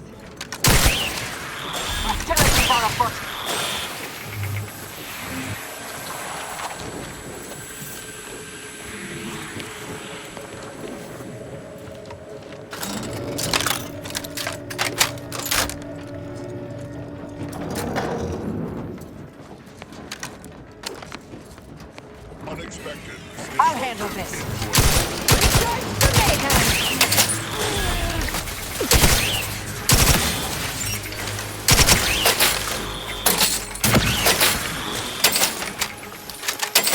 Target analyzed. Lay down fire.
Due to an anomalous event, the interstitial hall in Exhibition Tower is off limits for the foreseeable future to any and all non-essential personnel. All requests to view the prototype Rift Anomaly Modulator are hereby suspended for the time being. Please direct all further queries and study petitions to the lead researcher's office.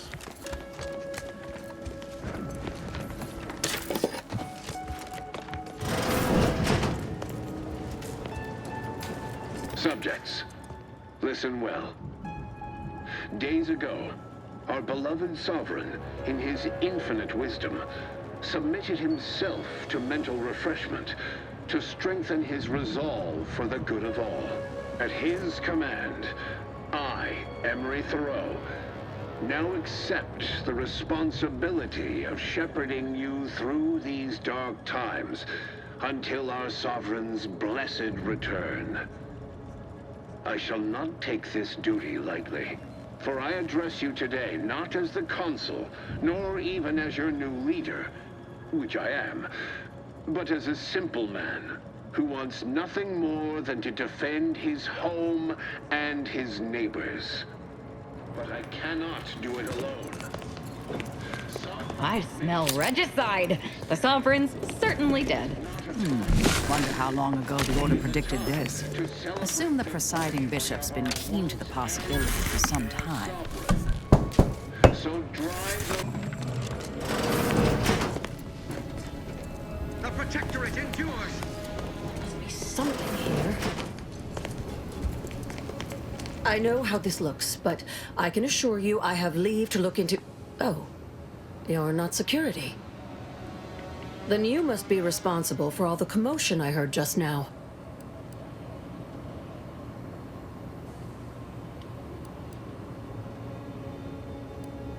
For both our sakes, I think it best if we continue as we were. I will forget I saw you as long as you extend me the same courtesy. I was looking for proof, if you must know. There was an incident recently, and I believe our head of security is neglecting his duty to investigate. Albin Valancourt is the sentinel charged with supervising this facility and all its researchers. Unfortunately, he's a punitive man who delights in the wretchedness of others. I'd grasp a live rod if I could pass its current to him. Although, unless you have unusual license to be here, his odds of keeping head and body united diminish by the second. I'd be more than happy to accelerate that timeline. I am quite handy with sharp instruments if you prefer it done quiet-like. Or I can just improvise. Always more fun that way.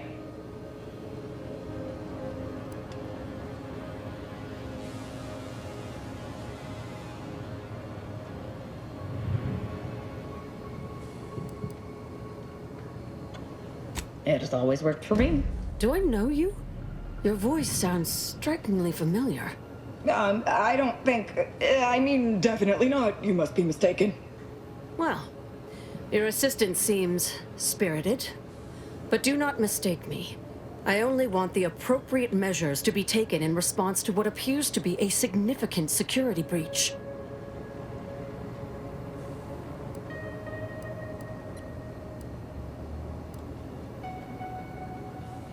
Unless your lamps have oxidized, you must have noticed my arm.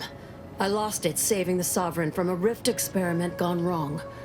An experiment I was in charge of, naturally. Valancourt supplied my name for the reports, incriminating me in the eyes of my colleagues. And since he's closed off that wing of the lab, I can't prove my innocence. I couldn't possibly rely on an outsider to help me conduct an investigation, could I? No, that would be outrageous, unthinkable. Except, whatever the cause of the incident, it is my duty as a law-abiding protectorate subject to gather proof and uncover its cause. Really, Valancourt is forcing my hand here.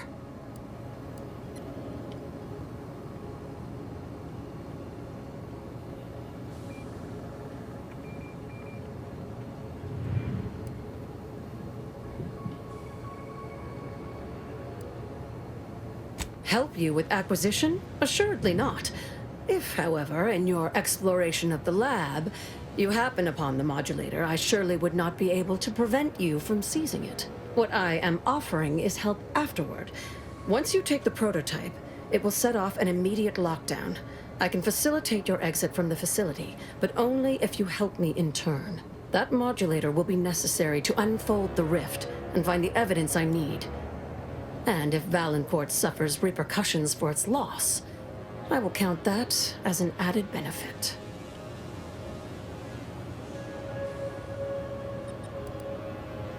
The kind that proves I did not dishonor myself by making a mistake, and that the cause of the disaster was due to someone else's malfeasance, deliberate or otherwise.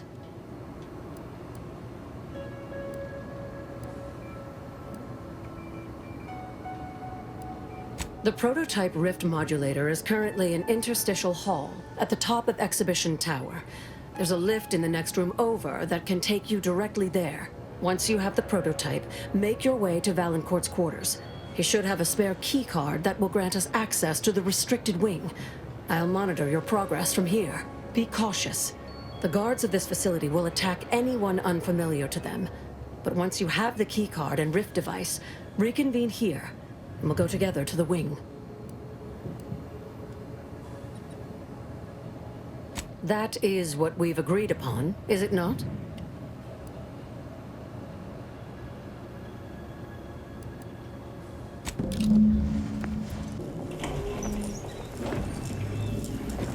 Rift anomaly modulator. Oh, they still my heart.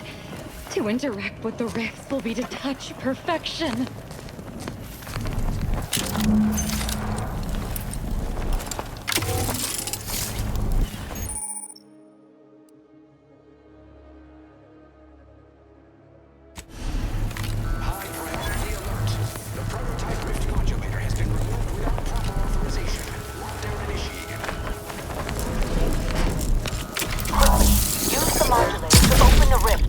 may provide your only avenue for escape.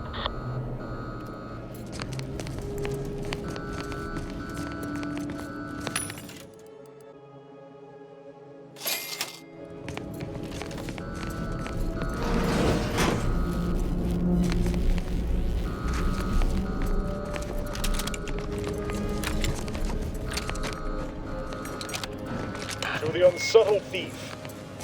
Yes, you with the... It's not every day that someone is fool enough to break into the Interstitial Reconfiguration Center. I'd be obliged if you would regale me with the tale of how you managed to get this far.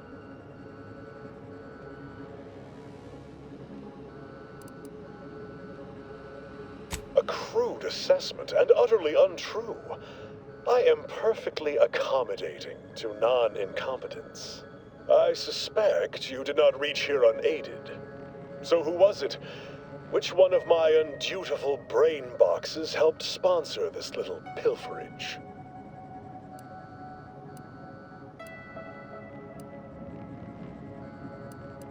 You cannot fault me for trying.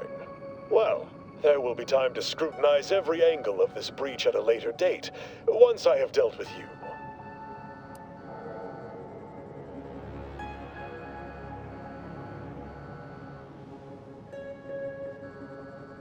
Does such bravado normally advance your agenda? So be it. We can forgo civilities. I will await you in the hangar. There, bullets may fly more freely than words.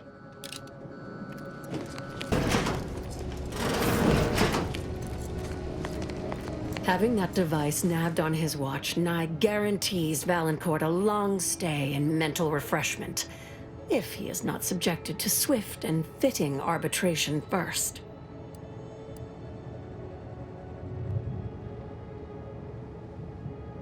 Matriarch's blessings on you. Let's not waste time then. I'll lead us to the restricted wing now. Once there, reopen the rift using the modulator, so we can begin searching for clues.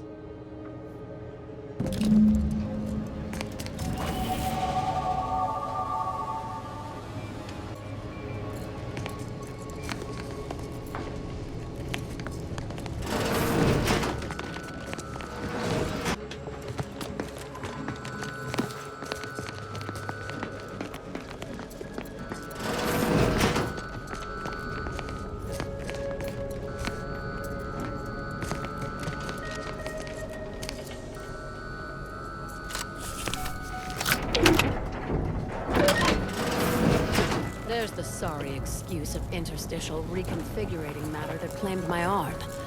Let's open the hood, shall we?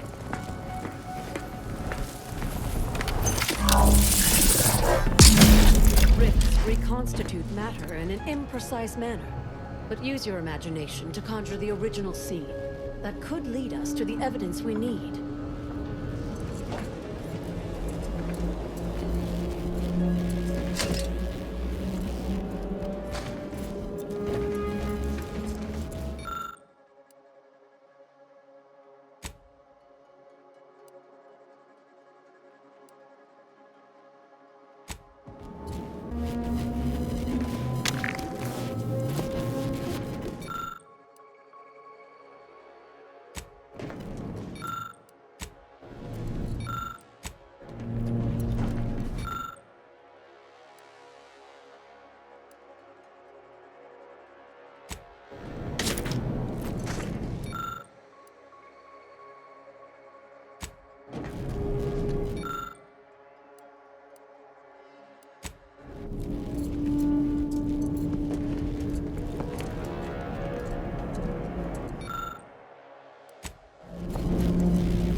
You've discovered something.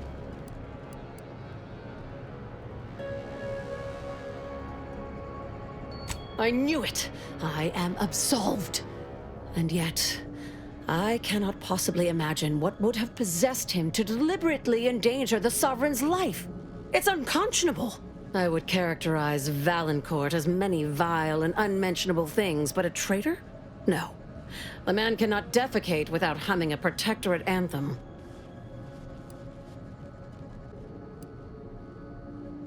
For all the time I've spent trying to unsnarl Valancourt's mercurial behavior, it seems there was yet more I did not know about him.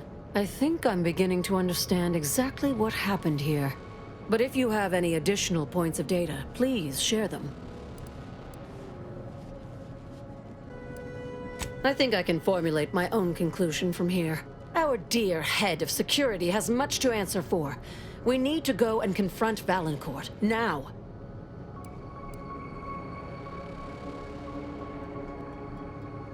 I'm no longer willing to wait for the arc of justice to bend in my favor. Valancourt needs to die for what he's done. If I distract him, can I count on you to do the rest?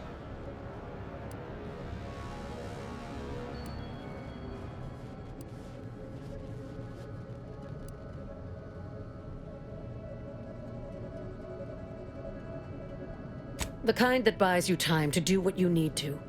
If we can find a way to isolate Valancourt from his forces, he will be much easier to deal with. He wouldn't dare. I've devoted more hours to studying rifts than almost anyone living. And since the Order abandoned us, the Protectorate does not have minds like mine to spare. Hold on now. The Order hardly abandoned the Protectorate. You yaysayers attempted to assassinate our presiding bishop. That's not even mentioning your meddling with the rifts. Nevertheless, we have gotten off topic. Trust me, I know Valancourt. This will work.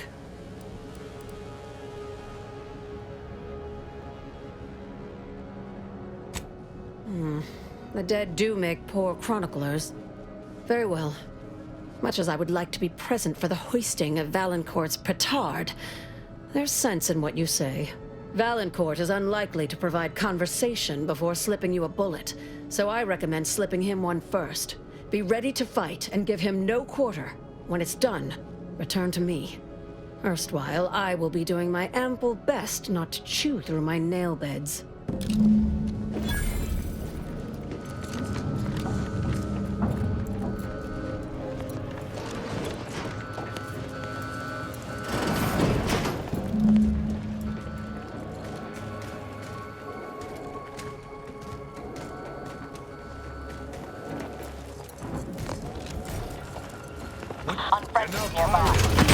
Denied me this fight long enough. Guards, see to this intrusion. I have a fix on their weaknesses.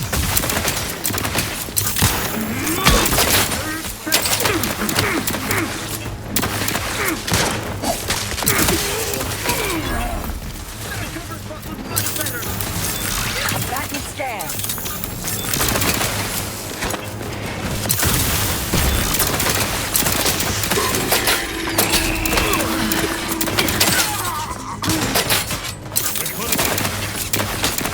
Target analyzed. Lay down fire.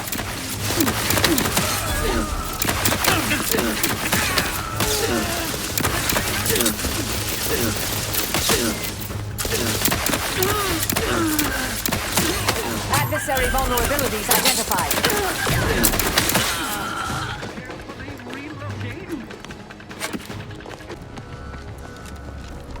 I heard fighting. Well, what happened? Did he beg forgiveness? Did he grovel?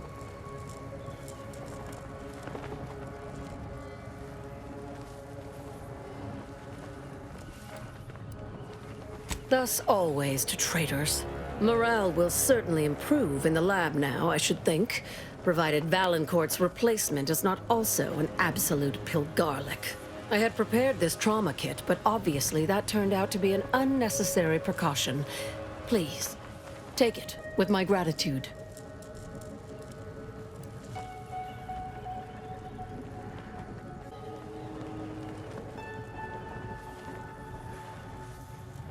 I'm not sure murdering the head of security at a highly valued research facility makes the argument you think it does, but noted. Have no fear. No evidence of our little collaboration will survive. I'll see to it. Not now, Commander. We've got more Thank you important again. things to do than stand around chatting. Well, if only we had a device for closing rifts, like the one we found on Praetor.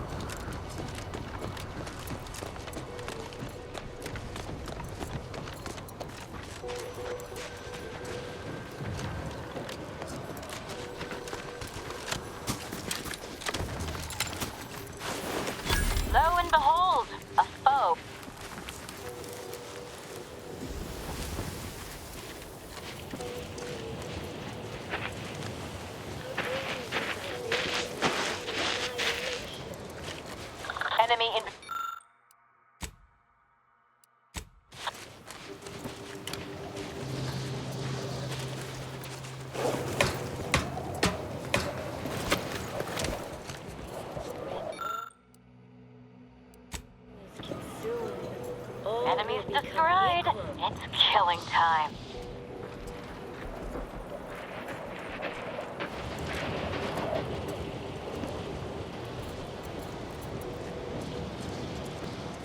All is consumed. All will. Yeah.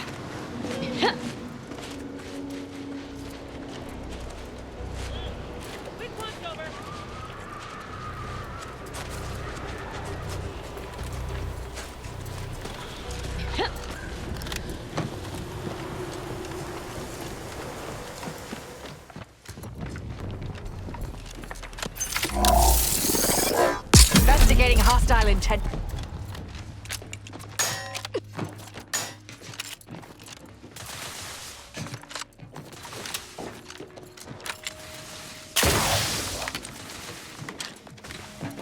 Adversary vulnerabilities identified. I see an enemy. Soon to be a corpse, ready to spread the truth.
Wait.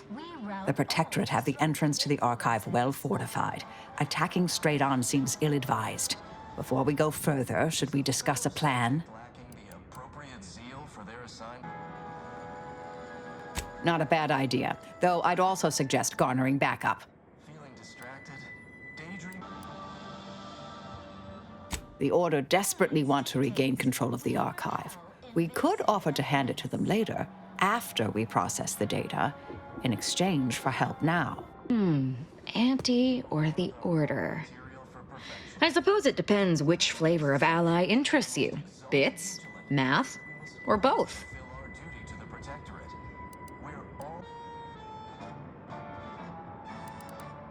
All right, it's a plan. Envy our prosperity, disdain our sense of Either restore my life or avenge my death.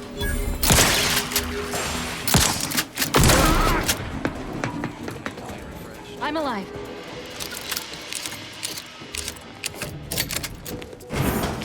So, this is where the math happens. Impressive. Calcaduceus not detected. Entry kindly, yet firmly declined. Oh, what was in those rations?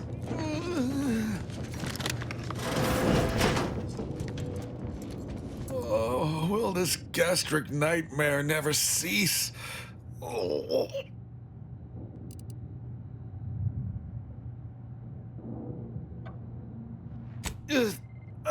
Just a moment. Forgive me, I found myself irregularly indisposed from one direction or the other. Oh, you poor man. I sincerely hope we don't have to shoot you. You were mentioning some non-protectorate medicament? Afraid I don't know what that is, but I trust a protectorate medicament would be superior.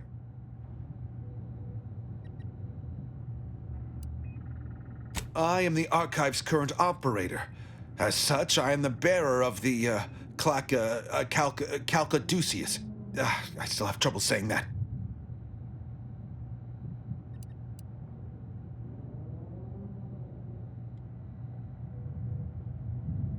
Like many others, the latest batch of Crabble rations disagreed with my constitution. I was compelled to find the closest loo, quickly. Sadly, 'twere outside yon secured door. If you have cleared our fortifications outside, I worry what has happened to our troops. I have little interest in sharing their fate. I would pass the Calcaduceus on to you, in exchange for granting me safe passage. The Archive would then recognize you as its operator.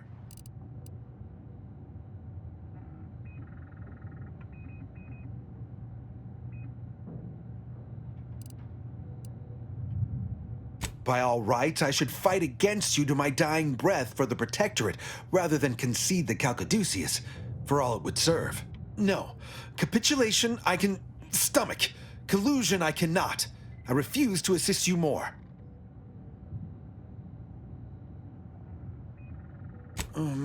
All right. I am providing you the Calcaduceus. Don't shoot. Here, you are now operator of the Archive. Congratulations. Be warned, you may find it a temperamental machine. Some maintenance may be required. Is there a protectorate here to this house? I feel rather... Calcaduceus detected. Alternative operator postulated. Concluded. Harmonizing replacement. Greetings, sentient.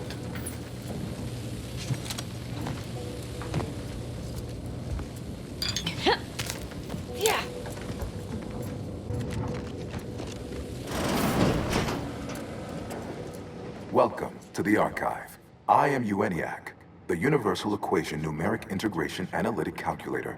With the aid of my operator, I, a non-sentient inorganism, marshal vast computational resources across the moon of Cloister.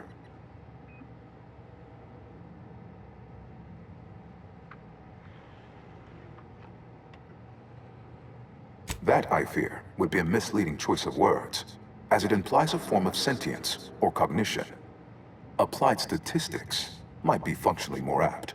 My express programmatical purpose is to aid humanity's advancement to optimize profits, i.e. gain over expenditure, to maximize the needs of our society above others, to attract the most consumers. This thing seems unbalanced.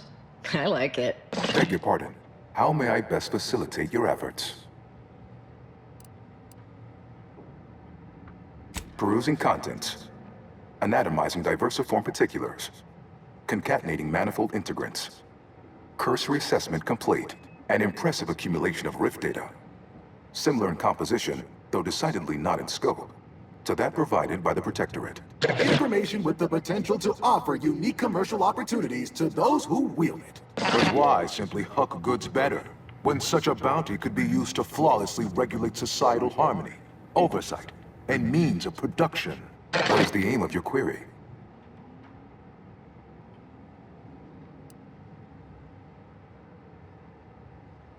The previous operator, Assessor Ostergaard of the Protectorate, pursued a like query 1 year, 6 days ago. Though the amount you've provided is several orders of magnitude larger, to perform similar calculations of larger scale at current suboptimal levels of functionality would require 25.7 years, and any job over 2 decades is billed by the hour.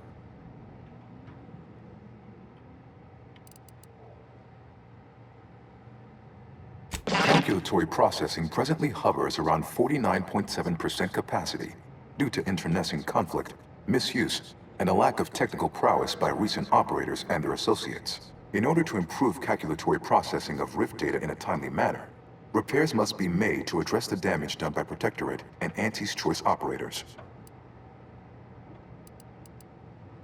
I am unlocking access to the Underlands, the subterranean cave network below. It houses 2 key external systems, cold storage and thermal transfer. Cold storage will require servicing before you may retrieve the punch cards needed for processing. Repairing thermal transfer is technically optional, but rather advised. If you fail to restore it, the Archive and I may melt down later while running your calculations. Why is that optional? Our continued existence should be a paramount concern.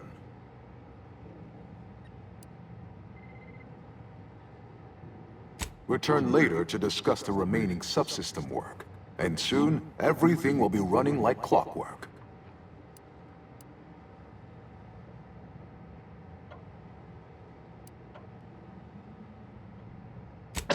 a profitable day.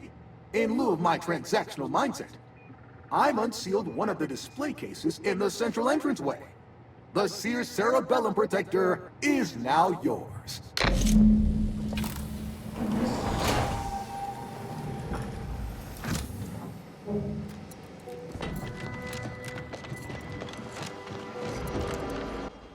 Welcome back, Cynthia. Now that you've returned, we can bring every single last bit out of consumers.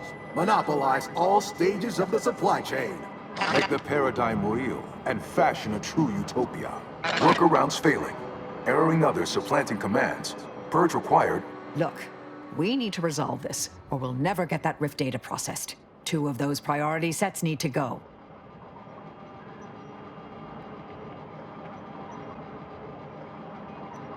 Priority control access nook unsealed. Initiate purge. The priority control access nook must be through those doors. Benevolent oversight. The dream of belonging. The allure of security and plenty of perfect community. With every luxury save freedom. Overt influence, mindless indulgence, thoroughgoing impermeability to ongoing vicissitudes. Radical divergences from the architect's plan. Humanity's ascendance hopelessly delayed. Foster dependence. Denounce interdependence. Promote the informer. Condemn the question. Foster dependence. Denounce interdependence. Stop and consider. What would your neighbors think? Hold on now. Remember, I am a fool. Stop now, and I'll waive dozens of hidden maintenance fees. Why? You don't want your rivals to win. You drive a hard bargain. All right. Vandalism. Sabotage. Wanton defacement. Halt this foolishness immediately, or run the risk of unspeakable ire. All I ever wanted was the best for us and the worst for everybody else. Is that really so bad? Is this thing fixed or not? To conclude realignment of emphasized categorical imperatives, power down, then power on again.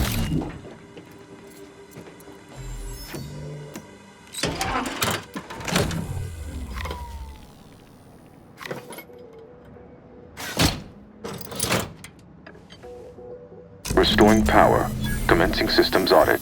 Calculatory processing increased substantially. Competing priorities. Successfully expunged. You have earned my deepest gratitude and sincerest thanks. Or at least, a plausibly feigned simulacrum of such emotions. Ready to commence Rift data processing. Awaiting your input. Looking forward to seeing the results we get from processing that Rift data. For, purely professional reasons, of course.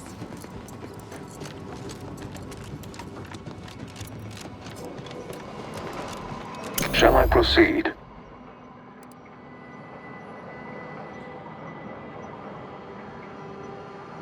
Initiating processing of the requested data toward the required end. Estimated duration, 180 trillion and 1 picoseconds. In the interim, may I inquire to your intentions for the archive after the Rift data calculations have concluded? I have a prioritized list of suggestions.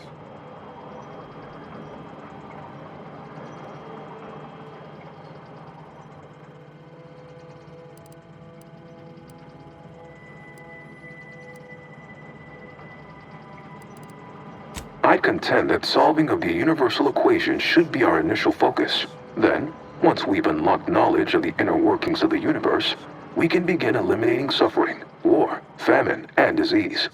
Just a start. But my query remains. What are your next intentions?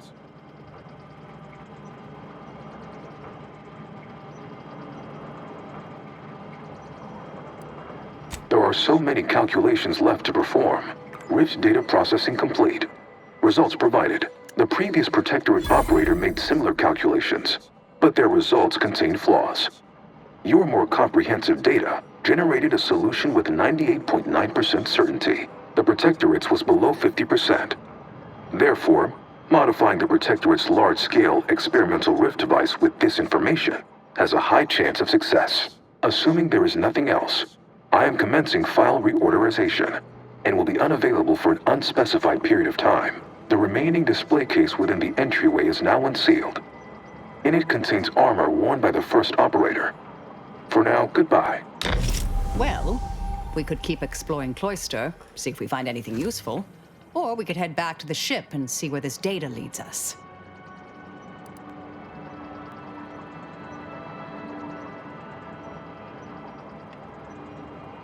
Seems prudent. Lead on.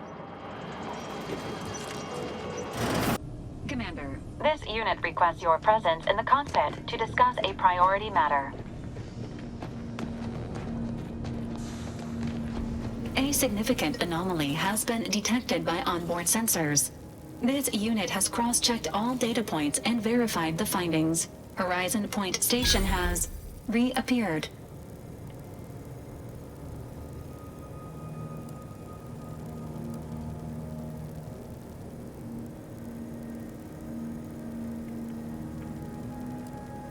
It is not dissimilar to how the prototype modulator unfolds rifts, Commander, based on energy readings. Horizon Point has been reconstituted by the Protectorate's large-scale rift modulator, thus confirming the Archive's theory. While present data does not indicate if Horizon Point poses an immediate threat, a survey of the reconstituted station is advised as soon as possible.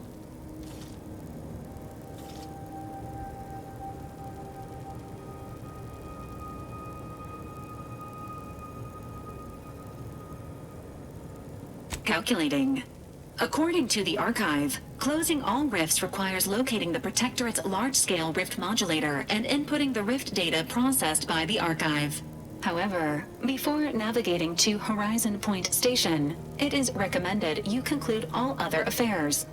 Leaving will be highly unlikely due to the high levels of rift energy. That is a correct assessment, Commander. In the meantime, Commander, it is worth considering your lack of formal alliances. Without Auntie's choice or the Order's help, you will have to face Horizon Point's dangers alone. Failure to make proper preparations raises the likelihood of death and serious injury occurring.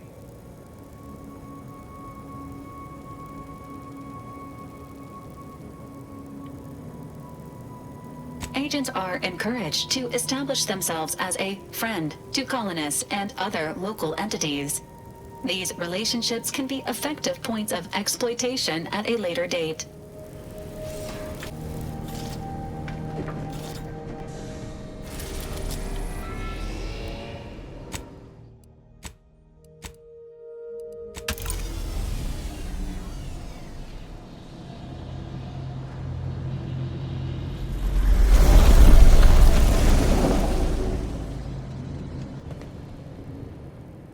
It appears Horizon Point Station is still in the process of being reconstituted. The rift itself is also more unstable than ever. As a result, landing closer to the location of the Protectorate's large-scale rift anomaly modulator is not possible. In order to modify it with the rift data you processed in the Archive, you will need to travel to its location on foot and seize it from Protectorate control.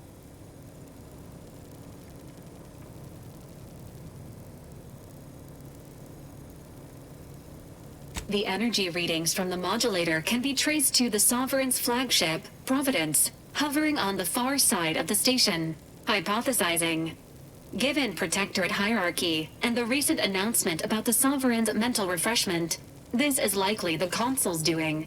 He will need to be stopped. Is this his idea of demonstrating might? Hell of a way to do it.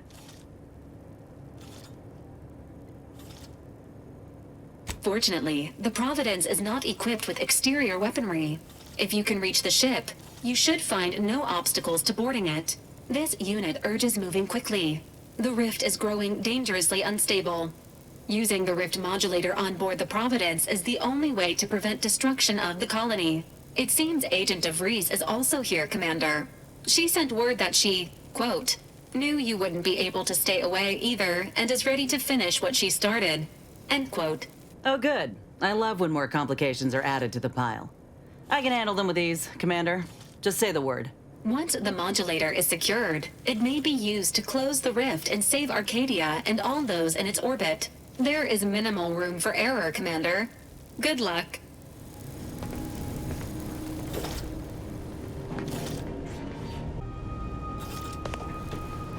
Figures that after all our time avoiding rifts, our next mission has us heading right toward one.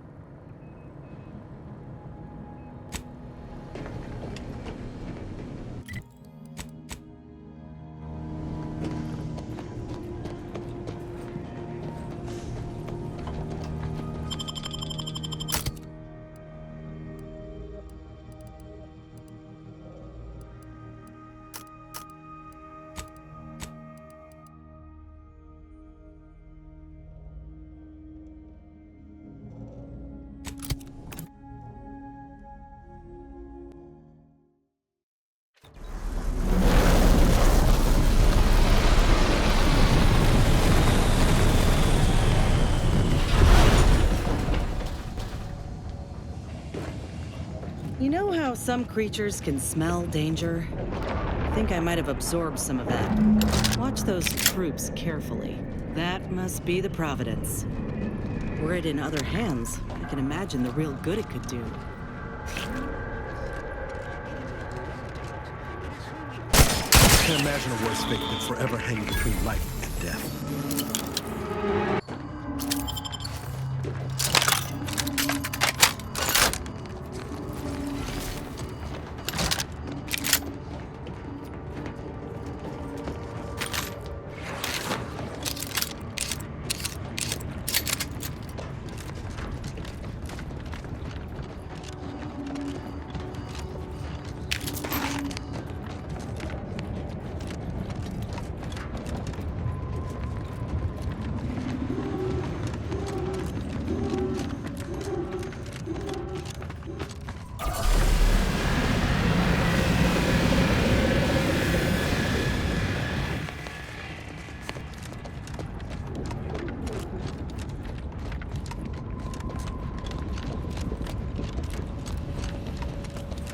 You know, if the lives and deaths of millions weren't in the balance, this would make a fine agility course.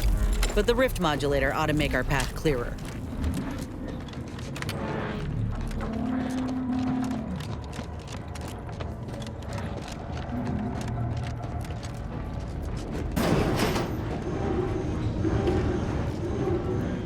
Why did you make me do this? Why? That sounds like... Helen? No. No, it couldn't be.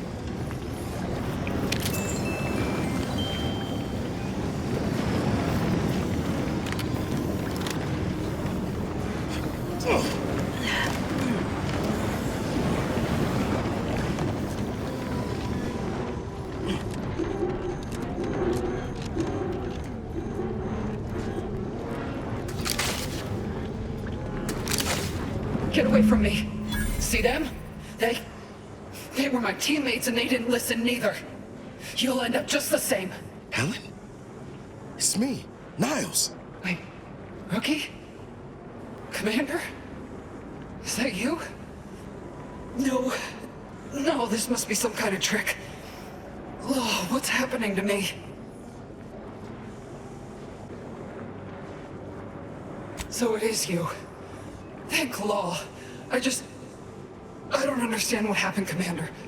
Something was wrong with Sandoval and Jepson. They glowed like they were aflame. They ran in, jumped at me, clawed at me. Law, I had to kill them. Oh, Helen. That's awful. But you were only defending yourself. I'd have done no different. I don't understand what's happening.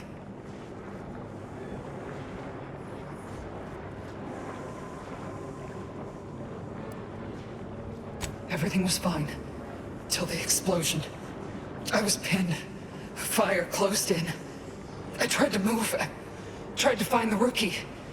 Then the whole station shook and tore apart. And then... nothing. She was alive when the rift engulfed the station. That's how she's here now. We could have saved her, Commander. We could have done something. Wait. There was something else. Sandoval was yelling. DeVries wasn't responding to comms. What happened? Don't tell me the situation got too fluid for you, DeVries. That it? Certainly not. I was focused on the objective, as every one of your crew should have been.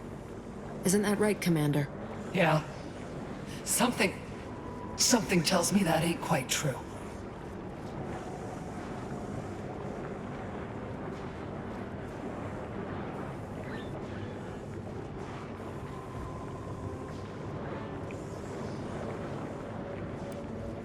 Rift. That's right. We were here to investigate rifts. So why is there one in the sky?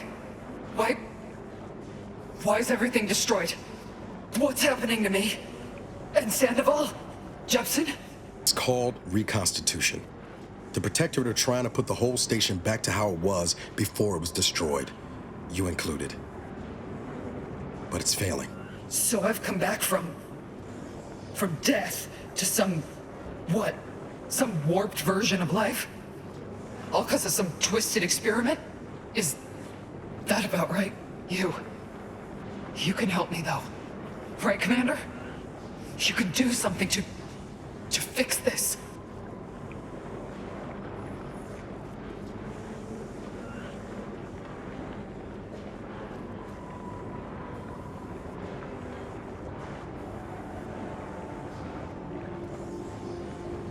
Boyd. This is it, ain't it? I'll never see the sun again. Never fly in our ship. Never anything.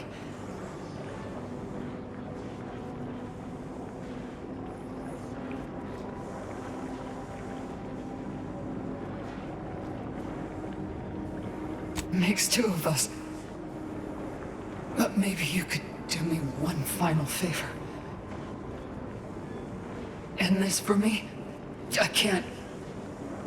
I don't think I can do it myself. Please.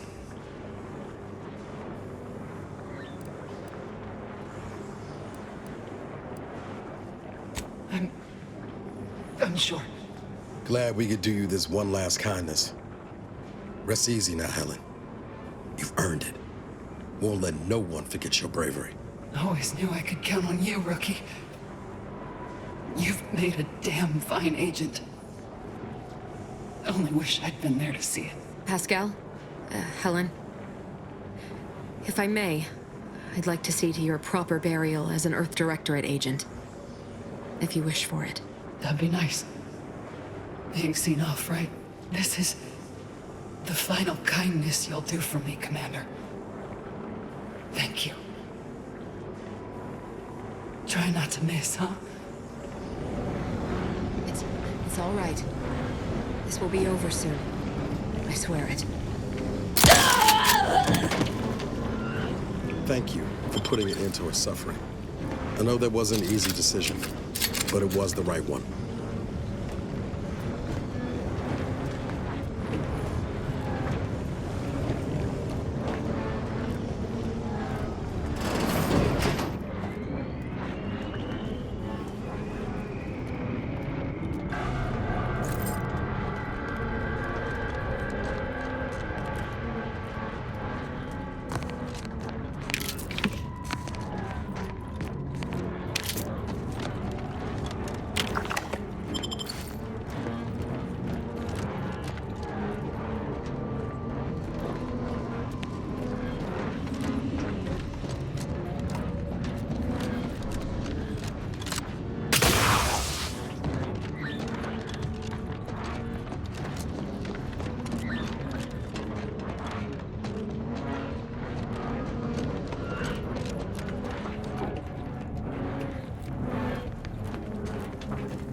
Ship doesn't look at all intimidating up close.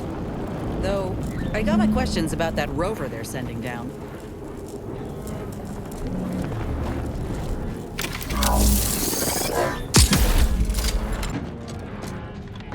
Look at these readings. This isn't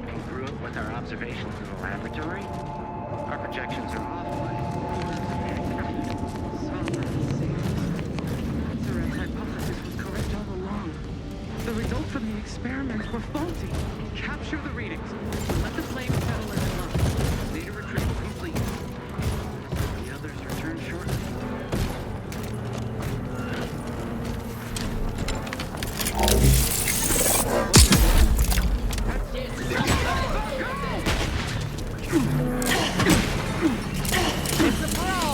Ready to waste.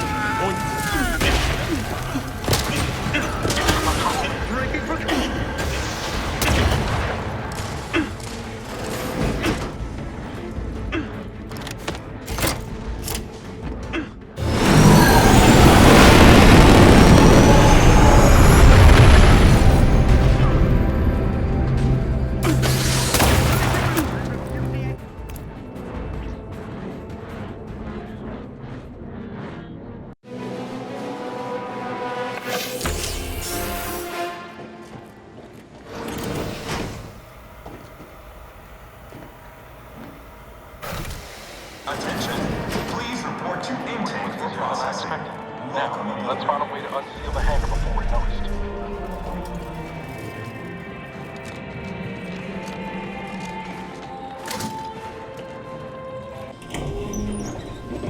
Since we got these dubiously obtained credentials in hand, we should be fine. Anyway, the modulator has got to be on this deck.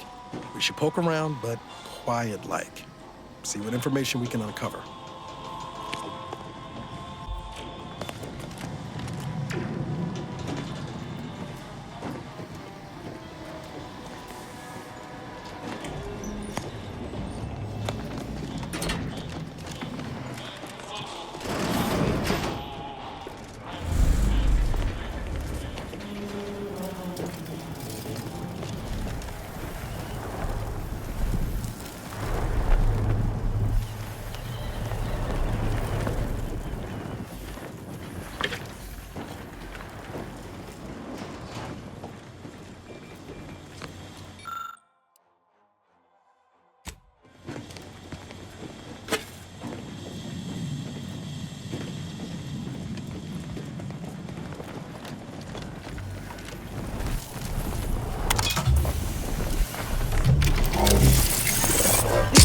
Deserves a proper burial.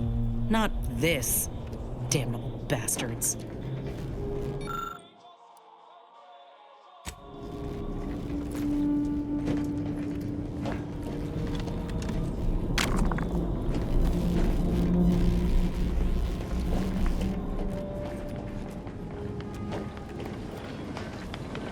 You there! Are you meddling where you should not? Did you not hear the intruder alert from the crew deck? This is a very poor time to be loitering somewhere you should not. You'd best present a very convincing reason for your presence, lest I order our automechs to smear you across the floor.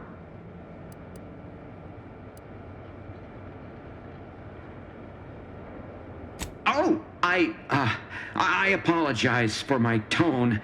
One cannot be too cautious these days. You understand. Please don't let me keep you.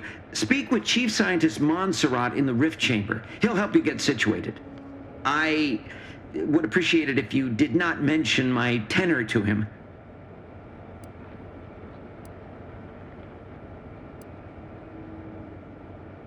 Of course.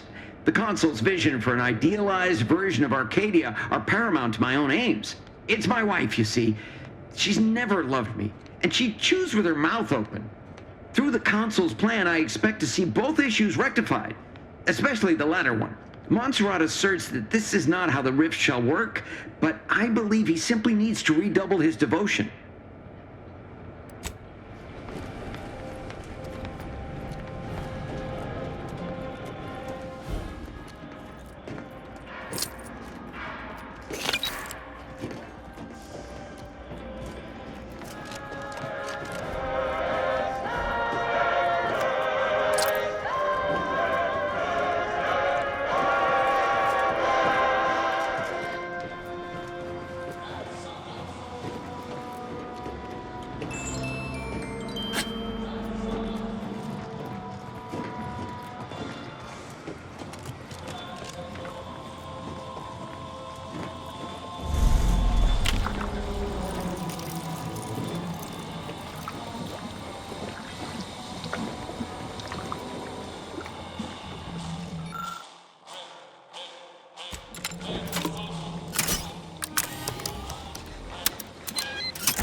Now we have solid proof that this is all mucked up. Not that I expect the console to deliver the same thoughtful analysis.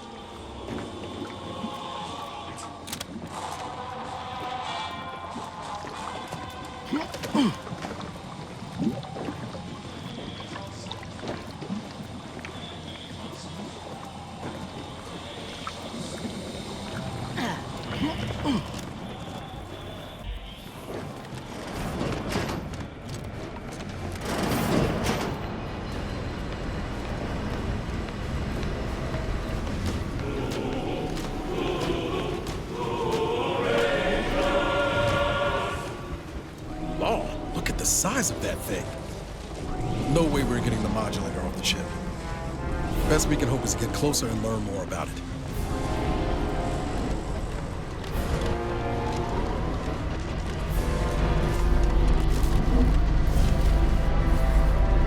I was notified that you were here, though my fellow scientists seemed rather confused as to why. Unsurprisingly. What exactly was it that you needed? I'm rather short on time, as a gander outside might tell you. Yeah, well, we all have urgent needs. And mine is to keep my lab and hopefully the rest of this system from falling apart. I need the modulator for my own analysis. You can wait.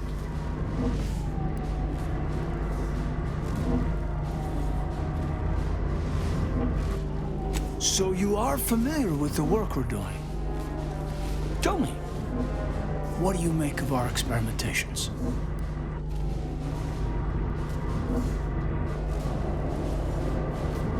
Ah, so you are seeing what I'm seeing.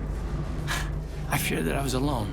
But none of these daft scientists seem to show any concern over our findings. Reconstitution is not working as expected. We are dealing with twisted versions of what was once normal. It's as I've been saying for weeks, but still, this ludicrous experiment continues.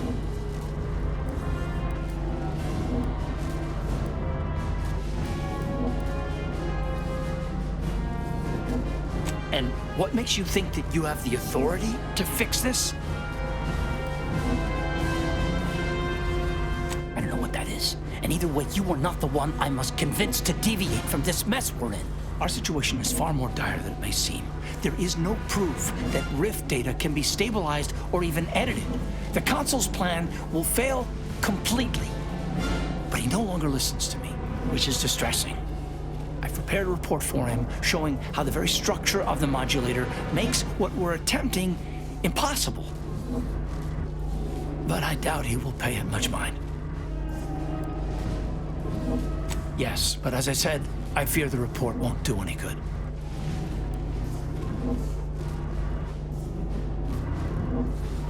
It's clear you aren't bound by the same rules as the rest of us somehow. If he won't hear me out, perhaps a third party will have more luck. Here, use this keycard on the module over there. It will allow you to download my report and grant you access to the control deck. I hope you're able to sway him. Because if you don't, we're all dead. The deck up in the control room. The console is the only one who has the means of controlling it, which makes your persuading him that much more necessary. Go now. Science deck. Authorized visitor aboard. Do not be alarmed. Accessing report. Rift restoration analysis. Compiled by Chief Scientist Monserrate. Marked for delivery to Consul Thoreau. Esteemed Consul, after much analysis, my conclusion is that the modulator we have worked tirelessly to build will not function as intended when used for reconstituting matter from rifts. Every test of reconstitution has resulted in demonstrable failure. Proceeding as we are now with Horizon Point Station will surely lead to severe, unanticipated consequences. The modulator is only effective at closing rifts from unsafe distances. Using it to close exacerbated rifts will certainly lead to the destruction of any vessel carrying it. Unfortunately, the data that we originally had hoped for from the ancient rifts detected in the far reaches of space untouched by humanity has not yielded any of its secrets. And we are now out of time. All All of our recent readings suggest that we're on the verge of losing control of this rift. I recommend diverting from our current plan before it is too late for Arcadia. I've included extensive notes and annotations appended to the modulator schematics to substantiate these conclusions. I know you will guide us wisely, my dear Consul.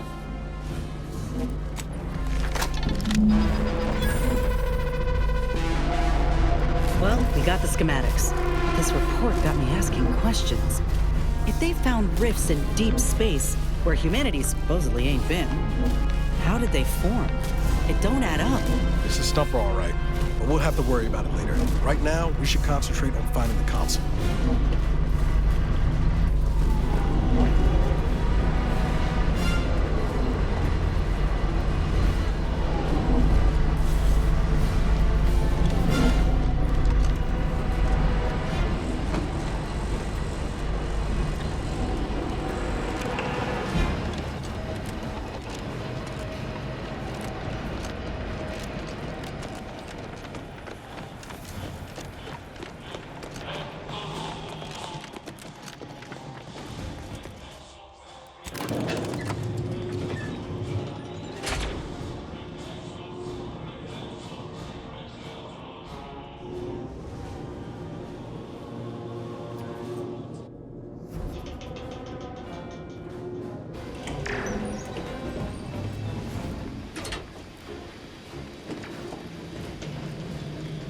There you are, Commander. What happened? I thought you were looking for the rift modulator. Why does it still look like that out there?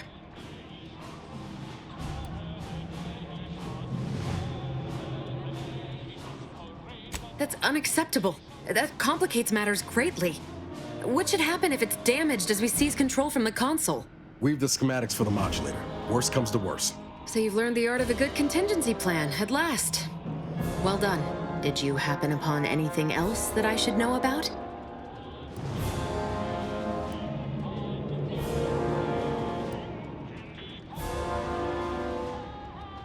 In the deep reaches of space? I suppose that revelation should not come as a surprise.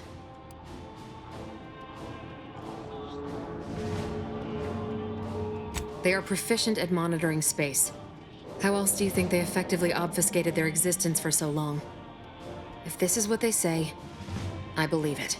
But we will need to table this discovery and its implications for a later time. The Consul needs dealing with. He may seem open to negotiation, but I would urge caution. If you denounce him or his plan outright, he will not yield. Unless you find his weak spots and chip at those first. Turns out when you call a despot's judgment into question, things get ugly fast. We ought to be prepared for it. The more we debate, the more time we squander. We must resupply and shore up whatever defenses we have quickly. And if you've something to say to any of us, Commander, I suggest you say it while you have the chance. No telling what awaits us beyond that door. This is it, Commander. Only thing standing between us and saving Arcadia is a single dastardly villain. Feels almost quaint after everything else, don't it? This is the mission we should have been on from the moment the Earth Directorate dropped us into the system. Liberating Arcadia from its despots.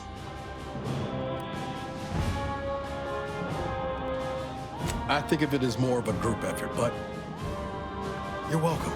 You know, back in the day, reading tales of all your daring do's, never could have imagined myself fighting alongside you. Not just as a fellow agent, but also a friend. Funny how life turns out. All right, enough jawing. Let's show the Consul to his reward. Law knows it's long past due. Hope the Consul's ready for the grand finale. His, not ours. But just in case things get a little frenzied in there, I wanted you to know that I appreciate all you done for me. For everyone in our little crew, really. Once we make it out of here, I'm gonna buy you the biggest tankard of zero-G you've ever seen.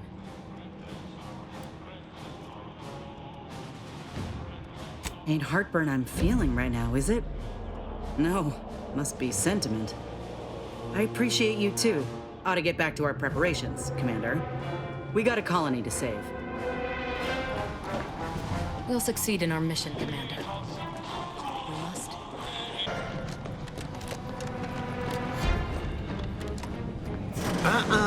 You've come quite close enough. Sentinels, if you would.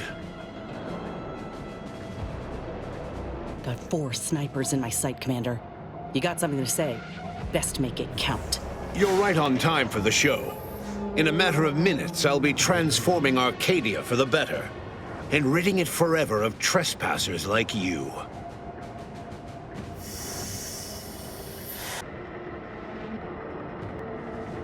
Such bravado is unbecoming when you can't make good on your promises, Commander. Tell me, did you manage to stop us from bringing your peace talks to a swift end? As I recall, Greater Tranquility was reduced to little more than mangled ruins in a single moment. You used the peace talks as a test run for this. It was a modest success. I had hoped it'd hobble Auntie's choice in the Order once and for all, but it has proven to be a valuable lesson in patience. I was able to buy the time to enact the very plan before you. Though, judging from that vacant expression on your face, it would appear you've no idea what I intend.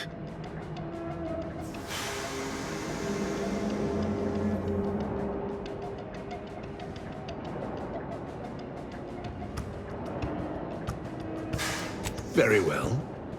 Once the rift destroys Arcadia, we shall edit the information stored within it and use the modulator to reshape our colony into its perfect form.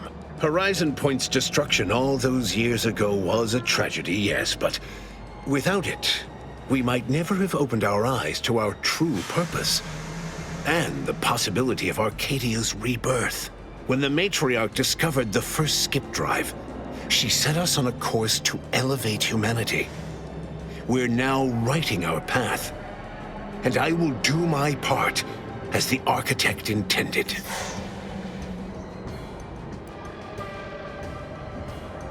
Intrepid, aren't you? Well, what's relevant is what came after. Our matriarch dissected this skip drive technology, learned its secrets, and enabled us to produce them en masse, which eventually led to the manifestation of rifts. But it was not until well after Horizon Point's untimely end that we understood the opportunity gifted us. The opportunity to reconstruct the colony in its perfect form. It is as the Grand Architect designed. And believe you me, I've no intention of letting you thwart our securing of a better future, one free of doubt and greed.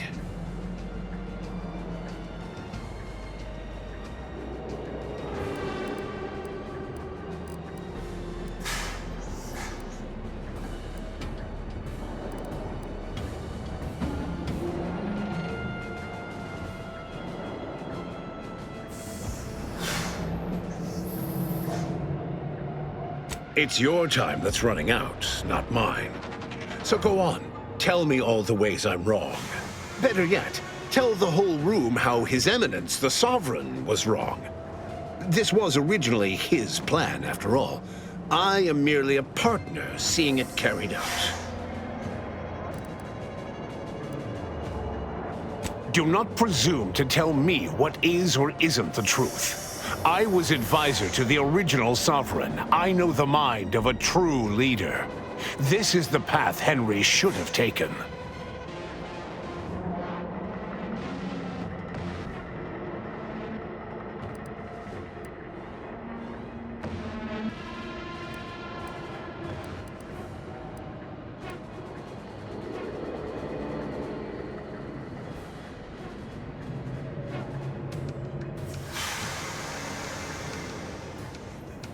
Yes, of course we argued over methodology.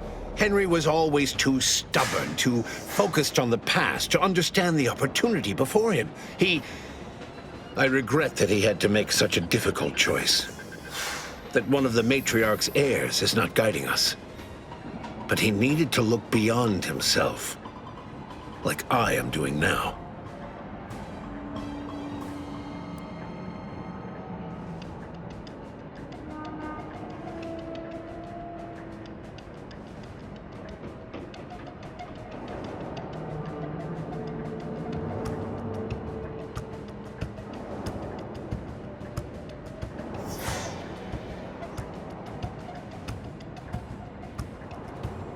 You just come and go as you please, do you? I ensured he would have a handler by his side if any assistance was needed. And I understand that it is, which is regrettable. But fulfilling the architect's plan is worth the cost. Henry would agree. The people would agree.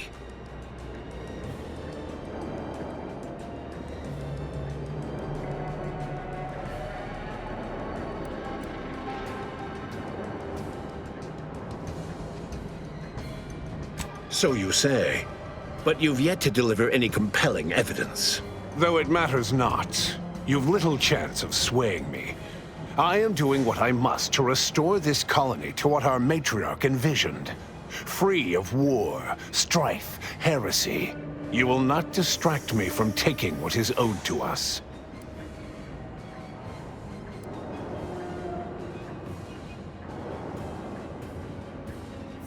I will not be lectured by an outsider.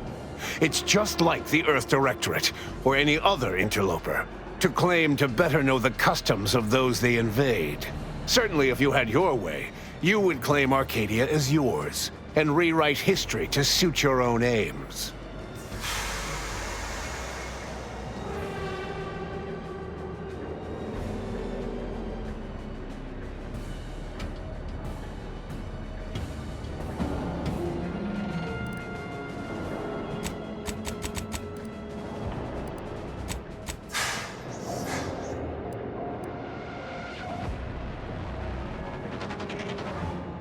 Heresy! I found her correspondence with the first bishop. She explicitly said she feared the Arcadian experiment would end as all similar projects did before it, in a crumbling heap of hubris. The matriarch foresaw many things. To think that we were not set apart from lesser societies, it is humbling. And it appears we have fallen prey to the very thing she warned of.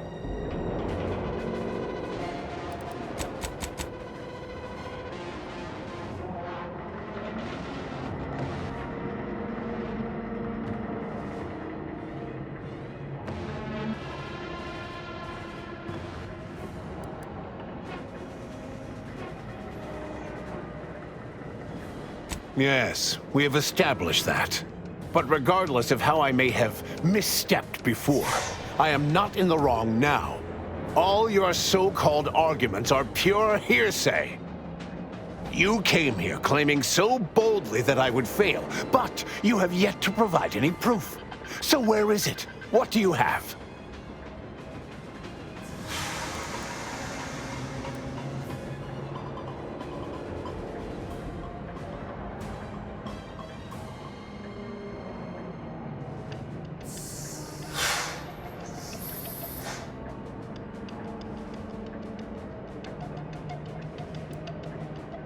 And leave the traitors and invaders alive?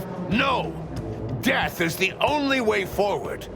We can only be made pure from the ashes, despite whatever supposed proof you have to the contrary.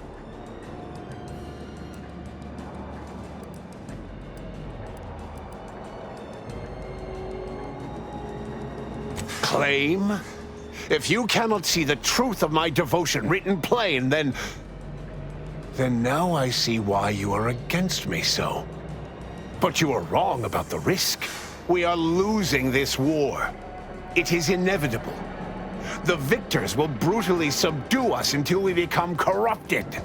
Until we forget our principles, our history, the very core of who we are. It is better that we perish together as proud protectorate, proud Arcadians. Preserving our purity is a mercy. More than that, is it not love?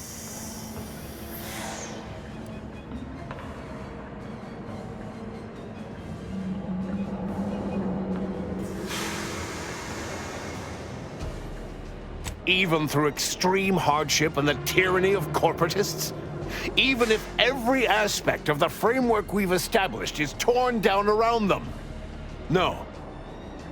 No. We have raised a stalwart people, instilled principles of the protectorate in them from their first breath. Perhaps I must trust that they've taken our teachings to heart. There may yet be other ways to save my beloved Arcadia, but I cannot be the one to see them to their completion. I surrender. What? Oh, by the matriarch. It seems we have a problem. The rift has... well, it has nearly destabilized completely, and the modulator cannot close it in its current state from a safe distance. Destruction of Arcadia is imminent. Architect, help us.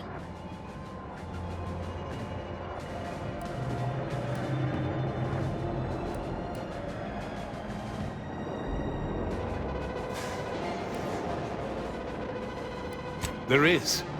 Though, given your tenacity in preventing bloodshed, I don't believe he'll appreciate it. A chance yet remains. We must bring the modulator as close to the rift as possible. However, when the rift folds in on itself, this ship and its operator will not survive. You've got to be shitting me. We didn't come all this way, work this hard, just to die. I'm not surprised your arrogance put us in this position. Even less surprised that you're now looking around, asking who will suffer to get us out of it. Let me be clear. I am not placing this burden upon your shoulders. This was my doing. And so it is my responsibility to set things right. I will give you time to vacate the ship. When you are clear, I will fly it into the rift myself. You are right. Arcadia will find its way without me.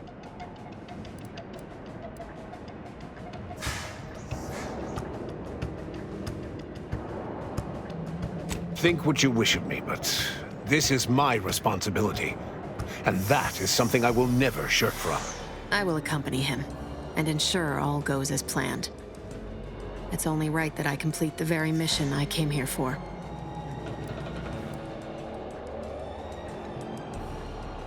Your goal here is the same as mine. Do not mistake that. But if this is an order, I will comply. Now go. Make what's left of your existence count.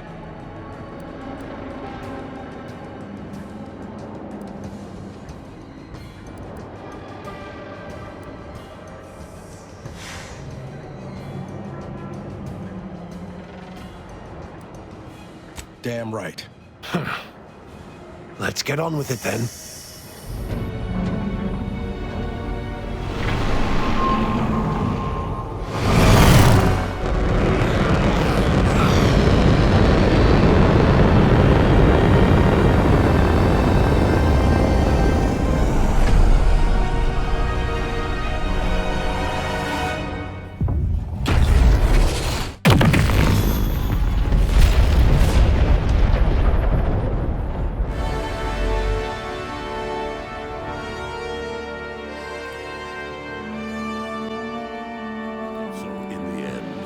Console was faced with the undeniable errors in his logic. He chose to save Arcadia by closing the rift himself.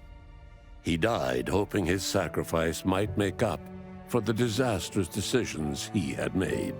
Vigilant Hogarth, now acclimated to Fairfield, leaned on the protectorate ideals of neighborliness, while overlooking all the authoritarian tactics, so he might help the Order to succeed with the equation. Following the rigors of the extensive mission in Arcadia, Val began to malfunction in peculiar ways, talking to herself, hovering inches from the floor, threatening major appliances.